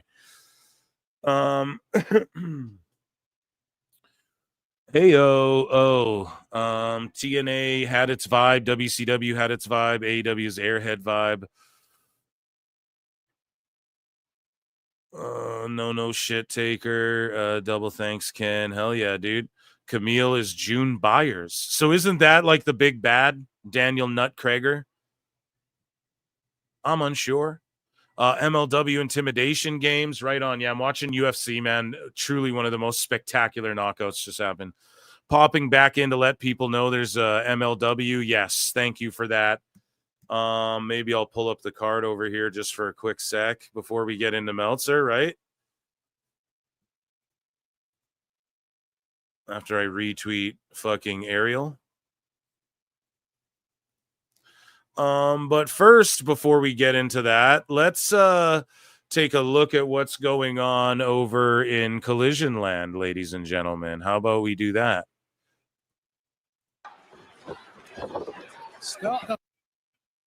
Okay. Right out the gates. You think there's some revenge on the mind of Hologram here? I think so. Yep, absolutely. Goes through, backflip. Just getting Gralisico to come towards the corner, which he did. Ducks out of the way. So quick. What? Gralisico is as well. Have a cruiserweight title, and this is awesome as fuck. I don't know what anyone's clowning. This is just like actually pretty good lucha shit, you know? Okay, I guess the flips at the end, hologram. I think they're supposed to both flip at the same time. So yeah, that fucked it up, I guess. And I get it. This isn't for everybody, but in Mexico, this is like they'd be like bored. It seems like this crowd's bored too. But CMLL, they're the best at retaining casual viewers. Start the fires. Fire hologram straight out the gates. You think there's Let's watch it one more time. We're gonna get fucking yellow flag, Chad. So I'm gonna have to clip this part out. Patreon.com. Yep, absolutely. Goes through, backflip. Just getting Gralisico to come towards the corner, which he did. Yeah, I mean, I get it. It's kind of stupid there. It gets kind of stupid, yeah. Ducks out of the way. So and the crowd just doesn't give a fuck. It's just proof like Putz Meltzer doesn't know what the fuck he's ever talking about. Kind of crazy. What are we doing here, Chad? Let me check in with you guys for a bit. How long have we been going? Almost 4 hours already. Jesus Christ. I give that gymnastics routine a 3. We want Jericho. I gave you Jericho already, pal. We can't do it again. Overload on green names. Fuck yeah. Let's go. Camille definitely on the next round of releases. Good on her. Yeah, can't wait. Cannot wait. MLW intimidate. Okay, yeah, we read all that. Yeah. 200 likes for the Jericho Marks duet. Yeah, that'd be fun. He missed. People are like, shit, we missed the Jericho, man. Okay. Yeah, well, we'll just fucking chill for a minute here and before we polish up. Let's get flutes in the chat, though, okay? Because we got one last segment. You guys know what it is. I want to see a shitload of flutes in the chat before we do this thing.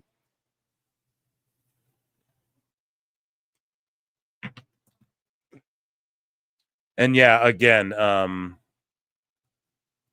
the one thing, guys, check out my new YouTube channel if you want to hear me talk about pop culture, movies, TV, all that shit right over here. Phil Marks out. Consider checking that out as well. First video drops Monday. And yeah, just reviews. It's more scripted. It's not the same as this. Not saying there could never be a podcast or something like that one day, but that's not really my objective with that. But yeah, get your flutes in the chat, ladies and gentlemen, because it is time for everybody's favorite segment. And it is called Dave Meltzer's Dumb Moment of the Week.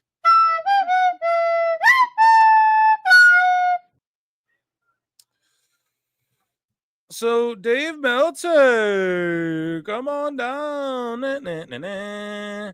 So, Meltzer said what post? Dave Meltzer, Adam Copeland never has had a bad match. Moxley's never had a bad match. Adam Copeland never has a bad match. Sean Moxley never has a bad match. So, Adam Copeland never has a bad match. Sean Moxley never has a bad match. Moxley never has a bad match. I mean, Edge... If they're bad, they're not so much on him, but Moxley's had some fucking stinkers, dude, lately. You know what I mean? So here's Eric Bischoff on Dave Meltzer deleting a tweet about Rock and Cody Rhodes' disagreement. Now, again, Meltzer gets cooked by Brian Gewirtz. We're going to talk about it because it's fucking hilarious. And here was Eric Bischoff's reaction. Meltzer's like, I know for a fact. We covered it here on the show. He's lying. I know for a fucking fact he's lying. I know for a fact people are sending him bullshit. And I know that they had that shit planned way a fucking ahead of time because I study the business and I learn, Meltzer. I listened to Ari Emanuel, one of the most powerful people in television. I thought you know all the powerful execs and study the business, man. Tony Khan, Kenny Omega, the ruler of me. He rules me. Julia Gulia, we need a I will rule you from fucking Ready to Rumble. But here's Bischoff's take on Meltzer's whole fucking tweet and delete because it was a bullshit lie and he fucking knows it. And I know for a fact you don't. You don't. And you're making shit up trying to pretend, but then he realized it contradicted himself, tried to jump on it before anybody could see it. And yeah. I can't imagine for the life of me why in the name of fuck Dwayne Johnson would ever spend a minute talking to Dave Meltzer unless it was to fuck with him. And because it's so easy to play him because he is a mark. He may hate that word. He hates it because it defines him, and he hates. It's like the N-word. That's what he said. That's what Meltzer said. Mark is like the N-word. Meanwhile, he's calling Quavo Cuervo. Those rappers over there. I had to clutch my wallet closely. I was terrified, Brian. Right? Like, come on, dude. And then he's all offended by Mark. Oh, if you say Mark. How over under on years until fucking Meltzer starts calling people marks? I bet it happens in our lifetime. It's being called one, but that's what he is. And perhaps if there is a regular communication, it's because Dwayne's having a blast fucking with him, like I know a lot of other people have. So I don't know. But it's like every time I read this stuff, it's like, oh my God, I got neural pathways that are inside of my head. You know, it's kind of like the little. Someone in chat, so Dave didn't crap all over Edge versus Orton. I guarantee he fucking did, bro. Like the tubing that goes from your brain and fires different, or the energy that goes from one part of your brain to the other part of your brain. It forms thought, right? And don't forget, head to savewitheric.com and you can hear me say, oh, come on now, Eric. As soon as you boot up the home screen. And it actually just redirects you to savewithconrad.com because I'm here for it. A healthy AEW. It's just how you go through your day. Neural pathways. It just communicates everything. They're like telephone wires in your freaking head. Well, mine catch. And if you need help with your neural pathways, head to savewithconrad.com and get yourself some Kratom. That's right. I sell Kratom now. Oh, come on. That's not very fair. Fire trying to figure out what this cat's about, other than he's a very insecure individual that is desperate to convince people that he knows things about the wrestling industry that he absolutely has zero clue of. Yeah, you just got to call yourself a dumb fuck like I do, you know? It's really that easy, dude. You just won't do it. He just won't admit it. He can't be that. We're impervious. I am the gatekeeper, observer of all wrestlings. That's what Meltzer thinks. Travis Scott injuring Cody Rhodes at Elimination Chamber reportedly got heat backstage with people questioning why he was put in that position. Meanwhile, there's a video of Travis Scott going backstage and shaking everyone's hand and having absolutely no heat. And everyone being completely fucking cool. Dummy, yeah. Because Meltzer just can't help himself but fucking lie about shit or be told wrong shit and then can't go, I think I was told something wrong, Brian. Look at this shit. 3.5K likes and 120 views. Dude, I knew this was going to go viral when I made it. I knew it. Like, I had it in my chamber. Actually, there's one point a couple shows ago where you guys hear me say it. Actually, I noticed when I was clipping, I was like, oh, I just thought of something. Oh, I'm not going to say it. I got to just do it, right? Like, I said that a couple shows ago or whatever.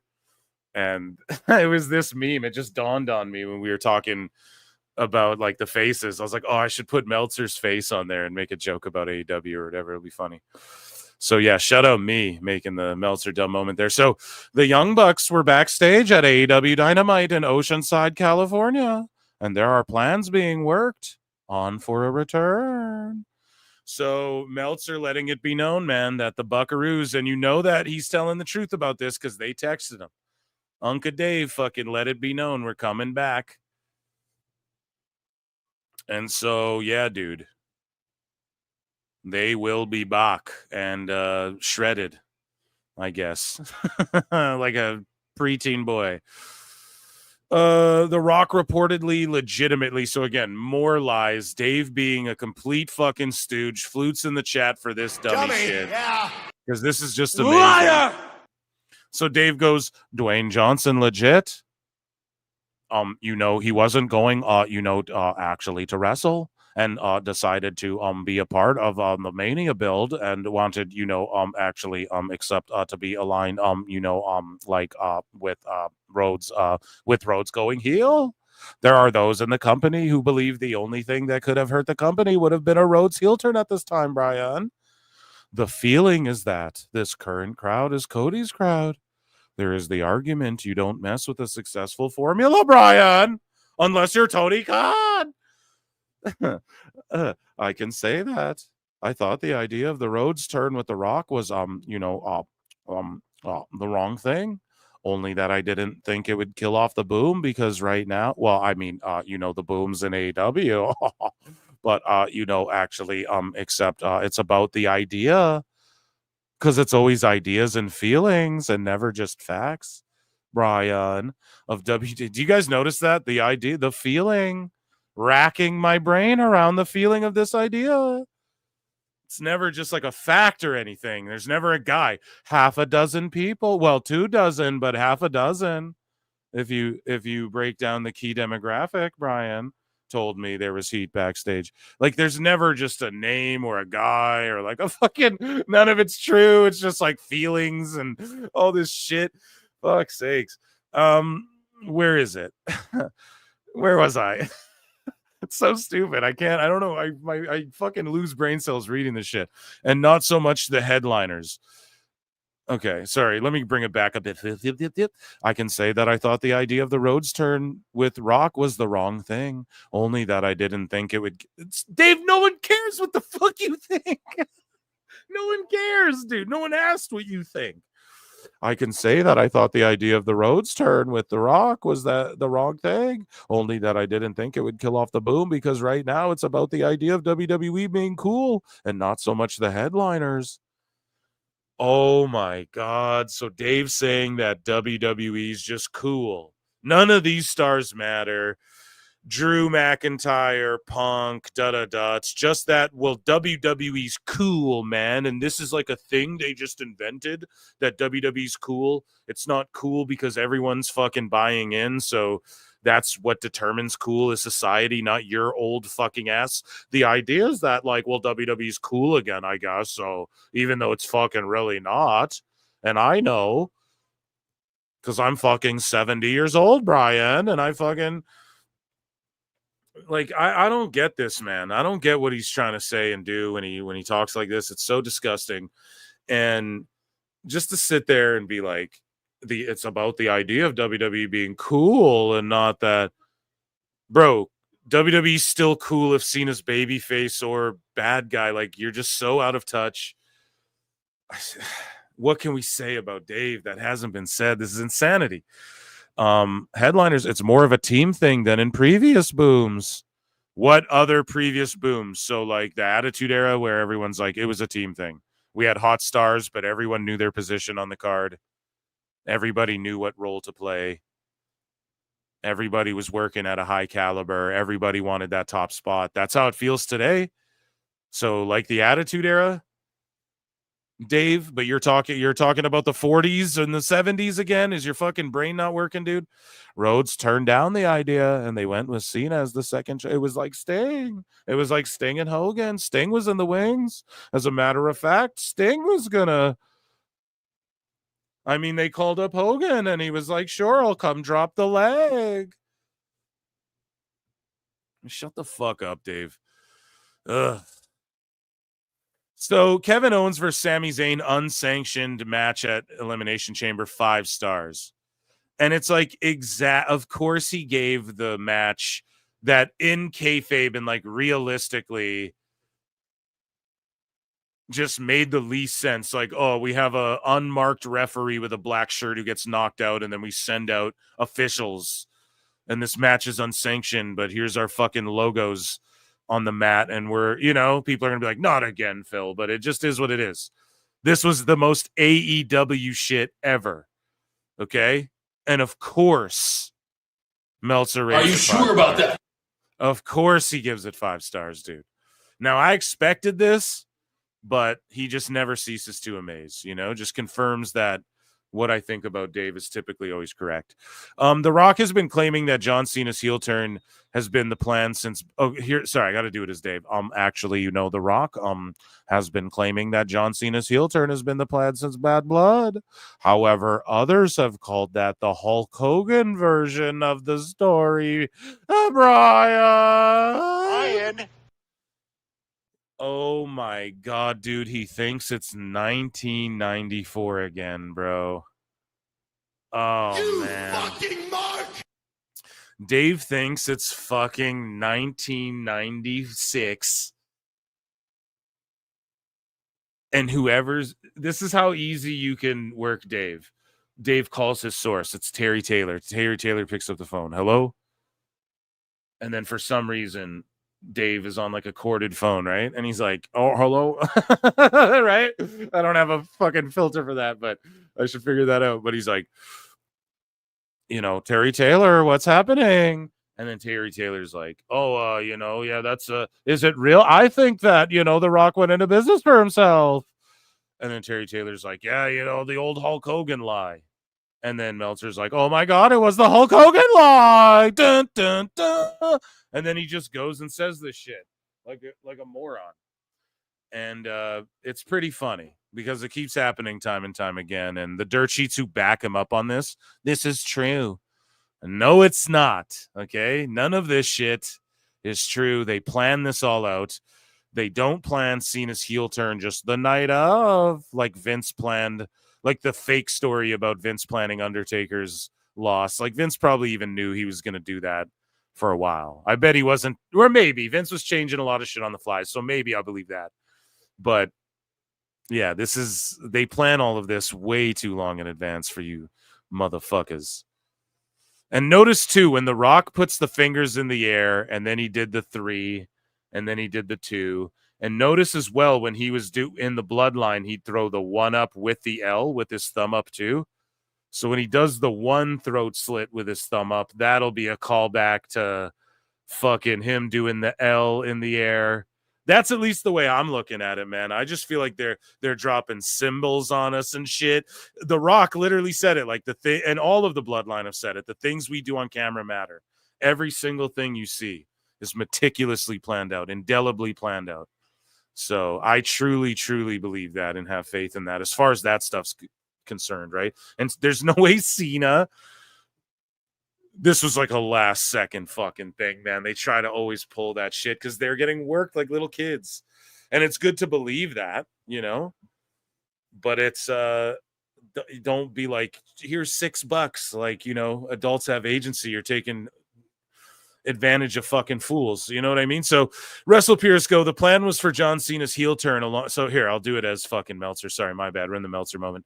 The plan was for John Cena's heel turn alongside The Rock to be saved for the WrestleMania main event. No, it wasn't. For him to win the belt and then what? The Rock comes out and goes, Cody, What's your decision? Well, you just lost the title, asshole. He wouldn't even care. So Cena, like, really picture what he's talking about. So it was just going to be friendly Cena and Cody shaking hands and, oh, hey, we're headlining WrestleMania, pal. Yeah. No story, just two guys cutting vanilla promos. Yeah, let's fight each other, buddy, old pal. And then at the fucking event, Cena wins the belt, and then The Rock comes out and goes, what's your decision? And then Cody Rhodes is like, fuck you, Rock. No, they made all of that up too. Travis Scott just happened to have sweetgrass in his pocket. No, Brian. I was told, I mean, actually, the fucking Stupid idiot. Jesus Christ. Like, what was going to happen at Mania? No, during the match, she was going to kick him in the balls when the ref was down. Like, shut the fuck up, you idiot. They needed an inciting incident to make everyone go, well, Mania is about to be one of the craziest Manias of all time. That was it. Same shit as last year. Do you not get it? They saw what happened last year and went, well, let's recreate that every year. Let's recreate that. How did that happen? What happened? Oh, shit. Rock appeared. It's like he came in, called his shot, and then Cody kind of maybe did go into business for himself a bit there, but we did work it out. We're all on the same page. We have this press conference.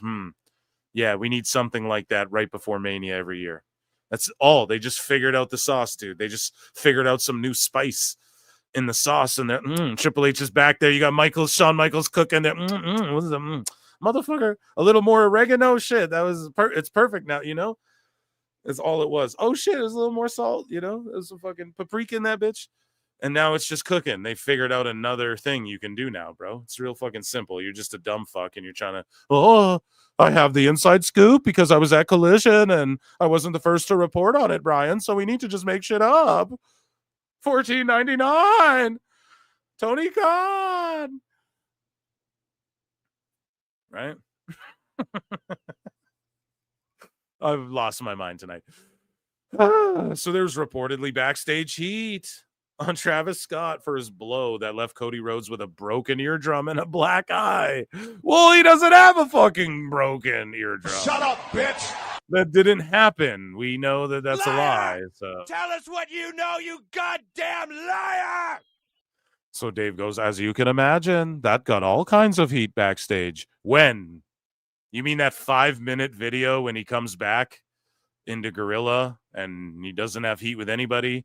And when Cody Rhodes is walking to the back, he's not like, oh, my fucking ear. Do you understand how bad it hurts to have an eardrum fucking blown out? And he's sitting there keeping kayfabe talking to Michael Cole. Like, that's not him. That's not the Cena we know or whatever. You're so full of fucking shit, bro. Oh, my God. With people, nothing that Scott shouldn't have been out there nor put in that position in the first place. No. All the sickos and all the old folks were like, who's this Travis Scott guy? He shouldn't be in there. And then they tell you that because you're an old fucking fogey. And then you push this narrative out there and then they get heat on Travis Scott and they work you.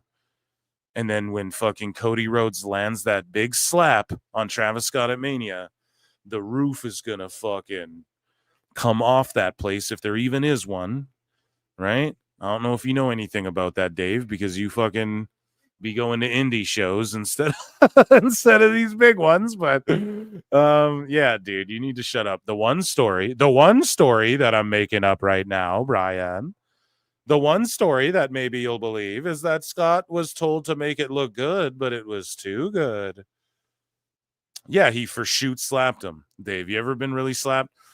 I mean, it sucks, but be a man, you get over it. And it's good what happened. It's good they were stiff, and I bet Cody agrees. I bet Cody's like, we're selling the shit. Cody's going, I'm going to make so much money at WrestleMania. He's sitting there going, I'm about to make so much motherfucking money at WrestleMania, bro. You know? Like, that paycheck's about to be triple, dude. What the fuck? Shut up. Don't blow up our spot, Dave. Now Phil Mark's got to call you out, make you look fucking stupid for lying about this shit. Holy shit, man. Oh, that's good shit. So, Again, Dave putting his 2 cents in where it doesn't belong. There was reportedly legitimate Jesus. I know Moose Knuckles going to go somewhere with a joke. Heat in WWE between Jade Cargill and Shayna Baszler. So Dave says there was a confrontation that took place a few months ago before the Cargill injury involving Cargill and Baszler. Well, Cargill injury is not real, Dave. So automatically you're reporting on like you not understanding what kayfabe is and isn't. And this is why Dave gets it's preposterous, Brian, when fucking Michael Cole says Penta's one of the best luchadors, etc. We've covered that to death. But Dave like can't figure out, he's going so senile, he can't figure out what's kayfabe and what isn't. It's been confirmed by a half dozen people that it happened, but nobody went into details past Cargill had rubbed enough people in the Raw women's division the wrong way, and Baszler was wanting to fight her until management found out and calmed the situation down. The time frame was when they were doing Baszler versus Stark versus Belair and Cargill matches. I don't know what in particular happened other than it wasn't just one thing, and the belief is, or what is it, Dave? Shut up. The belief is that some of this stemmed from inside the ring in those matches and some didn't. Yeah, Dave, it's just probably Jade Cargill's a little green, probably works a little too stiff, and Shayna's like, what the fuck? And Shayna had to let it be known, like, you might be this big athletic basketball chick, right, who is fucking slam dunking balls and powerlifting, but I, for real, was fighting in MMA when before it was cool for women to do that, and they weren't allowed in the UFC in fucking parking lots and shit. And like, I'll actually, I'll have to handle it. It's like Brock and Braun Strowman. Hey, big boy, slow down. Like, I'll really beat you up. That's all it fucking is. Yeah, you're impressive physically. And you know what I mean? You could dribble a ball good and fucking lift lots of weights. Great. I will, I'll fucking choke you out. That's all it is. And that's bound to happen. It happens between men and women. And I bet you it was just some shit like that. And now, right before Mania, I swear the dirt sheets are like, can you give us anything, please? Is there anything with the women's locker room? And then someone's like, well, like a year ago, Jade and fucking Shayna might have maybe been like going to, it's just some shit like that. It's just a kindergarten. This is why they teach you the game called kindergarten. Pardon me. I botched. I'm a dummy. I should go back to kindergarten for fuck's sakes. This is why in like preschool and shit and kindergarten, you play telephone. Because it teaches you, like, people talk shit and bullshit and misunderstand shit, not even meaning to, not even in a malicious way, right? And that's all this is. Dave's playing telephone, but, like, with a corded phone. It's like one of those, like, Fisher-Price ones. Brian's got it hooked up to look like a fucking... It's a fucking cup. Next thing on his next stream, him and Brian will be talking with, like, a cup and string. Brian, oh shit, dude. So he just doesn't, I don't know, man. This isn't news. This is like dumb. Why didn't you know about this before when it went down then? If you're the observer and the news, I'm the news guy and there's all this turmoil from a year ago. Or are you just trying to pile on bullshit when this is what the lie everyone's trying to put out there? All the women all are fucking mad. They're not. Dusty fucking Dave, man. He never learns his lesson. We got Kenneth Douglas here who says, how are people supposed to be surprised by things if they're constantly spoiled online for AEW? There's never a time where things are kept a secret. Exactly. And that's why WWE's cooking. And we know for a fact that they're telling them bullshit because the bullshit gets out about WWE and then it's disproven, right?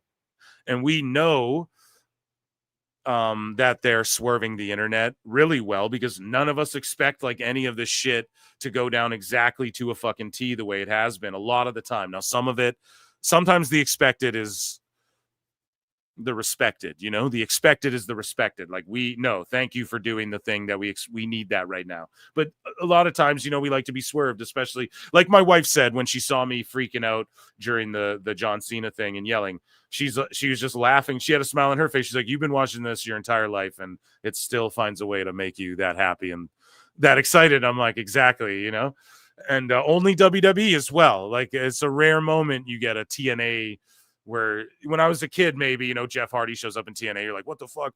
But in AEW, man, they talk to Dave, and then Dave thinks he's being cute. Well, you know, Josh Alexander, he's a free agent, Brian, and he's signing. My fucking Dave Meltzer's like Whitney Cummings now, basically, if you ever listen. But Meltzer's like, oh, Josh Alexander took what the best deal is, and that's probably AEW, but I mean, I don't know. He like thinks he's being cute. He spoiled Edge. He spoiled Danielson, Cole. He was talking about, oh, well, he's a free, like all that shit, man. He can never keep his mouth shut, and then that's just it. Like, AEW fans can never have anything nice. He hurts AEW so much, and Tony Khan continues to fucking text him, and it's only going to... The best guys, Tony Khan! You know what I mean? Thank you, Kenneth. And,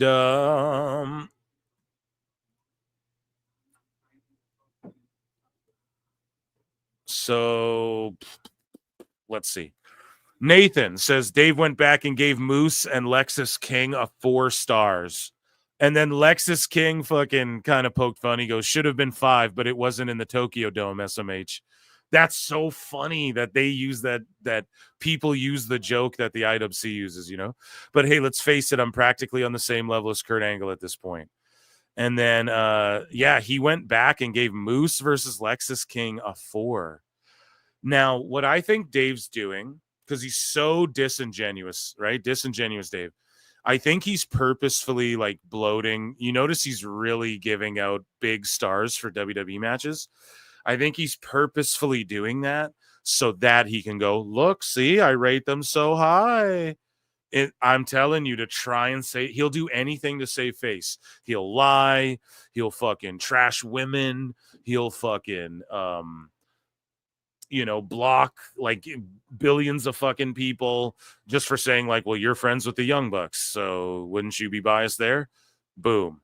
While he's criticizing people for being friendly, boom, he blocks you, shit like that. I think he's purposefully beefing up WWE scores so he can be like, look at all these 4 stars. I swear to God, man, just to save face, like, because otherwise why isn't he blowing the wrestling? He's like, oh man, Osprey, he's just the god of everything, god of my holes, pretty much. And it's like, where is that praise then? I didn't hear him go, fucking Moose tore the roof off that bitch, And that match wasn't that good, let's be honest. It wasn't a 4-star match. So I'm going to stay consistent and call out his fucking star ratings. I'm not going to sit here and go, and here's the other thing Dave admitted. He admitted that he does experiments with his social media and stuff and doesn't tell people. So we don't know if he's lying. And I'm dead ass serious. I covered this on the show. Someone's got to make an omnibus. Someone go and make an omnibus of me just roasting fucking Dave. Okay. That would be the best Christmas gift ever. Like, I don't even know. Maybe I got to fucking do it, but I already do so much already. Less shows, no more Monday shows, and I'll do it. I'll spend Mondays making an omnibus. No, but, we covered it, man. He admitted he'll do these fucking experiments on people and on his audience and stuff and not inform them that's what he's doing. Right? So he could just be trolling right now for all we know, giving all these high star ratings, and then in a month he'll go, look, see, well, I purposefully gave WWE all these high star ratings, and look, people attacked me or people didn't attack me for that, or whatever the fuck. I could totally see him doing that. I put nothing past Dave, man. I really don't at this level. The depths he's gone to thus far, if you really think about it, like the receipts Meltzer said what comes with, you're like, oh shit, he's been spiraling for years, man. It's just, we're really circling the drain with this now.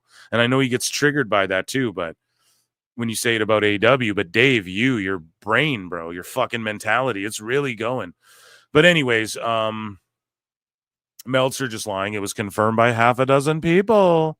We covered that. He's so full of shit. 6 people did not say that. So here is Meltzer said what? So we take you back to March 1st. This is just money here. Okay, you guys are going to love this. And Meltzer said what? Says Meltzer went to Collision in Oakland rather than watch Elimination Chamber live, by the way.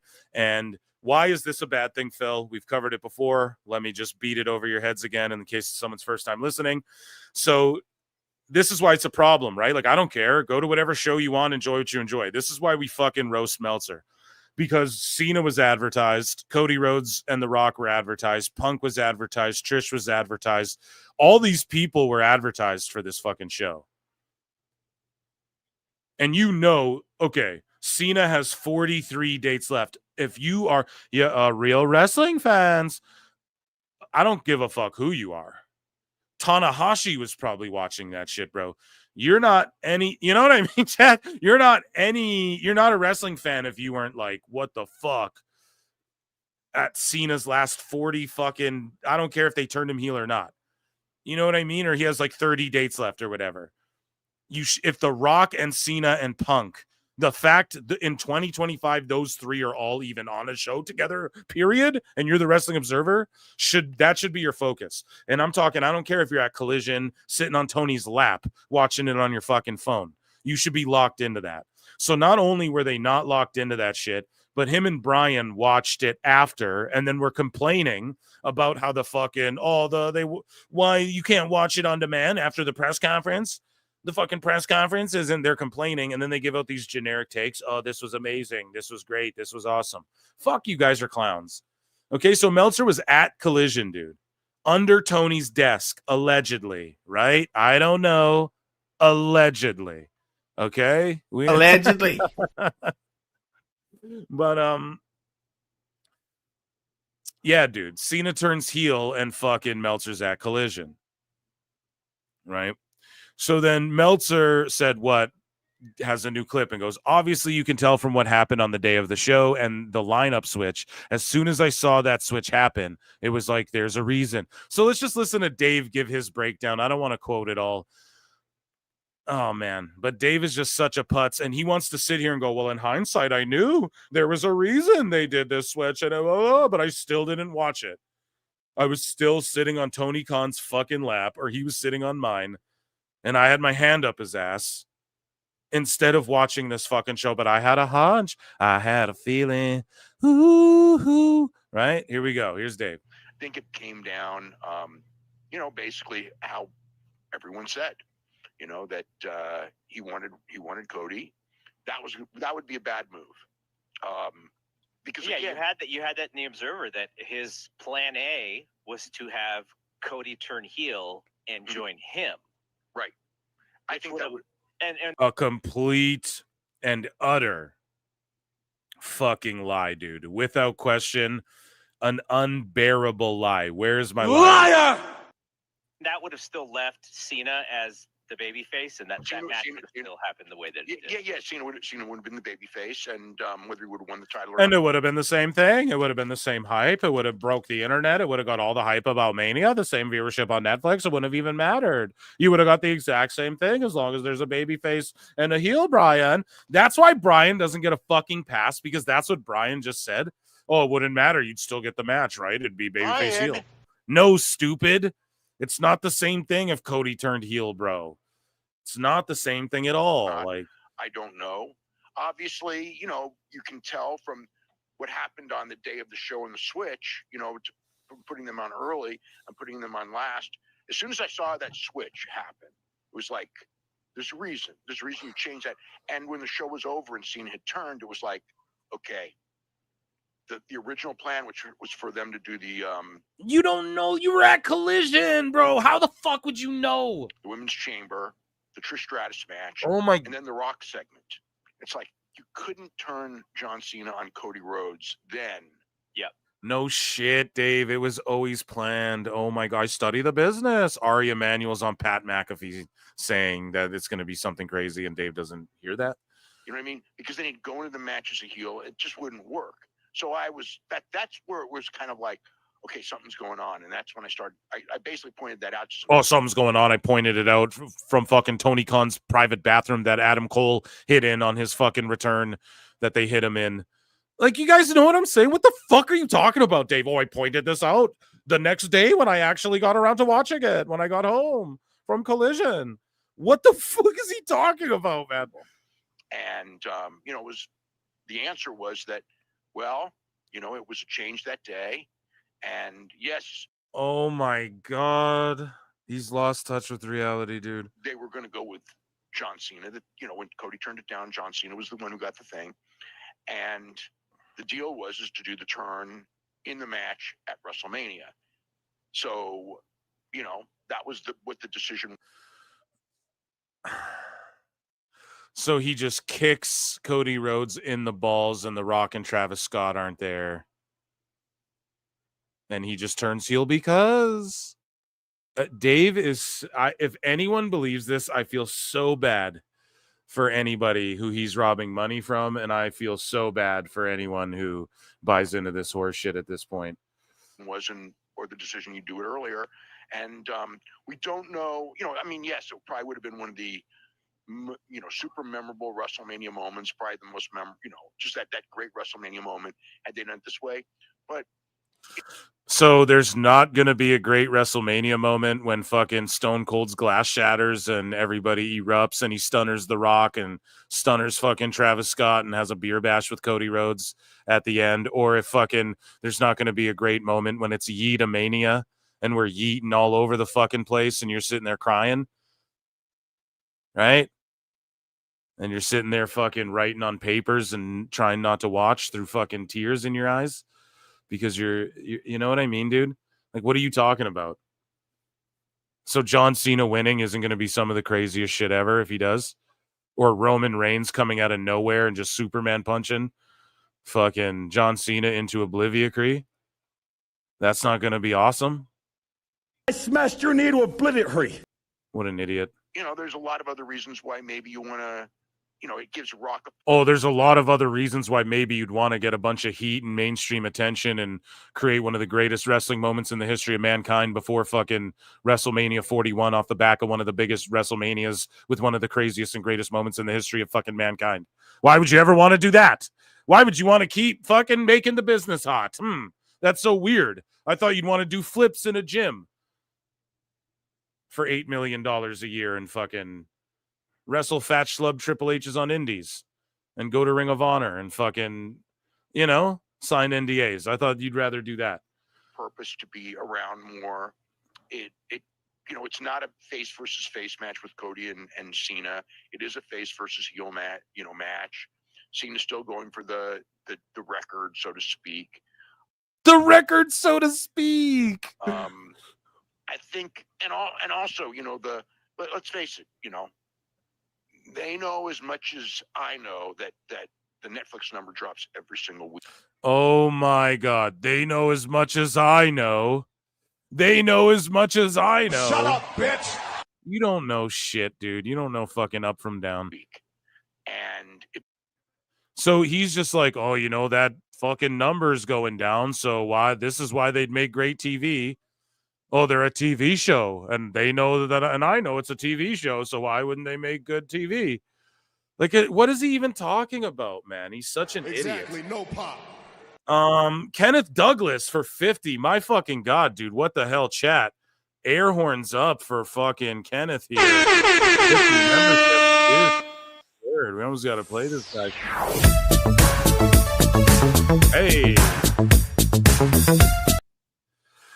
Kenneth says, the Cena heel turn is incredible to me because I've been watching Cena since his debut. Same. I remember where I was. Remember exactly what the fuck I was doing. Everything. WWE did the unthinkable. I told my family, can you imagine if the dirt sheets ruined the turn? That's why they didn't, because, and I'm going to tell you this, Kenneth Douglas, because they were told false shit so that they wouldn't stooge it. They were purposefully told the false shit, and that's why it worked so well. The reaction it got probably wouldn't have been that loud. Yeah, and Meltzer was like, no one was booing, and like, yeah, people were cheering and shit. People were booing, and look on SmackDown, they're chanting John Cena sucks and all this shit. And yeah, it's, I don't know, man. It's just so much cope over one of the greatest moments. That's the thing. One of the greatest, if AEW was on Netflix, Meltzer would be like, oh, it's the greatest achievement in the history of pro wrestling. If that heel turn happened in AEW, they'd be like, the greatest moment ever. But because it happened in WWE, Dave couldn't be bothered. When Raw on Netflix debuted, he wasn't tweeting about it. He wasn't not watching it. And he's just like, whatever, you know? He probably watched it through a fucking illegal link. I'm not joking, dude. The guy's a sociopath. And like, that's such an accomplishment for wrestling, and he couldn't care less. He's like, oh, but the big CMLL show. Meanwhile, if AEW is on Netflix, and he's like, oh, they know, and I know the ratings are going down, so you do this. He's never said that ever about AEW. They know that the ratings are going down, and we need to fuck. It's so crazy, man. I'm like actually stunned. He finds a way to like one-up himself every fucking time. Same with you, actually, a lot like yourself, Kenneth, right? You gifted all those memberships and then swank through with a gnarly super chat. Everyone, round of applause for Kenneth. Allegedly.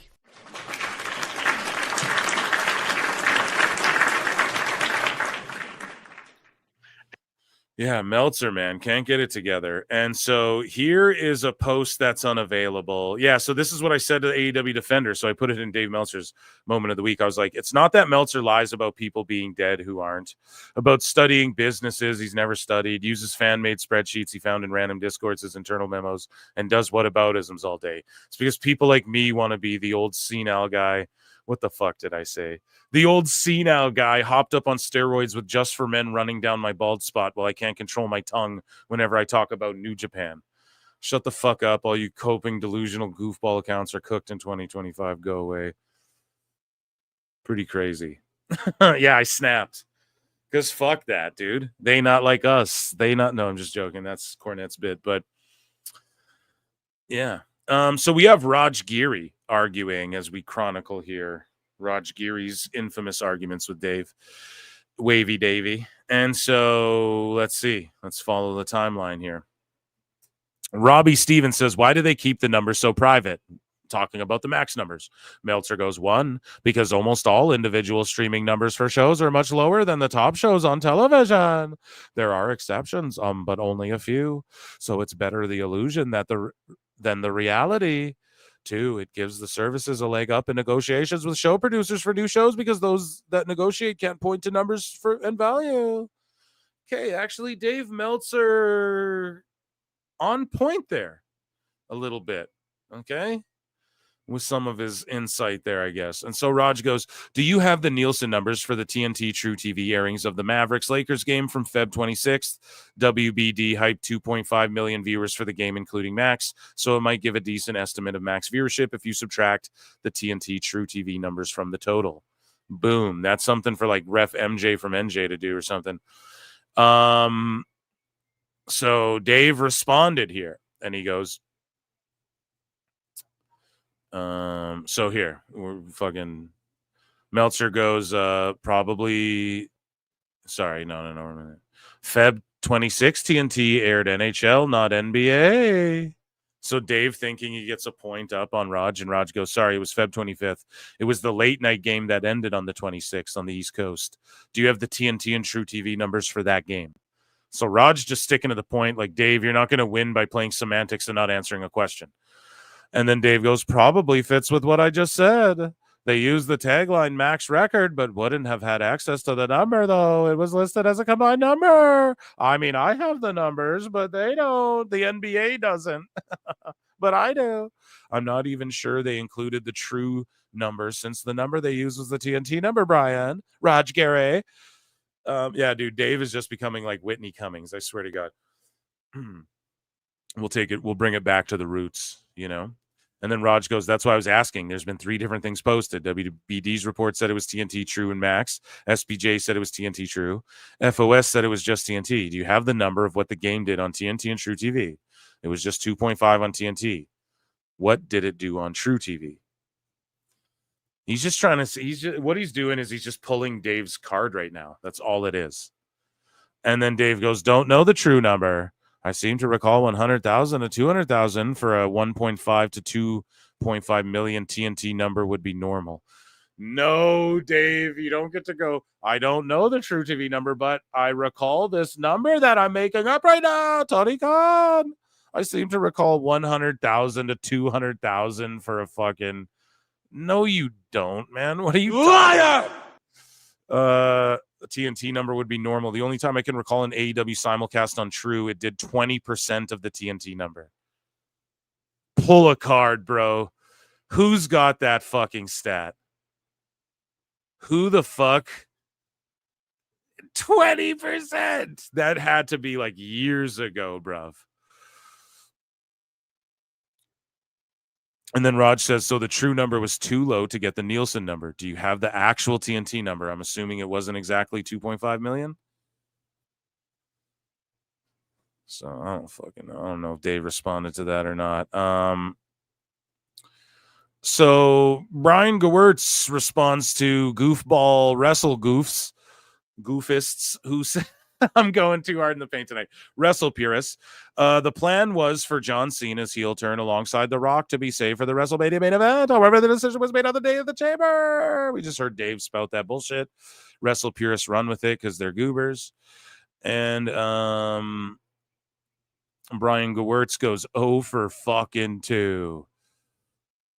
Like, come on, man. Brian Gewirtz goes, Shut up, bitch. Right. So they just need to shut up. They're just lying. They're not right. They have this shit all planned out. Intricately planned out. And Dave and them just need to get over themselves, and they just need to admit this is why, like, I'm blocked out by Ebu and fucking Sappy Poo and fucking Davy Boy, everybody, man, because when you can just point out, like, no, you know, like, hey, you're being told false shit and you know that, but you still use it as a source because you have nothing else, bro. Right? It's just, they get mad at that shit because it's the fucking truth. And they know it, but they can't admit, oh, I have bad, poor sources, because then it fucks up their whole shit. And I'm not trying to blow up their spot, but it's just the truth. You know, just talk shit about it. You know, you shouldn't have positioned yourself as, unless you really knew, or else you build a good rapport and not do the dirt sheet. They're called a dirt sheet for a reason, too. Like, y'all know that, right? Because you're fucking digging dirt, and it's like bullshit what you're doing, like the way you go about it. And then it becomes like making up lies, and then anyone can say they're a wrestling journalist and reporter. And people are like, you're technically a reporter, like you're reporting news. And it's like, you know, I'm not breaking news or anything, but I'm like reporting what other people are reporting. So that's journaling it. And I call it chronicling. And I'm like, no, fuck you. But like, technically, if you want it, but like, that's just it. Anybody can pick up and do it. It's bullshit, you know? And no one's really doing diligence, and wrestlers like to talk. And so they talk to this guy or that guy, and then people all start a dirt sheet. And then what happens when that wrestler leaves that company? Then you're fucked. Or like, you know, too, after the Stooge test rounds, you know what WWE's doing. And we called it out here at PWT so long ago. We were like, man, they are Stooge testing, and they're fucking they're stooging shit intentionally. I've been saying it for so long, I'm sick of fucking saying it already. Okay? Till I get my goddamn respect I deserve. No. But it's like, you know, we've been on it. The PWT universe, we sniffed that shit out a long time ago. Together, all of us. Okay, we sniffed that shit out. And yeah, it's just funny. It's just really funny to see how and Brian Gewirtz too. Well, he's just making that up. I mean, he's the writer, he's involved in it. Okay. If that's what you want to believe, you know, I'd believe him over you, dude. Dave number 1. So Meltzer said what response to Dave in the last. Well, let's just look at this. So as mentioned in a tweet I put out a few days ago about Sports Business Journal and Sports Media Watch report that the Mavericks-Lakers game did 2.5 million on TNT and True TV. So this is Raj being responded to by this Switchblade guy.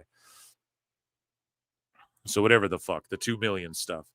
So then Dave goes, this is fucking Meltzer said what's response to what Dave responded to that Robbie Steven guy. He says, Dave won because almost all individual streaming numbers for shows are much lower than the top shows on television. Dave number 2, they're not as hot as they were a year ago, but maybe they are, and we just don't know it because so many people are watching on Max.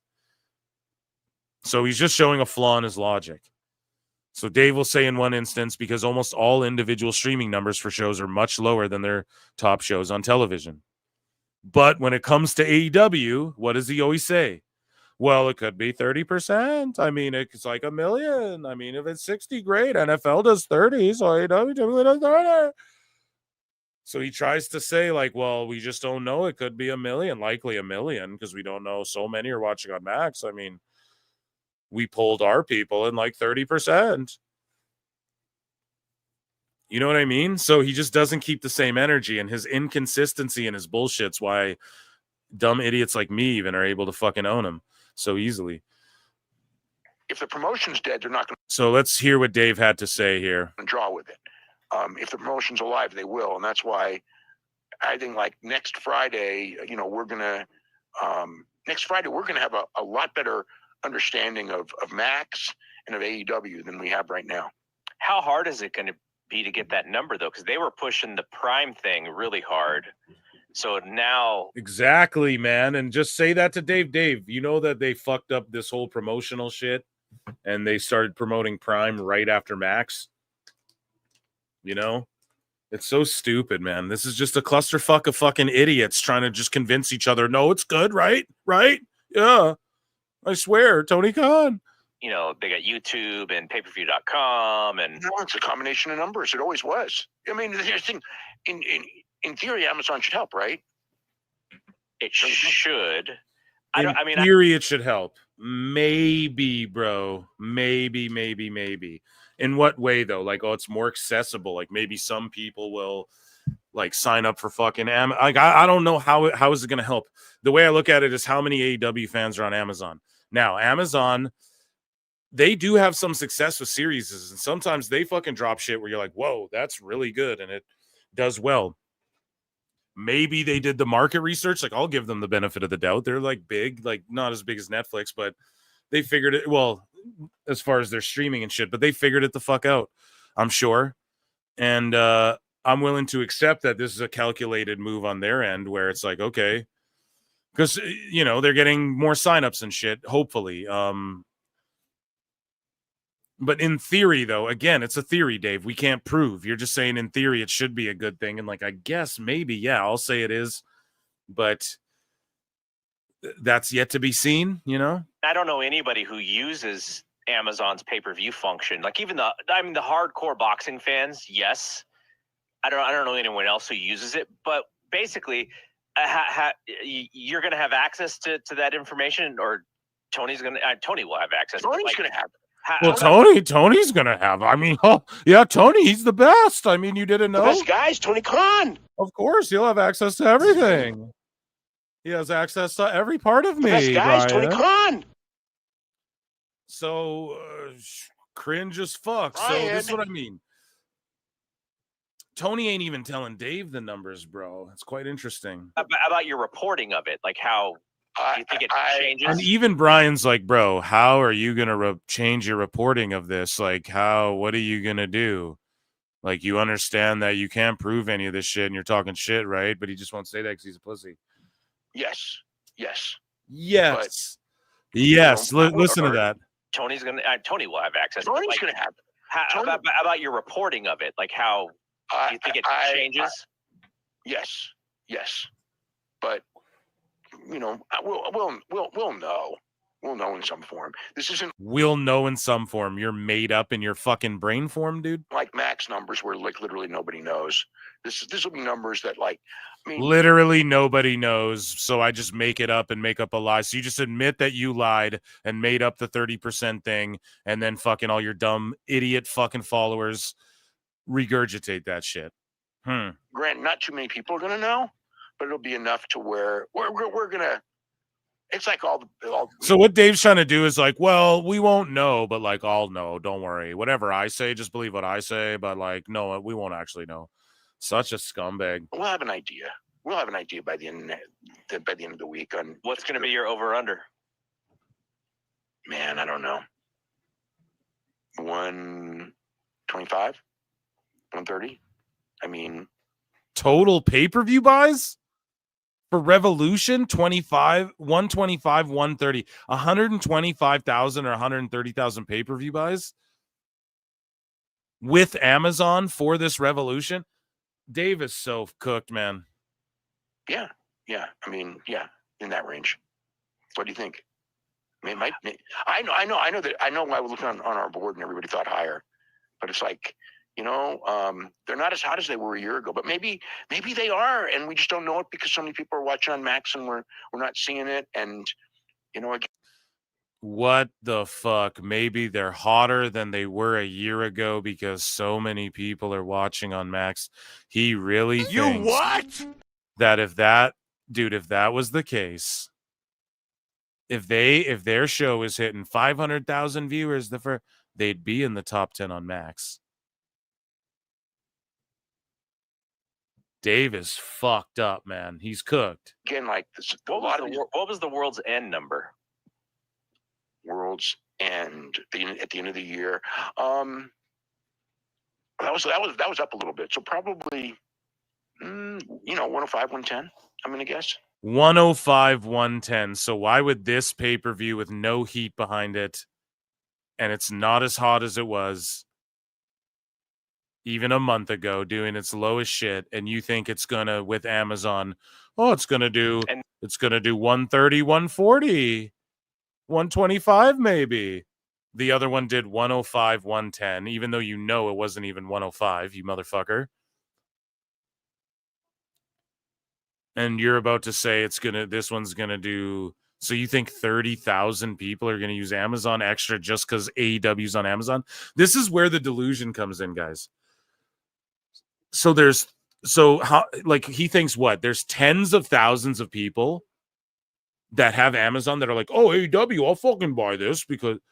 Is that what he really thinks?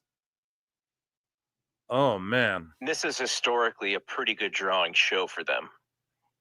Well, last year it was because of Sting. That was last year was fantastic. I mean, this is a much better card than last year. You know, I don't even know what to say, man. Right? Like, what a freak of fucking nature. I don't even know what to say. Yeah, that, ladies and gentlemen, it speaks for itself. That, ladies and gentlemen, was Dave Meltzer's dumb moment of the week.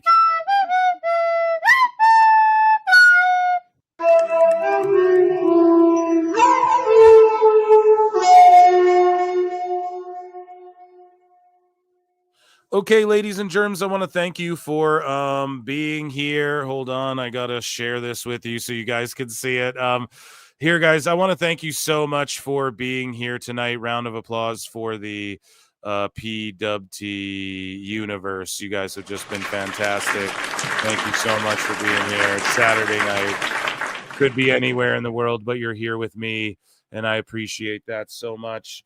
Guys, make sure you check out this YouTube channel. I know I shared it before, but Phil Marks out. Please and thank you. Consider subscribing to that as well. Pop culture stuff. First video on Monday. And I appreciate you all so much. It is getting late. And dude, the youth is going wild, okay? Take care of each other, hug each other, love each other, drink lots of water. Until next time, I will see you in the Upside Down. You gotta be a hoe. Peace.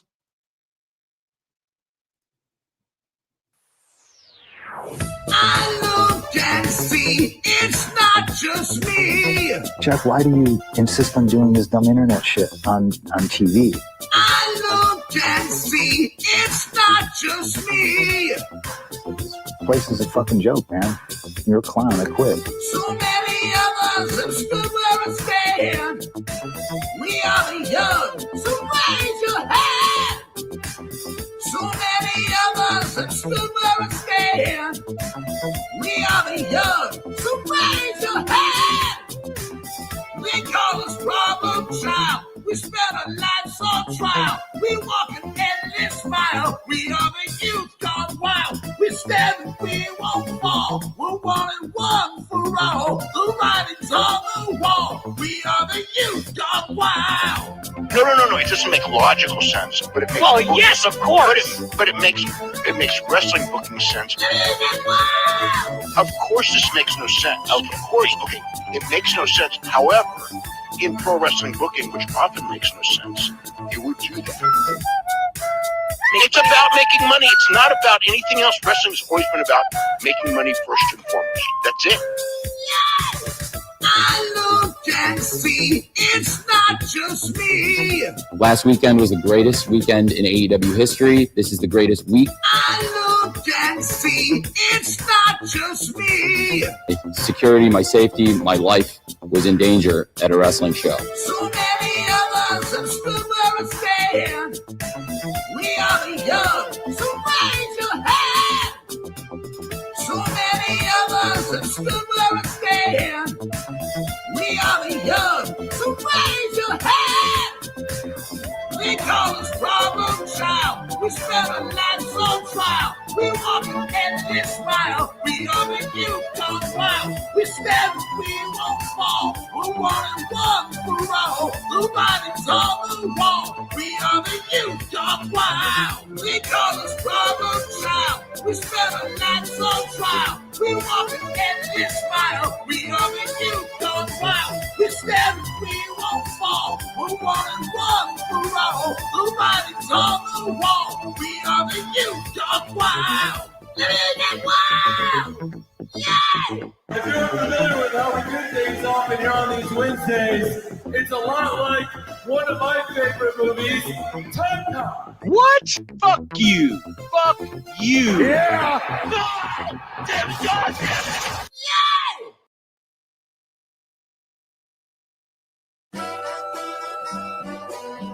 Can you give me a beat? Subliminal, lyrical.